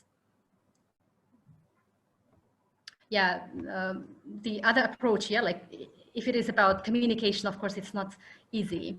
Okay, Ludmila, thank you very much for your question. How do you deal with the habit of students to rely heavily on resources when communicating?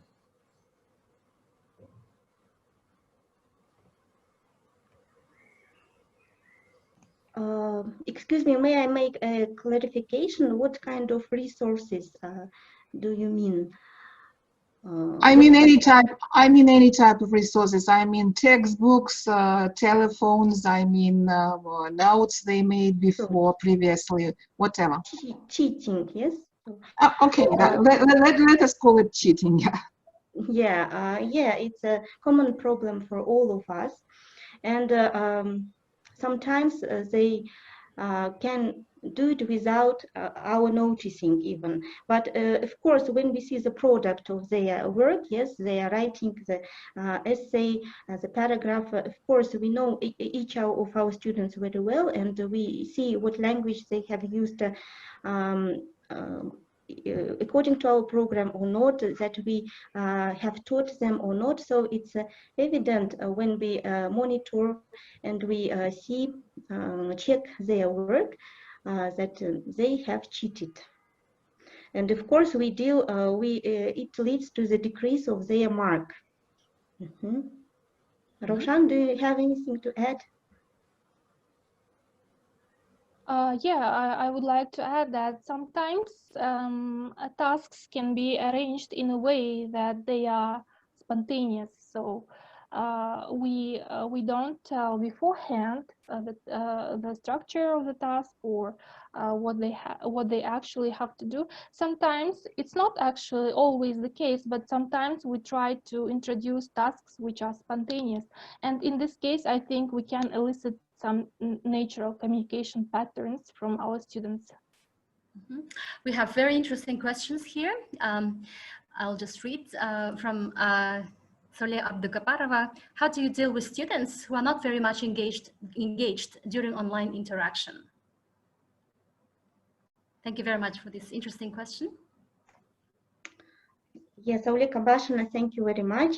I'd like to use this opportunity to greet Saule Abdagaparova because we haven't seen our professor for a long time. So it was a great pleasure to see and listen to your talk today for both of us. And this question is very interesting. And we, personally me, I force all my students to turn on their web cameras, and otherwise, of course, they can get lower marks. Indeed, everyone is engaged because they need to show their face, what they're doing, their space. And of course, we try to design our tasks in a motivating style. So we apply the CLT approach. When we present vocabulary or grammar, we don't just give the lecture, we try to elicit from the audience, from our students, by asking them some questions so that they can think, and we look at them, see their faces, and listen to their answers, so everyone is engaged. Roshan, what about you? Yeah, I totally agree with Ajan. And also, from my part, I would like to say that it's a good idea to arrange some lessons in a way that they have to compete with each other. So I think it's a very good motivation to engage students. We can arrange games or group work, pair work, but the idea is when I have actually witnessed it myself during my online teaching experience, that when we arrange a task in a way that they have to compete with each other, whether it is in pairs or in groups, they are actually more engaged. So it could be one of the ways to engage our students. Thank you very much, Roshan. Next question is, students use Google Translator instead of constructing sentences or utterances themselves, even capable students. There is no transparency in online learning systems. What about technical problems? Well, several questions. Pronunciation is distorted due to technical issues online. Thank you, Saulia, for your question. Ishan Gazina. So is it two questions or one question? The first question is about using Google Translator, and the second is about pronunciation, yes? Yeah, transparency in online learning systems. Okay, thank you very much. It's a big issue for all of us because we aren't using like some applications checking. Yes, some teachers, most teachers, they use plagiarism, yes, programs to check the writing, but my level is elementary. I've been teaching elementary English for 2 years, and I can guess and find out whether it's a student's own writing or not, just by reading the text, because it's evident from the elementary, some 5 or 10 sentences. I don't need to use the programs for checking plagiarism. And Raushan is the head of the link of General English, yes? So Raushan, what about your link? Yeah, in terms of plagiarism, to check written works, we actually use some plagiarism checking programs. So it is practiced within the general one English level. And in terms of the question of technical issues, I think technical issues, we cannot avoid them. So of course, it's a big problem, yeah, when poor internet connection distorts the pronunciation and video, but I think there is so much that we can do from our part to provide the best possible lessons, yeah, for our students. Thank you very much. Time is up for the questions and answer session. Well, just from my own experience, actually flipped classroom, I think, approach would be great for communicative learning. I think when students, they read and prepare already for the class, and then they come and they are ready, they can just communicate, and you could do some a lot of activities. Next, the next speaker is my colleague I used to work with for more than 10 years at Kazakhstan University, and I know her as a person who is multifaceted in terms of teaching various English courses. Developing an effective digital learning environment is extremely important, especially in COVID-19 pandemic and online learning. And adaptation of courses actually for the online learning environment is one of the biggest challenges, according to many researchers as well. Yeah. So please welcome our next speaker, Tatiana Brikalova, with the topic designing a course in a digitalized environment, experience and challenges. Tatiana, the floor is yours. Thank you, Laura. Yeah, so I think that some of the things were mentioned already by my colleagues, which I plan to share today, but I try to do my best and to tell you something new, I hope, or at least probably answer some of the challenges which were mentioned previously. So I'm afraid I need a little bit more than 15 minutes. So don't interrupt me, please. So when I was practicing, there were 18 minutes. So I tried to make it shorter, but I don't know how it goes on. Okay. So my main aim of today's presentation is to share the experience.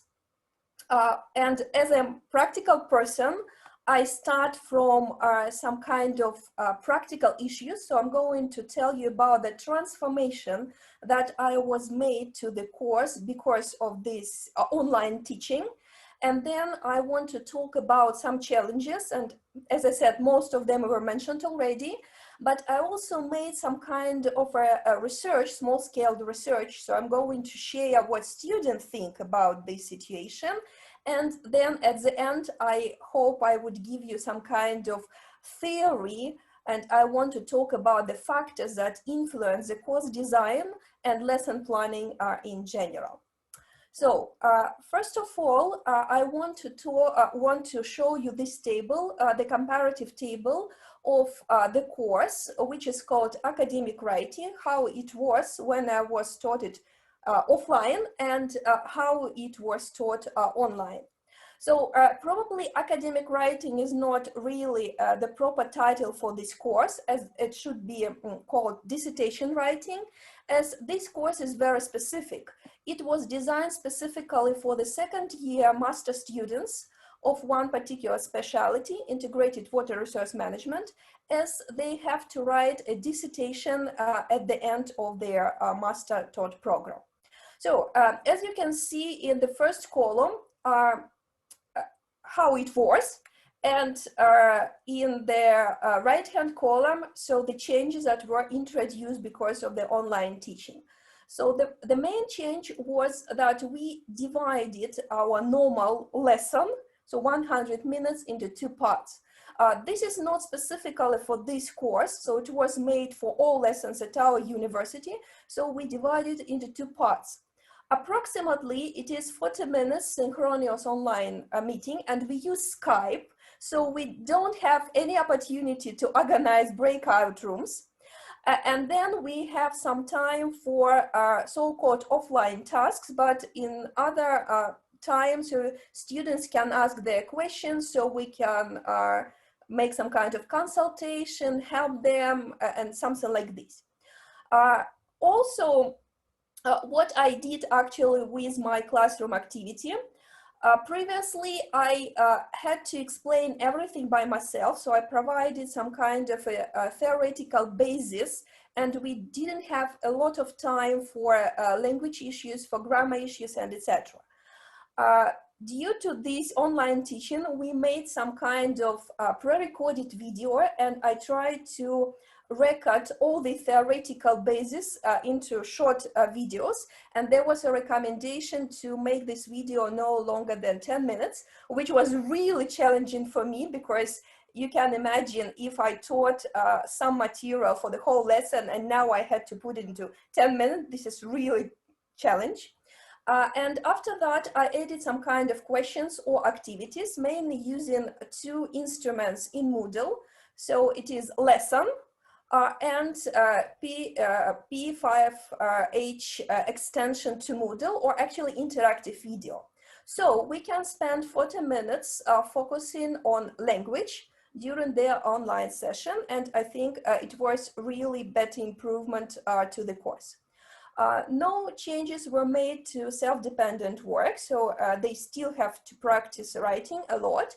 But as you can see, I have a number of tools which I haven't used previously. So except Moodle and Skype, we use a lot of different Google tables and docs like collaborative work. So we use also interactive video, and the last one, so it was happened accidentally because I didn't plan it before, but it happened as a good instrument and it helps students a lot. So we recorded the session, I made some kind of changes there, and after that I uploaded to Moodle. So students now have an opportunity to re-watch their video, especially if they miss the lesson. So it was a really great addition to the course. So that's what happened. And now let's talk about the challenges which I experienced while planning and making all these changes. So the first thing, it's the first challenge, it's about the teaching resources. So as you noticed previously, we used mainly books and handouts, but now there is a question, should we continue using this paper material and textbooks? And if we continue use them, how we are going to share this material with students? Because there is a case of copyright and some other law issues. So if we use ebooks, then there is a question, should we buy it only for us, I mean for teachers to use it while online teaching, or we should give the access to all students? So it's a really big issue. I didn't use ebooks for this particular course, but we use it for general English, and this is really good material because we have embedded video and embedded audio, and even answers can be checked. So this is really great, and students asked us to give the books to them, but we actually didn't do that because it's rather expensive. So again, the question of choice and adaptation of the material. And of course, I should mention some other sources.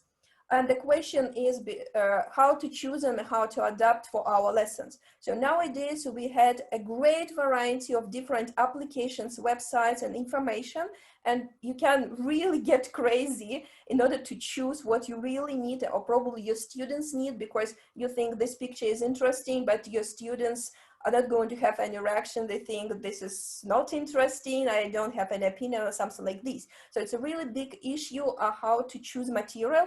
I don't have answer to that question, yes, but that challenges which I experienced, and I think you too. So the next problem, again, it was not specifically because of online teaching, but we had it and we still have it, but I think it's even more complicated because of online teaching. It's when you have multi-level groups, and the second problem is related to learners' participation. So when you have your students, the mixture of students from A2 level to C1, students with lower level, they're afraid to ask questions, even if they want to ask them. And they're usually shy, they keep silence, and you can see that black screen, and sometimes it seems you are the only one, and so you cannot see anyone. In the class, you can hear what they say, or you can see their face, but now you have nothing, and you need to ask them, please tell me, are you there? So what do you think, and etc. So it's really a crazy situation. It's really difficult, so more difficult online than offline. So another problem which was mentioned today several times is cheating. So, and previously we had to check only assess mainly for plagiarism, but nowadays what students, even lower level students do, they use Google Translator. I agree with that completely. They translate rather good speeches into English, and then they read it from the slides. And it is noticeable, and actually I don't know how to react this. I always say that, guys, it's not your text, but they say, I use Google Translator, so what can I do? So this is really a big issue, how to deal with that, and it's even more complicated when we teach online. And the last problem, which also was mentioned today, is about technical problems. But here, the technical problems is not about the teachers, it's also about their students, because previously, when we had the problems, we can invite a specialist who can help us to deal with the problem. But now when we are sitting at home and teaching at home, we need to find out everything by yourself. So, and if I have the problem, I probably can ask my husband to help me. But when my students have problems, I don't know what to do actually. In this case, I need to think about some kind of alternative on the planning stage. So that's my challenges. And as I said, you probably all have the same. And if you know these challenges beforehand, if you think about all these things on the stage of planning a course, so before you have your syllabus, then probably it's a good idea to have an alternative plan, and that will help you a lot, I hope.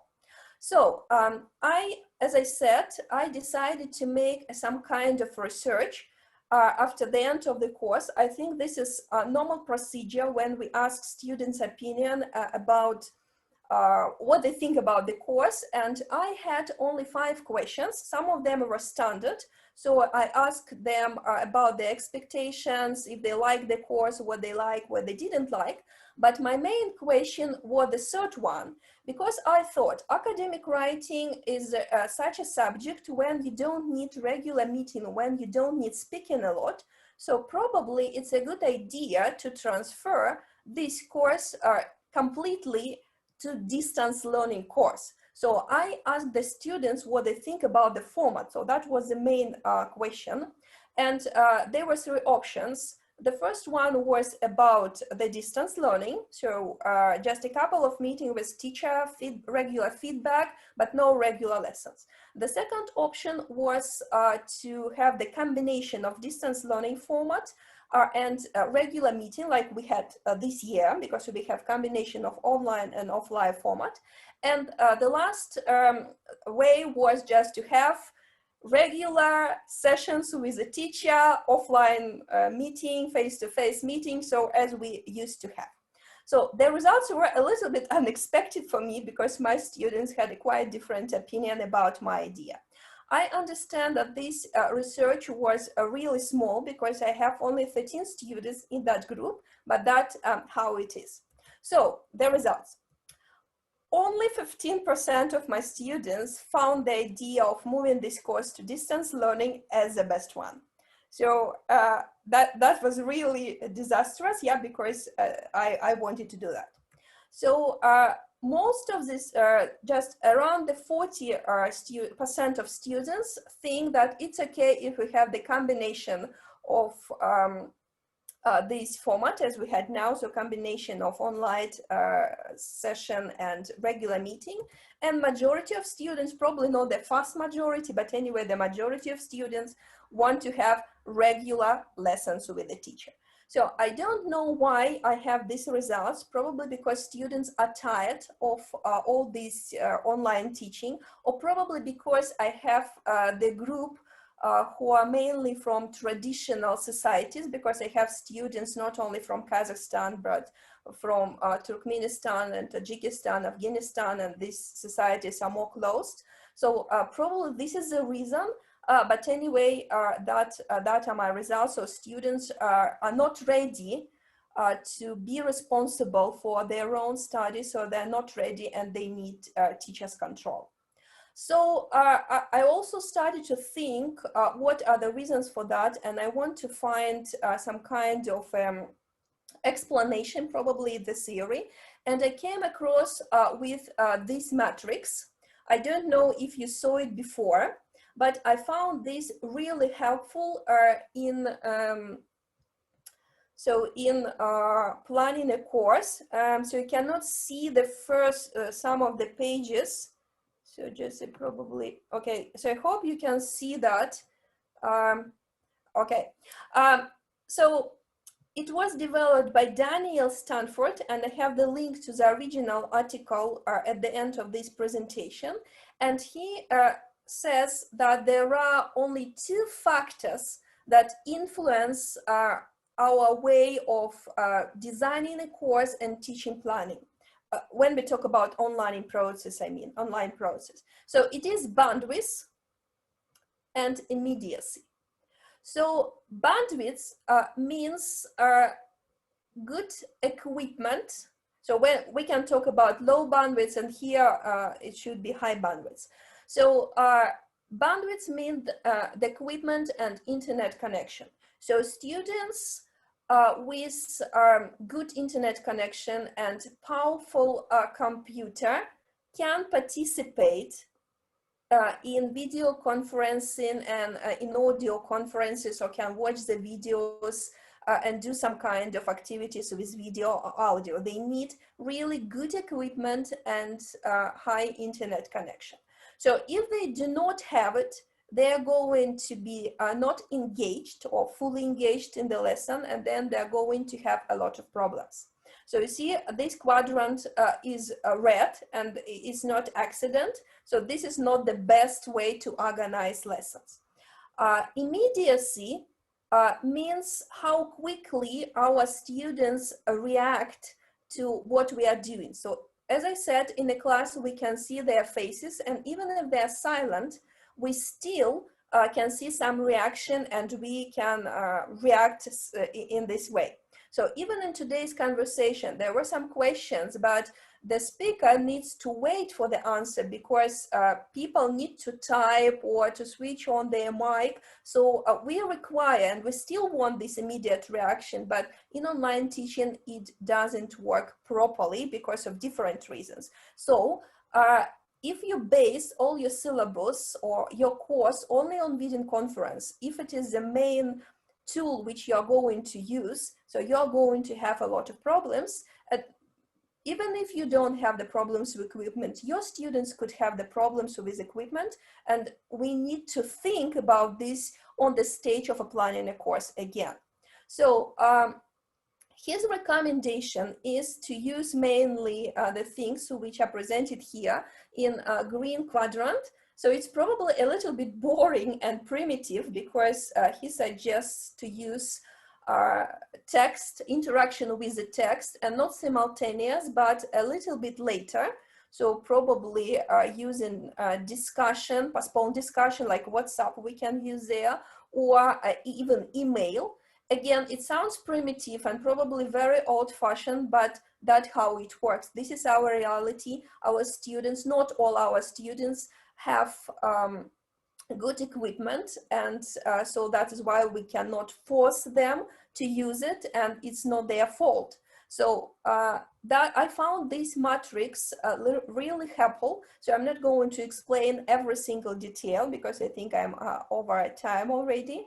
So if you continue this discussion, that would be great. So we can continue to talk about this. But I never thought about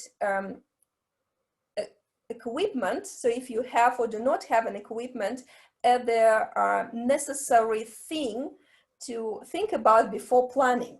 So, and I hope that I persuade you and you can think about all these things. And if you use all these recommendations, I hope that you are not going to have the same problems as you probably had during this year while online teaching.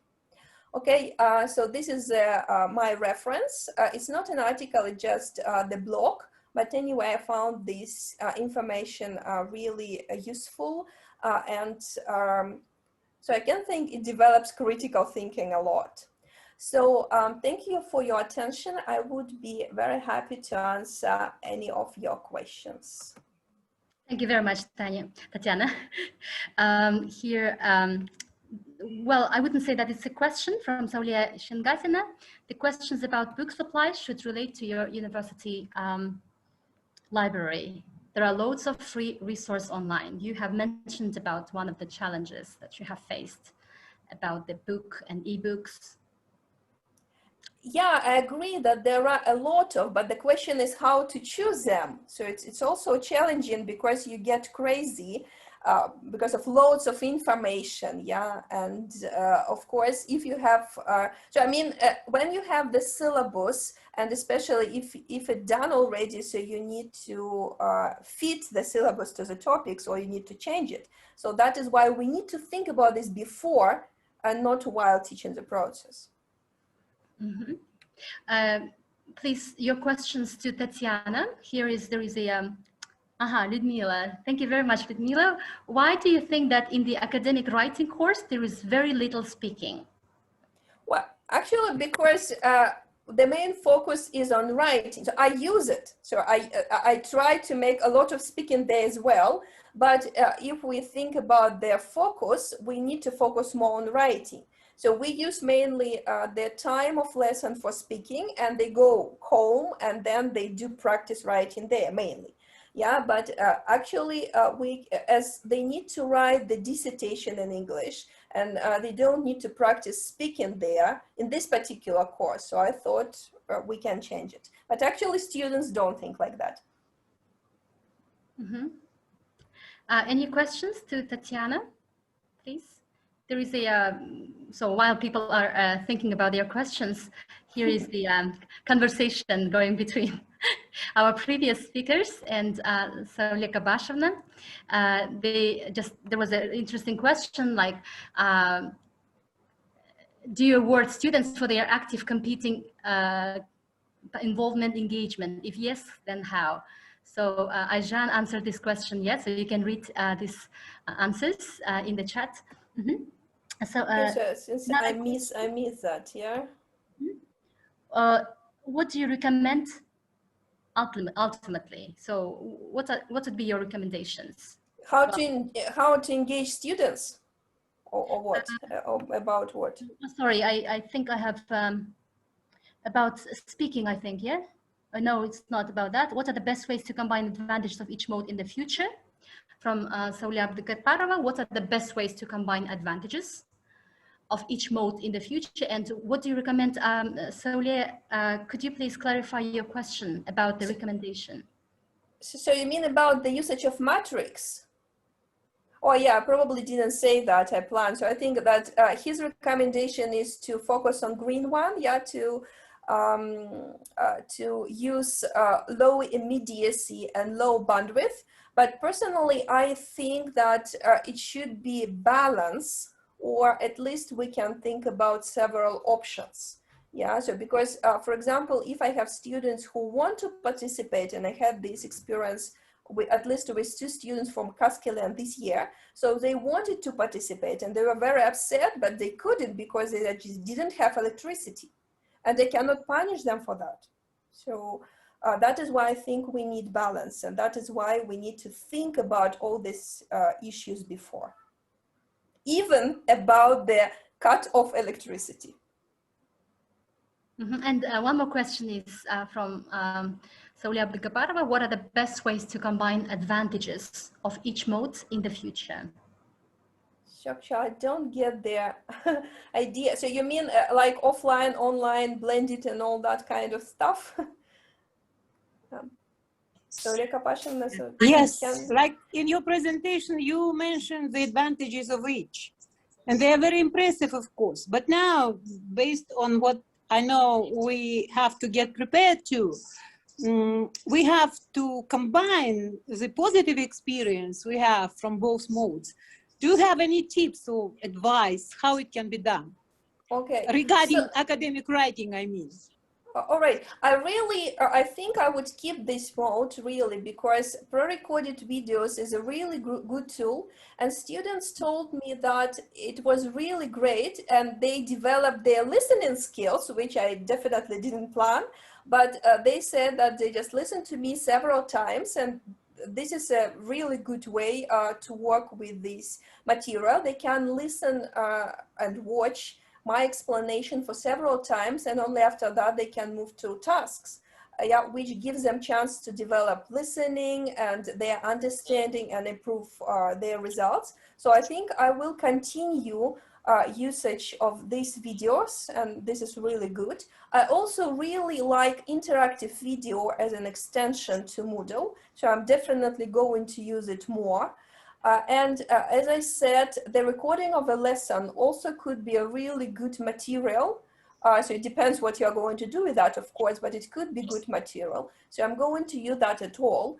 And I really it's probably not from my experience, but from today's conference, I want to introduce more critical thinking. I think it's really necessary for our students.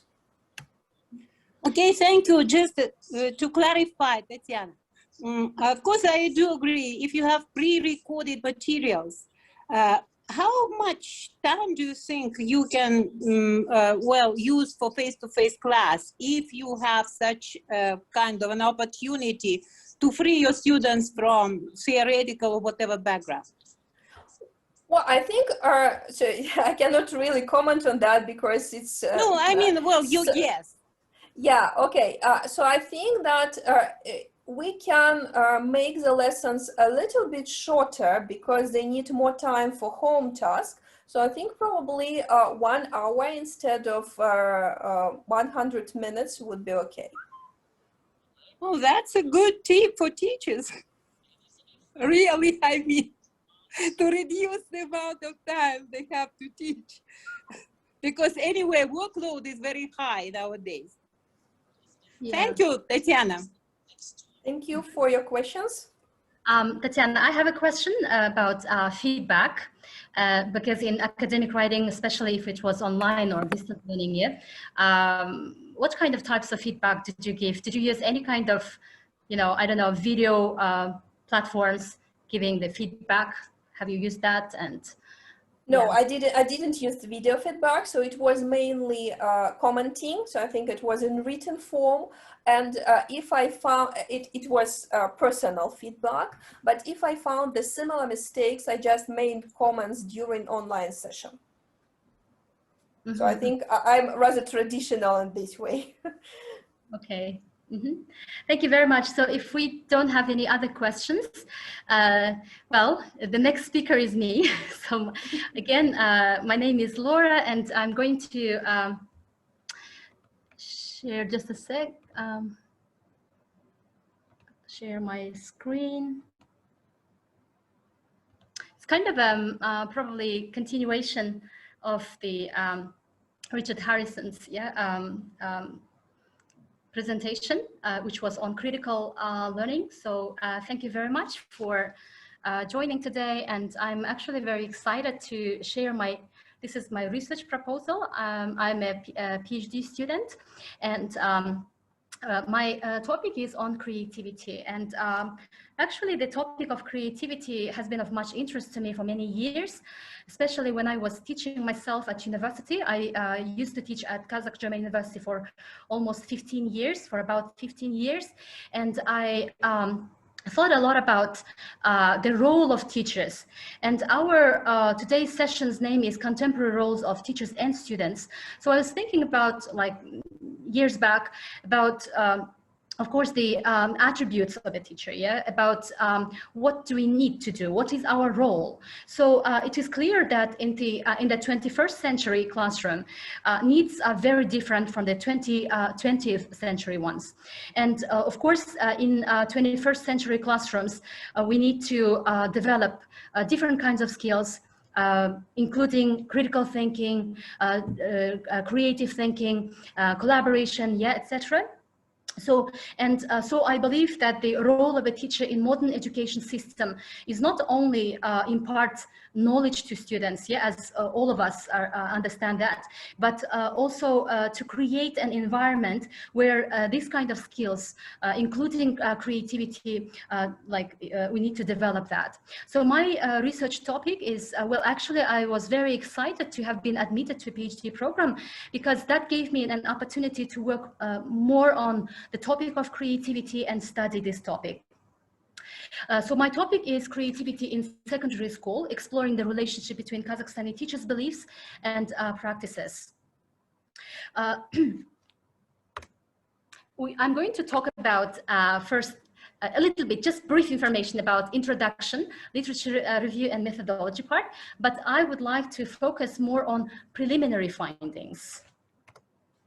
Well, just Kazakhstani context, as you know, Kazakhstan's vision for education by 2050 is to have strong and competitive human capital of knowledge and skills that are very important in this world of unpredictable changes such as COVID or online learning, yeah, 100% switching to this mode.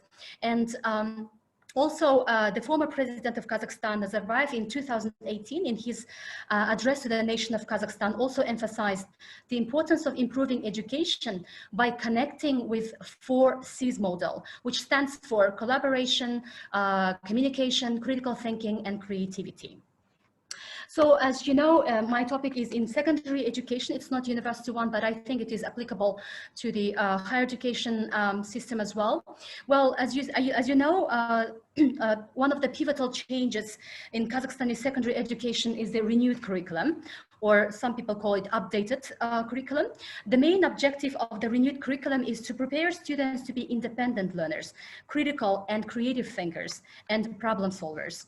And one aspect of Kazakhstani renewed curriculum is that it recommends teachers to shift from the teacher-centered to the learner-centered, from knowledge-based to skills-based curriculum. So, and well, what is creativity? In my study, I used this one of the widely used definition of creativity, which is the ability to produce work that is both novel, which is original, unexpected, and appropriate, useful, adaptive, concerning task constraints.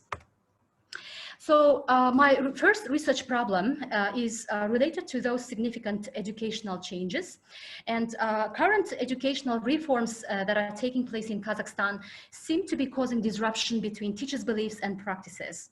And the Kazakhstan education system has transformed in recent decades dramatically. Those changes are seen to challenge teachers' beliefs and pressurize practitioners, and they appear to be affecting teachers' beliefs and practices, urging a need to explore the relationship between beliefs and practices in this specific educational context. The next research problem is the lack of understanding of creativity in the classroom and deterioration of creativity development in K-12 schools. Studies of creativity have demonstrated that teachers frequently do not clearly understand what creativity is, and that there is a creativity gap between the social expectations concerning the promotion of students' creativity and the reality of classroom practice. As a result, creativity development in schools has been deteriorating. And my research purpose is to explore teachers' beliefs about creativity and developing a creative environment, to examine how teachers' beliefs and practices are shaped by contexts, and to understand the relationship between beliefs, practices, and contexts. The overarching research question is, what is the relationship between these constructs and practices depending upon contexts? Well, these are the 5 sub-questions that are helping me to answer this overarching research question. Today, I'm gonna focus only on the first one.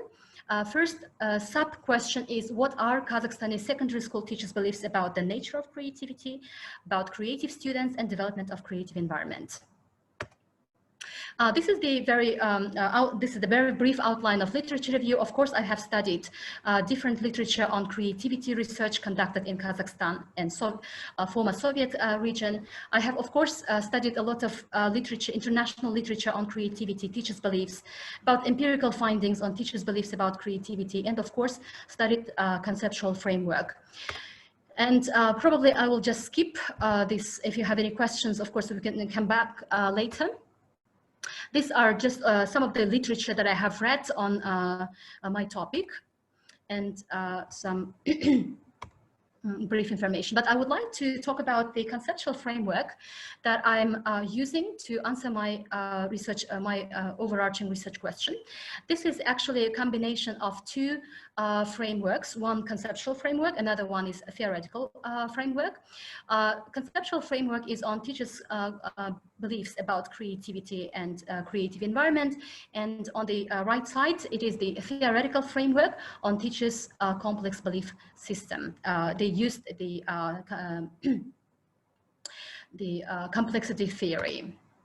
Well, about methodology, it is a qualitative, interpretive heuristic, and multiple case study. My data was collected with the help of pre-observation interviews, then class observations. I also made some document analysis to prepare the questions for post-observation interviews. So my case is a secondary school. It is as a case study, but 4 schools I have selected for my studies. It's to make it more rigorous, more reliable. So I have selected a private secondary school, Nazarbayev Intellectual School, and 2 public mainstream schools of Kazakh and language as a medium of instruction. And I have used some criterion sampling strategy to select these schools. And at the end, 19 teachers from science and humanities from 4 schools. I have 19 teachers who took part in the pre-observation interviews, class observations, and post-observation interviews. 15 teachers took part. So these are the data collection tools that I have used. Now I am at the stage of analyzing the data. It is very raw. I'm using NVivo, which is a qualitative data analysis software, to make open and analytical coding. And I have been coding and trying to find some categories and some findings, partial pattern matching, and I will make within case and cross case analysis later. So as I have said, I'm going to focus only on the first question. And this is just to remind part of my conceptual framework. And what about the preliminary findings of this study is actually there are a lot of interesting findings that teachers, when I ask the word, how would they define, how they understand creativity, they have given me different ideas, and I tried to categorize them. And based on the codes that I have made from the pre-observation interviews. And so there were a lot of things, like if you see here, there are a lot of personality traits. For example, the students have mentioned, but only 1 or 2 teachers have mentioned, so that's why I removed it. So this is the kind of, again, draft. So creativity is understood mainly, like one of the main features of creativity is unusualness. I use this word, and or originality. Yeah, something new and original. Something. Also, another category is ability to think outside of the box. Generate something. Yeah, I would like to get to the next slide, which shows the how many teachers have mentioned and how many times they have mentioned these features when defining creativity. As you see here, out of 16 teachers out of 19, they define creativity as the ability to think outside of the box, and 40 times has been mentioned. Unusualness, originality, 14 teachers have mentioned. Thinking skills, especially creativity, was mentioned as the when they discussed how they defined creativity, they defined it as critical thinking. And of course, they used, when I used the Russian word creativeness, they already defined it as tворчество or шхармашлык in Kazakh. And so that was one of the main associations. This one is the frequency of mentions of creativity features from all 4 schools. More than 5 times have been mentioned. So as you see, the biggest one is the unusualness, originality, and 42 times, and thinking skills, including creativity, critical thinking has been mentioned 40 times. As for the number of teachers, 16 people mentioned, for example, thinking outside of the box. Next one is, I asked them, how would they characterize creative students? So within the framework of my study, it is only creative student. So, and I have tried to categorize them into under skills, personality, miscellaneous, but I would like to focus more on this. So, main characteristics that have been mentioned by the participants were that for them, creative students are knowledgeable. So these are according to the frequency of mentions. Problem solvers, they are talented, curious, they are open to new things, they have ability to think outside of the box, they generate new ideas, they are not afraid of making mistakes, critical thinker, and articulate and eloquent. As for the school by school, for example, from Russian mainstream school, it's just in one of the regions of Kazakhstan. By the way, schools are located in different parts of Kazakhstan. And Russian mainstream school teachers, 4 of them, they have mentioned about talented, able to think outside of the box, curious, imaginative. Kazakh mainstream school teachers said, also 4 people, problem solvers, they are talented, they are open to new things, they are quick decision makers. And from Nazarbayev Intellectual School, they are problem solvers, they generate new ideas, knowledgeable, critical thinkers, and able to think outside of the box. Private school, for them, the main characteristics were independent learner, able to think outside of the box, critical thinker, problem solvers, knowledgeable, and so as you see, they are very, very similar actually. As for the creative environment, well, there were different types of questions. So I have tried to analyze and put them under these sub-constructs: teacher's attitude, creative pedagogy, physical environment, barriers and enablers to fostering students' creativity, needs of students, that all of them have been categorized based on what I derived from the pre-observation interviews.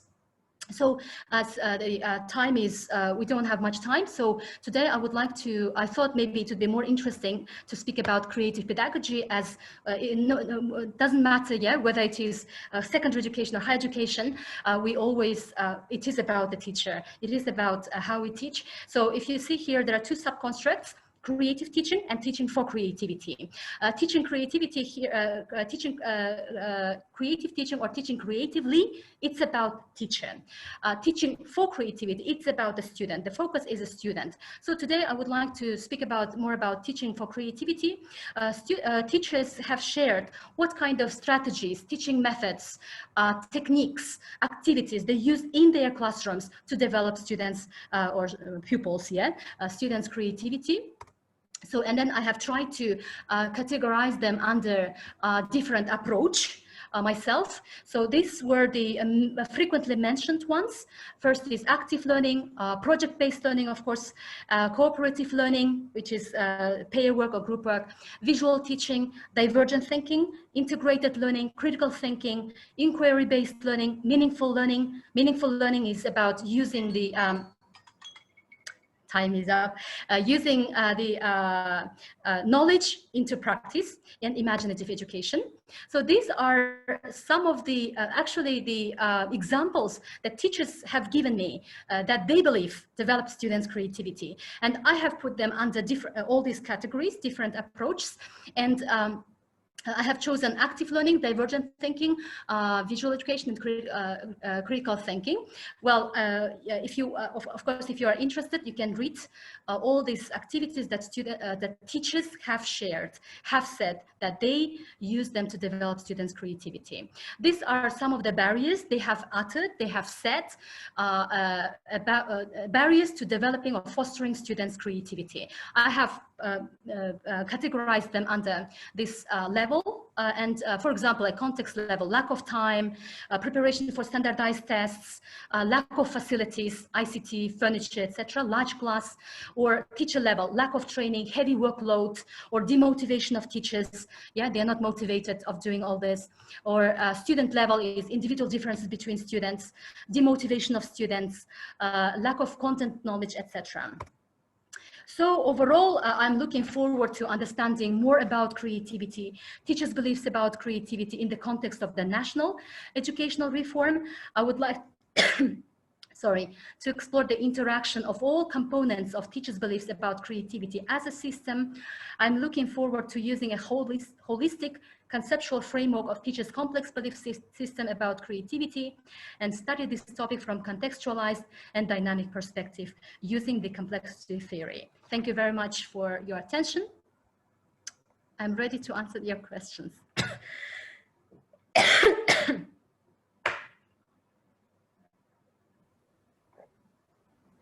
Thank you, Laura.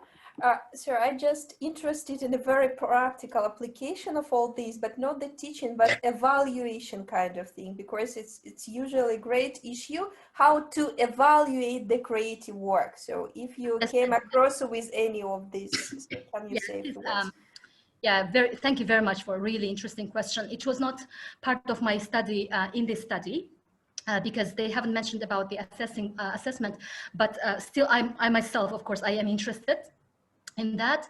And I'm so sorry. The thing is, one of the very recent recommendations of assessing creativity, it is not easy. It is not easy, but in 1960s, there was a framework prepared for assessing creativity based on 4 constructs, which is fluency, flexibility, and they are now used. So there is a test, and this organization is actually for assessing. Yeah, so this is a well-prepared test that is checked only in American organization. I'm sorry. And now this, just a sec, I'll get some water. Okay.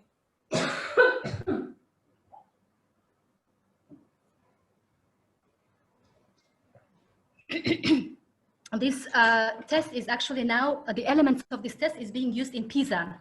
As if you know, PISA, one of the aspects of this test now is creativity part. And they check, for example, yeah, these tests are not like ABCD or multiple choice. Experts check this test. For example, they give, let's say, an object, and they ask the students, for example, what are the multiple uses? Yeah, what are the different uses of this? So creativity, for example, it's also divergent thinking, finding different solutions to a problem. So they write, yeah. Of course, like they try to find students, they show by giving different types of solutions to a problem. It's not, creativity is not about thinking about convergency, yeah, convergently, like only one correct answer. So they check how many times or how many original ways of solving this problem the student have found, etc. This is one type of test. Yeah, and Torrance test it's called, and well, 50 years have already been used, and there is one scholar whose name is Kim. She has been actually making longitudinal study on that, and she has actually shown that the test is the results of the test are going down since America has also adopted, yeah, not all of them, most of the American schools, they have also adopted standardized tests. So she has been studying that for 50 years. So she sees this difference. That's why she says that the creativity skills are being deteriorated based on this Torrance test.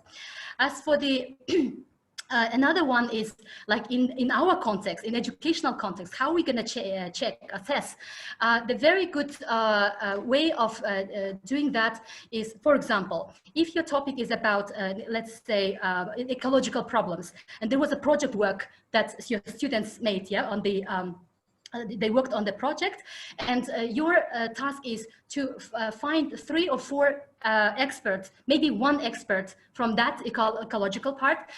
The other ones, maybe your professors, your teachers, yeah, your collaboration. So all of you work as a team, and you try to assess from different perspectives. So it is one of the great ways when you hear the expert, not necessarily in that field, that what you are studying, yeah, but expert can be someone who is maybe a student, for example. When we say about new things, about novelty, there is nothing new actually. Everything is just being improved. It is new to whom? That's the very important question. To whom? Like, for example, your audience, to your students, at that time, it is new. And what they did, maybe it is something that has already been discovered, that has been, you know, is very, very, you know, not novel at all. But for you, for the experienced person, it can be, you know, you can be an expert, for example, in this or that topic, and you can help these to assess students. Another one, which is actually one of my participants shared from private school, she said, I don't like assessing creative tasks. I really don't like it. I just encourage them by giving presents, by encouraging them. And she said, one of the great ways, this is what she used in her class, I think 11th grade, they put their creative works on Instagram, and they collected likes. Of course, it doesn't mean that, yeah, you have, for example, maybe a lot of Kazakh relatives, yeah, who can like it, yeah, but still, she said she does not give, like, you know, mark 5, 4, 3. She said that this is not right. So there are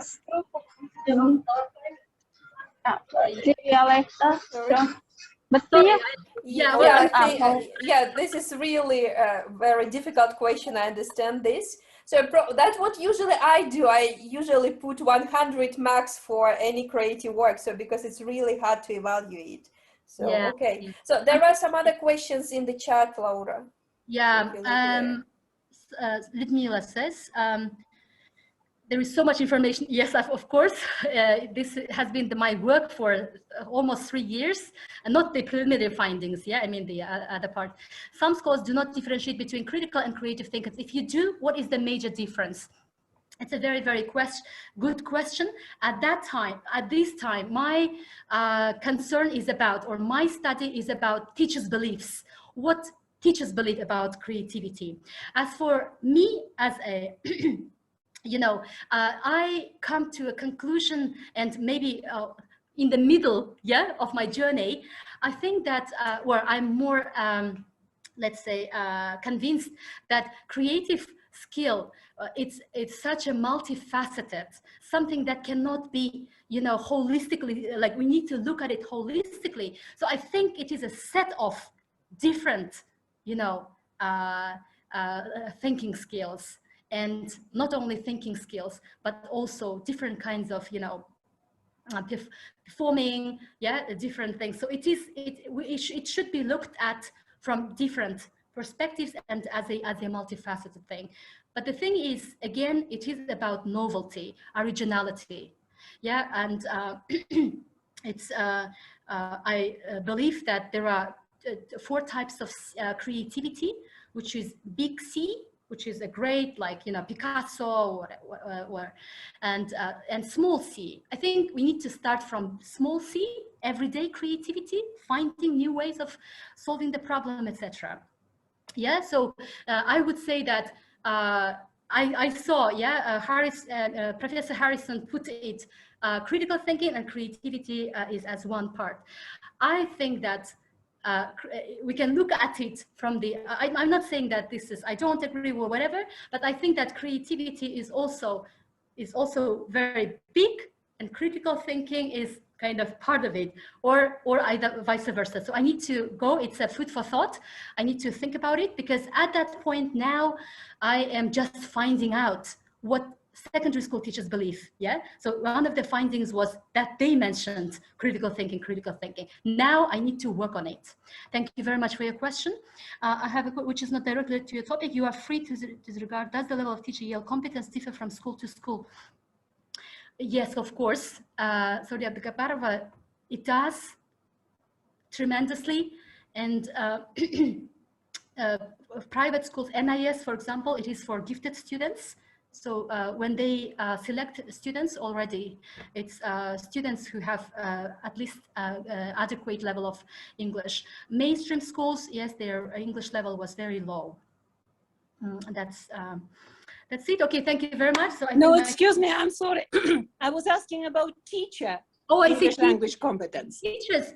Well, to my surprise, or maybe good surprise, in a good way, I think that situation, yeah, like I myself started teaching in 2000, and compared to that, I would say that teachers have become, like, you know, their English level has become much better, and that is due to all this internet and, you know, connection, I would say. But in general, I was really impressed by their level. Actually, have the schools I wouldn't say that in mainstream schools were bad. Yeah, so yeah, they were the same, almost the same level. Yeah, I was really impressed. Thank you very much. Well, just a small comment. I'm glad that you have such an impression. Then I have another question. Why then, if the teacher competence is high enough, why then the, let's say, applicants and first-year students level is so low compared to 20 years back? Yeah, I think it's a very good question. I haven't thought about it myself, but now I'm answering your question and thinking, one thing is, Kazakhstan is part of global education system, I think. We are part of the global education now.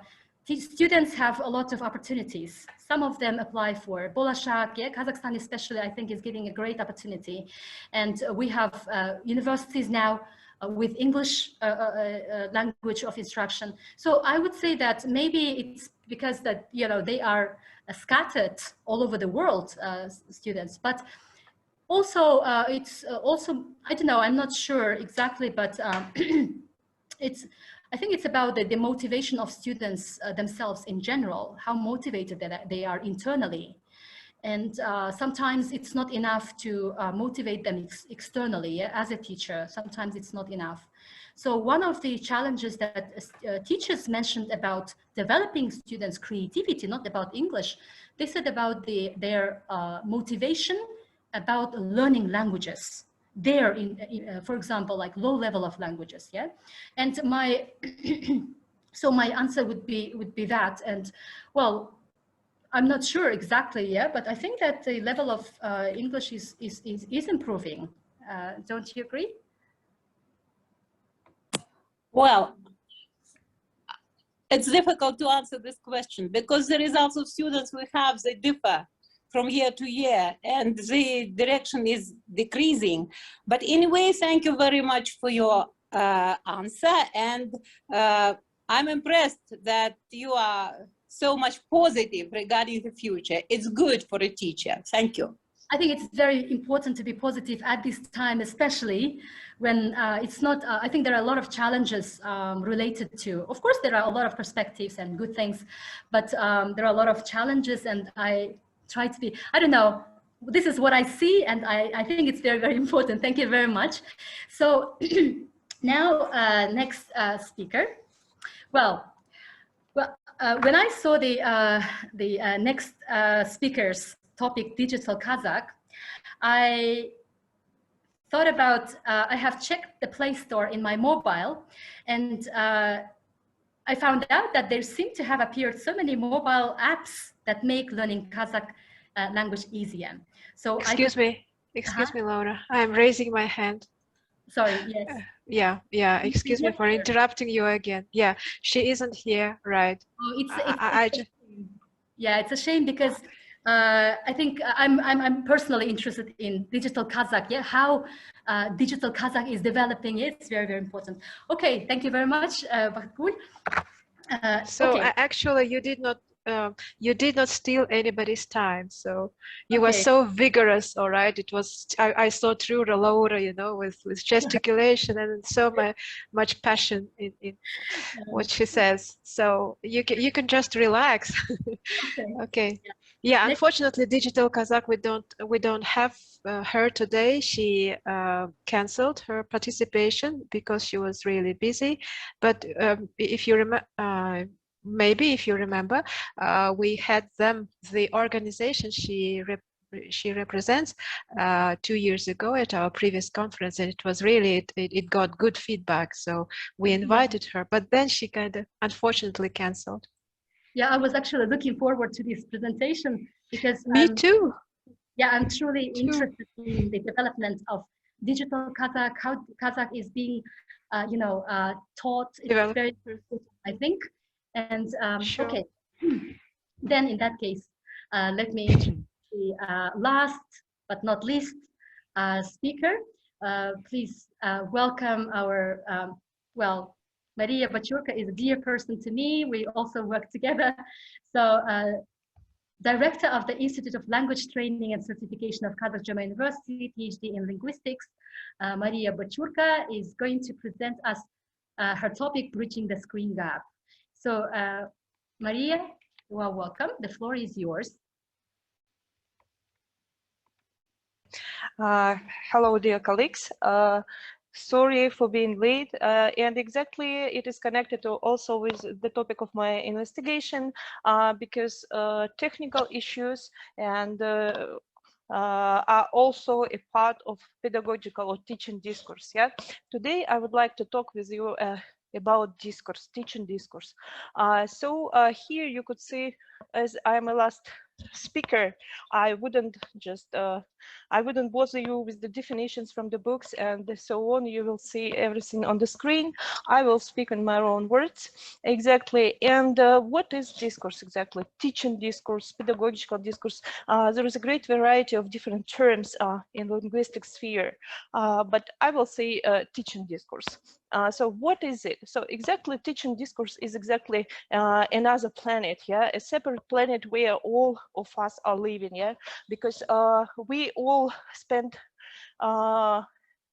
great amount of time on teaching, on living, on teaching our students, communicating with them, evaluating them, and just we could say interacting with them, yeah. And this planet is as interesting as any other, yeah. So and what is teaching or pedagogical discourse, yeah? So what is teaching discourse? Exactly why I'm interested in this topic, because today we've got many talks about the question, is online teaching discourse another issue, or it's exactly just a transformation of the traditional teaching discourse? So my personal opinion, I think that we are facing a new teaching discourse, online teaching discourse. I think that these two categories, these two issues are quite different. And exactly what is about teaching discourse? You could I think that everybody has heard about environmental discourse, political discourse, about legal discourse, business discourse. So exactly what is, that's a planet. I really like this this word in accordance to this teaching discourse, because exactly it has its own rules, its own participants, hierarchy, traditions, style of communication, and any other issues. And I will start with the rules, yeah? So exactly when teaching discourse exists, when we've got a teacher and a student. And in traditional situation, we've got only a sender and a receiver of the message, yeah? So then, and usually in the traditional sphere, a sender is always a teacher and receiver is always a student, but it's a kind of a thing which is connected with the interaction style of communication, yeah? That's a kind of very powerful, strong, hierarchical way of communication. So nowadays, especially when you are teaching foreign languages, we are considering a friendly style of communicating and interacting with students, yeah? And exactly in this situation, so both of you, your students and you are, both of you could change different roles. You could be a receiver, you could be a sender, and exactly, I think that in you way, we do not have such a strong hierarchy, yeah? So then what are the features of strong hierarchy? When you are saying and students are doing, yeah? So then that's just like a line. But exactly the world is changing, and today we do not have such relationship with our students, I think. Mostly we are making a kind of an we are choosing a democratic way of communicating. So also what is another characteristic of the teaching discourse? That's the aim, yeah. So and I think that it depends. What do you want from your student? Yeah, exactly. The aim could be different, but it could be not only teaching, it's also a socializing of students, yeah, teaching them some other issues, not only the materials here, also what is the specific feature of the teaching discourse? That's strategy and tactics, exactly based on the things which you would like them to to teach, you are choosing the strategy and the tactics how to get this result. Yeah, and I think that here you should, in order to get success here, you should know your students. You should know your students, because if you've got very creative students and very maybe ambitious, then you will choose another strategy and tactics to get your result, as if you've got passive students who are very closed maybe in communication, whose communicative abilities maybe are not so strong as you will want to be. Yeah, so exactly. Also, we could see here different genres. Yeah, so then it's also a specific feature of any discourse. Yeah, and in teaching discourse, of course, we've got some specific genres. To generalize, we've got praise and punishment. Yeah, mostly teachers consider these things as working issues. Yeah, praise. What does it mean? So just to motivate students, what should you do? You should evaluate them positively. Yeah, you should encourage them to do something, maybe to give presents and other things. In punishment, exactly, that's a very strong word, but still, it's a kind of an remarks. Yeah, maybe you are given to them, maybe just even not a warm glance. Yeah, that's the thing. So exactly all these things are connected with the motivation, and this is exactly a teaching discourse in traditional way. And what I would like to say is that teaching discourse and the aim of which we want to get, these things depend strongly, critically on the linguistic and extra-linguistic factors. So exactly, in order to answer the question, do we have two different discourses, just traditional one, teaching discourse, and online teaching discourse? So we should answer the question, one or two. I think that two, because, and exactly the answer could be the correlation between these two things, linguistic and extra linguistic factors. So if we compare traditional teaching discourse and online one, what's the main difference? The main difference is the distant learning. Yeah, I would say distance. We are not together with students. We could not use our gestures, mimics, and other things. Sometimes when we are in a traditional classroom, we could even touch a student and give them an encouragement. Yeah, and when we are online, it's quite difficult to do. And so what I would like to say that when we are here in online teaching discourse, mostly we are motivating, we are teaching, and we are using linguistic things, because most motivation could be done with the help of words. And exactly, I would like to stress that any word we are pronouncing in our teaching discourse, any word could become an event. Yeah, because any word we are pronouncing, it influences a student in some particular way. And exactly this correlation between linguistic and extra-linguistic things. Linguistic, these are words and the tactics, strategies, different genres, but extra-linguistic, exactly this. Touching, looking, smiling, giving a hug and giving a hug and other things. Yeah, and all these extra linguistic factors which we are using in a traditional discourse, teaching discourse, we cannot make the same things in our online teaching. And surprisingly, just maybe almost the only thing which could be named an extra linguistics, they are smiles. Yeah, and exactly that's a very critical issue. Depending on the teacher, some teachers think that, okay, I'm a teacher, I cannot use a smile, but smiles, they become maybe a part of our culture, online culture. Yeah, because very often we use, even in a professional communication, we are using smiles to show the reaction.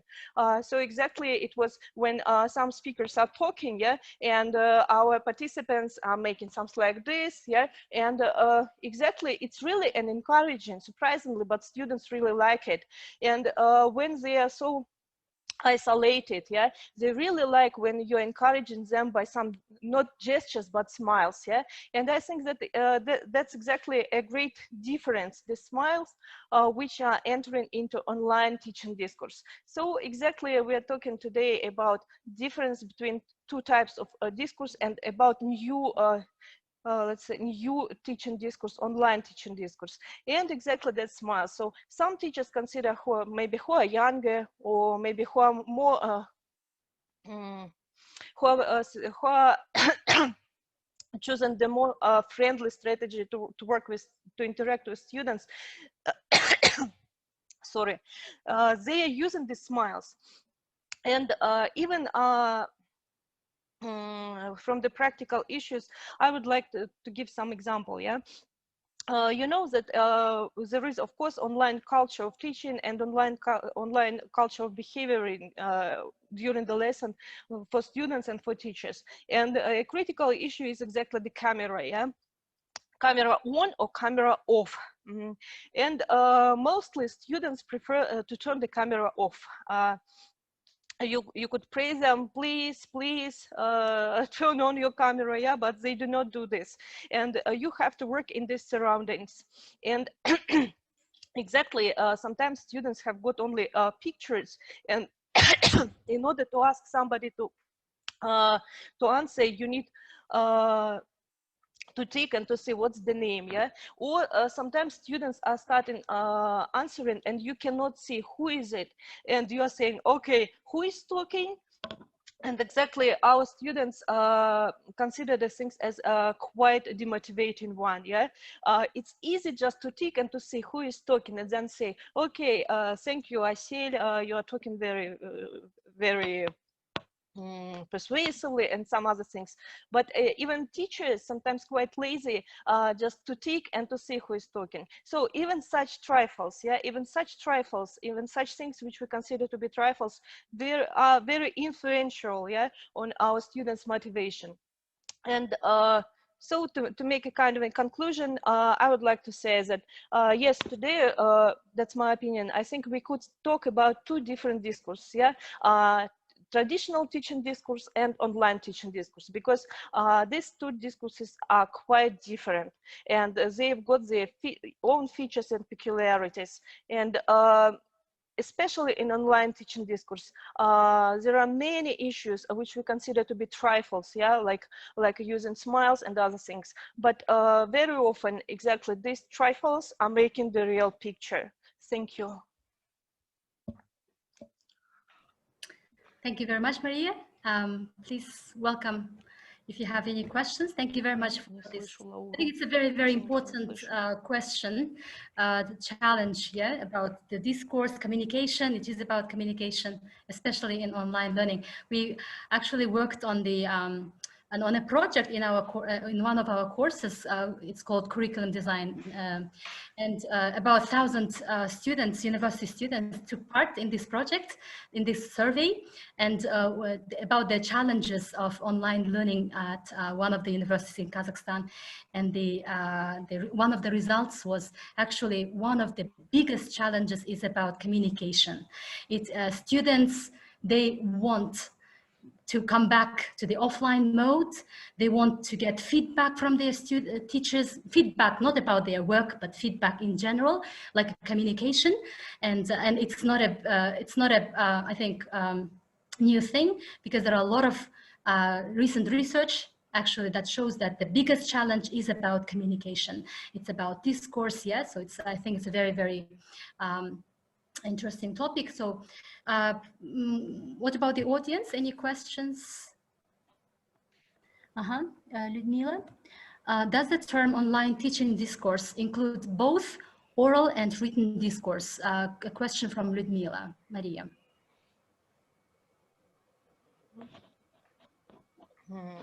Oh, exactly. During the lesson, you could have both forms of teaching. That I think mostly that's about communication, but still, I think both forms could be included.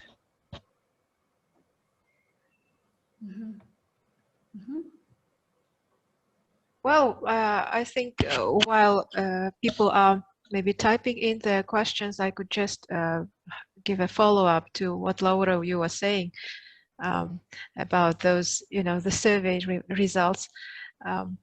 I did not have any surveys, but I asked my students to write an essays with their views of how they would like to, how they would prefer to have their further classes, and to share their opinions on this distance mode and online mode.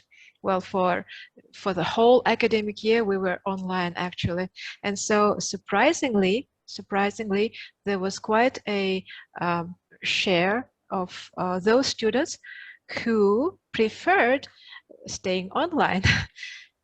I was actually so much surprised. I'm not sure how much these results are representative. Okay, it wasn't exactly a research, but their answers sounded quite sincere. Some of them underlined the idea that this online mode gives them the opportunity to stay within their comfort zone, them being introverted, you understand me?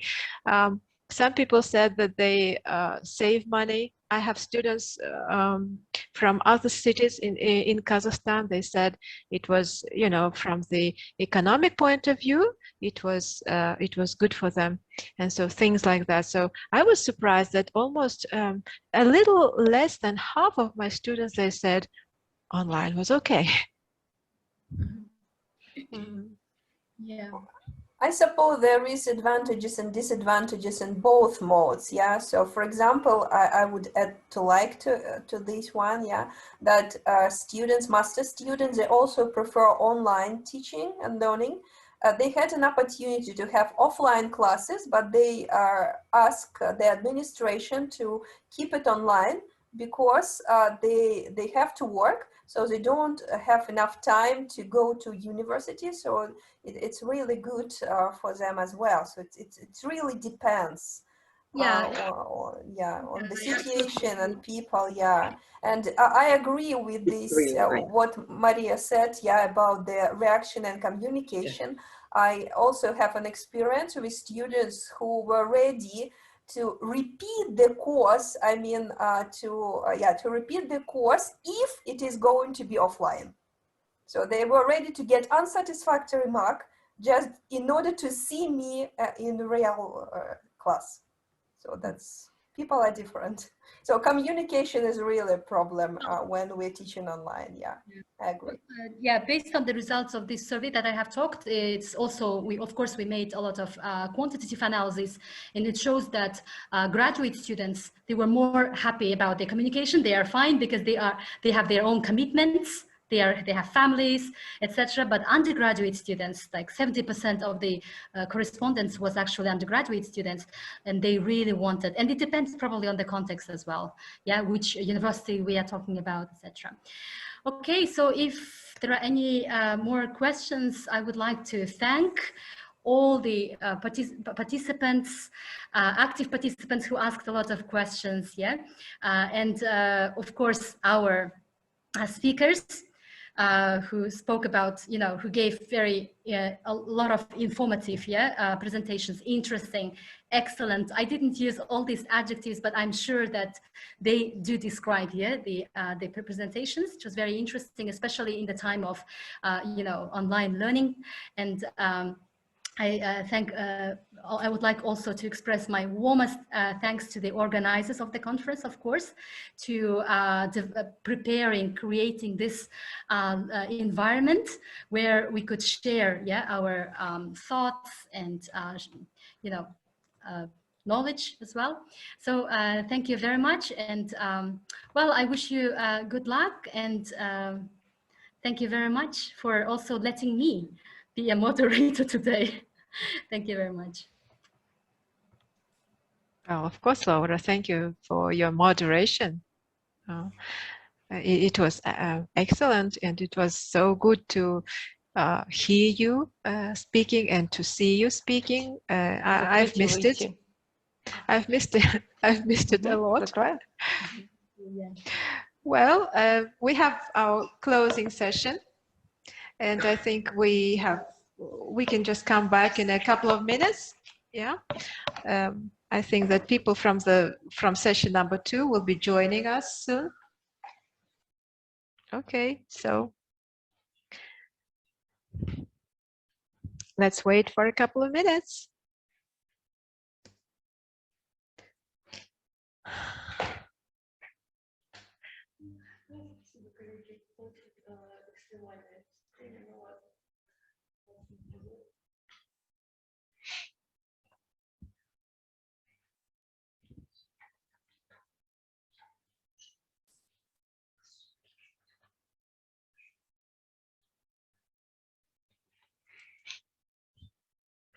Somehow the number of participants in this session was bigger. At times it was twice as big. I wonder why it was so. Where is the questions where we can answer? You said it is on the website. Where is it? Oh, the quiz, right? The quiz, right. In certification part, there is a sub-page with the certificate, and there is a quiz.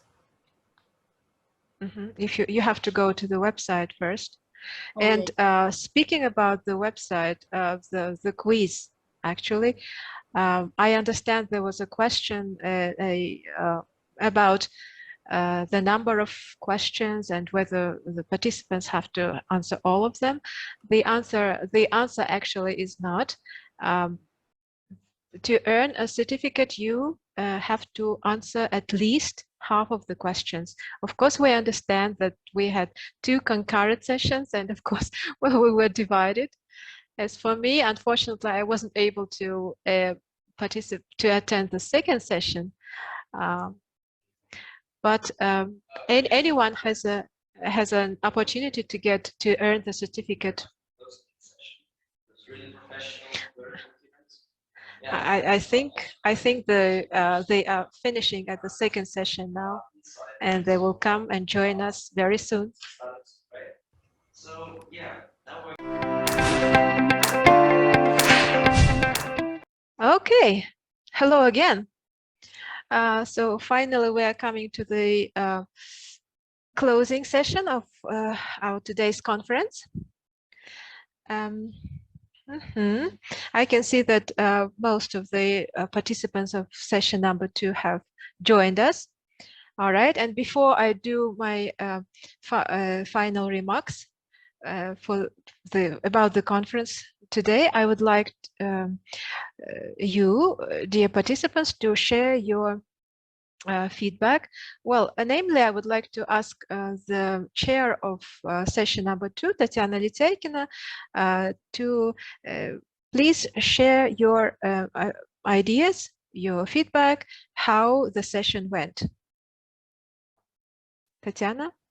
Yeah, thank you so much. Well, actually, the session went extraordinarily well because, well, every of us shared the tips and techniques, how to keep digital learning in action, in engaging process.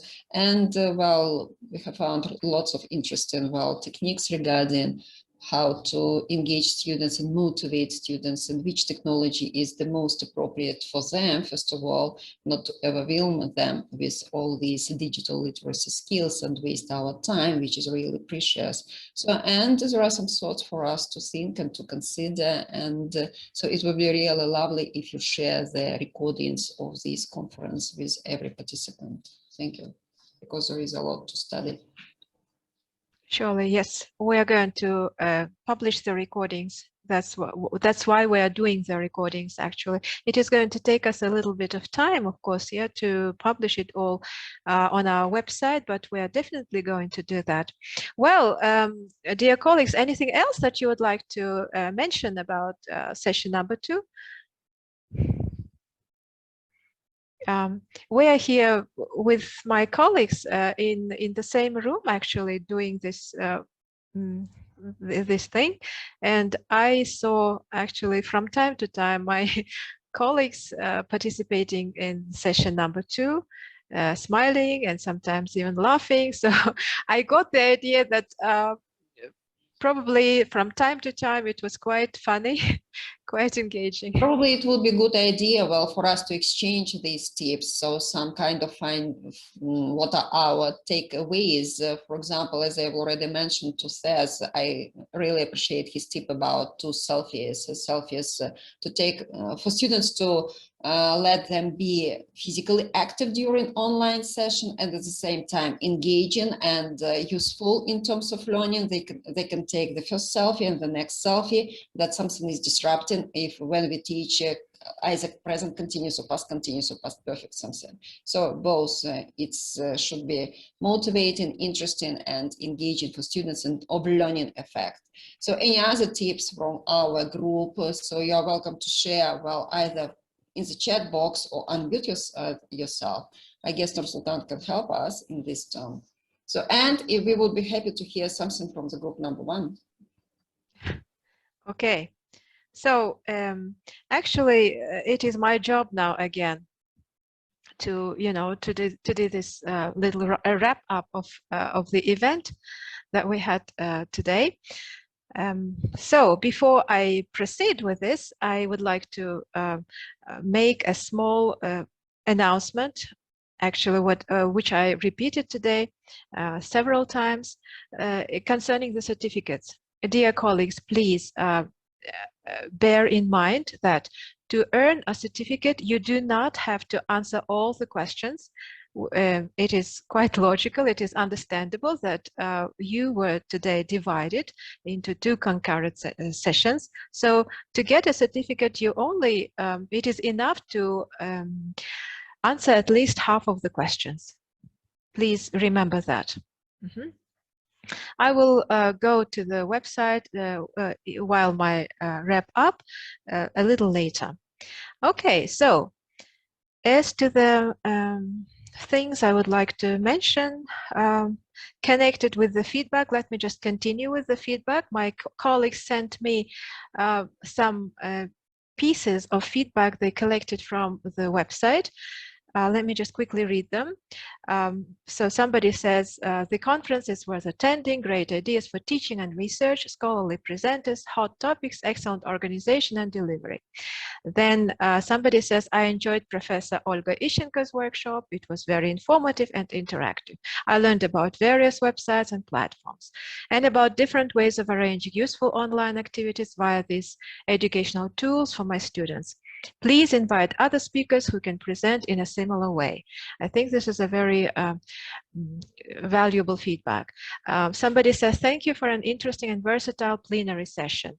Another attendant says, the conference is very informative, have obtained a lot of knowledge. Special thanks to Olga. Her presentation images in the classroom are so inspiring. So again, these are just some of the feedback that was shared. I cannot just really read all of it. It's just some pieces that my colleagues shared with me. Okay, and so concerning the conference, there are a few points that I would like to highlight in my wrap-up talk. So first of all, as it was already mentioned today, this conference is second in line, so it is. It may be considered as a continuation of the tradition which started in 2019, when we had this first conference teaching foreign languages in the era of digitalization. We organized it jointly with Satpayev University, and that conference focused more on technical issues. We did not have this aim to focus on technical issues solely, but that was the outcome. All right. And we also had this understanding that those technical side of the issues is just about tools. All right. And so there was an understanding that what matters is what a teacher does with those tools. All right. And of course, another point to mention is that this current pandemic advanced digitalization greatly. well, again, if at the previous conference, those learning management systems, different platforms were presented as something new, something to discover, something a little bit scary for the teachers who are not digital natives. Now, today, most of those things are not, they do not present quite a challenge, okay? Again, because this pandemic advanced digitalization greatly, for better or worse. And it seems that digitalization stays with us forever, although in different forms. And today, a number of learning management systems were mentioned. You may agree with me. Well, and so our today's conference shows that issues like focusing on teacher and learner identities, teacher agency, developing critical thinking, academic honesty, adjusting to socio-economic divide, creativity, peculiarities of online pedagogical discourse, all those issues now come into spotlight. Digitalization or no digitalization, those are the issues that stay with us. Well, and of course, I want to mention another fact that today some speakers provided quite informative, honest insights into the state of things in Kazakhstan. It is no secret to us that we do face quite a lot of challenges, quite a lot of difficulties, and so we do have to think how to deal with them. All those things said, though, staying positive was also mentioned, and I would like to draw your attention, dear participants, to staying positive. We, of course, agree that the pandemic brought us a lot of problems, a lot of challenges, and we do miss face-to-face communication. We do miss, big rounds of applause after presentations. We do miss non-verbal communication, surely. But again,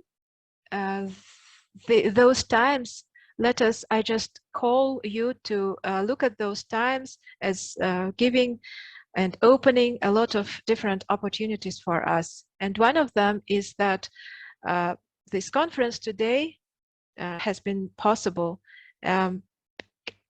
Beyond pandemic, I really do not imagine how we could ensure that half of our keynote speakers, for example, and not keynote, just paper presenters, could come to our country, to Almaty, well, because of different issues. I think you understand them. But again, organizing an event online has been quite possible. And I'm really sincerely very, very grateful for our dear speakers today who agreed to talk today, who took it even as honor, who enjoyed being with us today.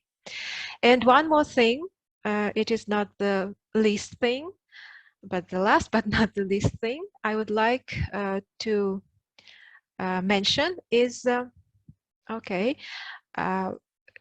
I think I need to share my screen. I would like to show the website. Could you please tell me if you can see the website? Okay, I see. Excellent. Well, again, I proudly show this website to you because it is again our joint, the fruit of our joint efforts. And I would like just to show you what it looks like. So this is the home page, and here there is you can see the window where you could see the streaming of our event. And here was the program, and here is the information about keynote speakers. And of course, here you can see, well, browse through the pages, different pages. For example, this one is quite essential to us on earning the certificates. So here you can see the form that you should fill in to get your certificate. And of course, here you can see a page with abstracts.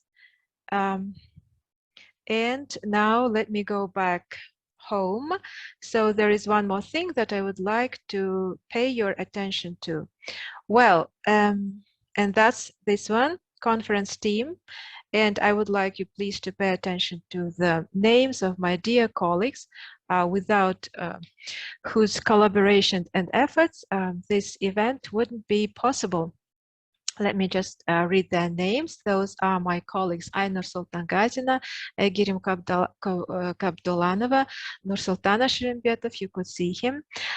Today, Nigara Yergesheva, me, Maria Bachurka, Tatiana Brikalova, Larissa Lee, Saida Vilyamova, and Olga Yeremenko.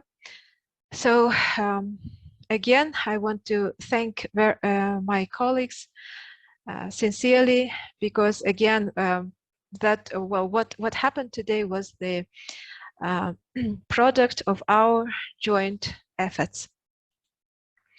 Okay, and going back to the conference. Okay, I'm not sure how to stop sharing the screen. There is stop sharing button. Yeah. Okay. Okay, it works. Thank you. Thank you. Well, and so these are the things that I would like to share with you as wrap up. So, dear colleagues, I think that with this we can finish our meeting today. I look forward to further collaboration. I hope that there will be more projects where you will be participating. As to the technical side of the event, I think that, thank God, thank the Creator Almighty, we did not have problems with the, technical problems today, and there were no power blackouts. And we are finishing quite on time as it was planned. Thank you very much again, dear participants.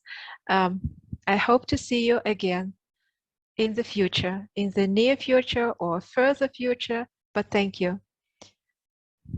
Goodbye. Goodbye, everyone.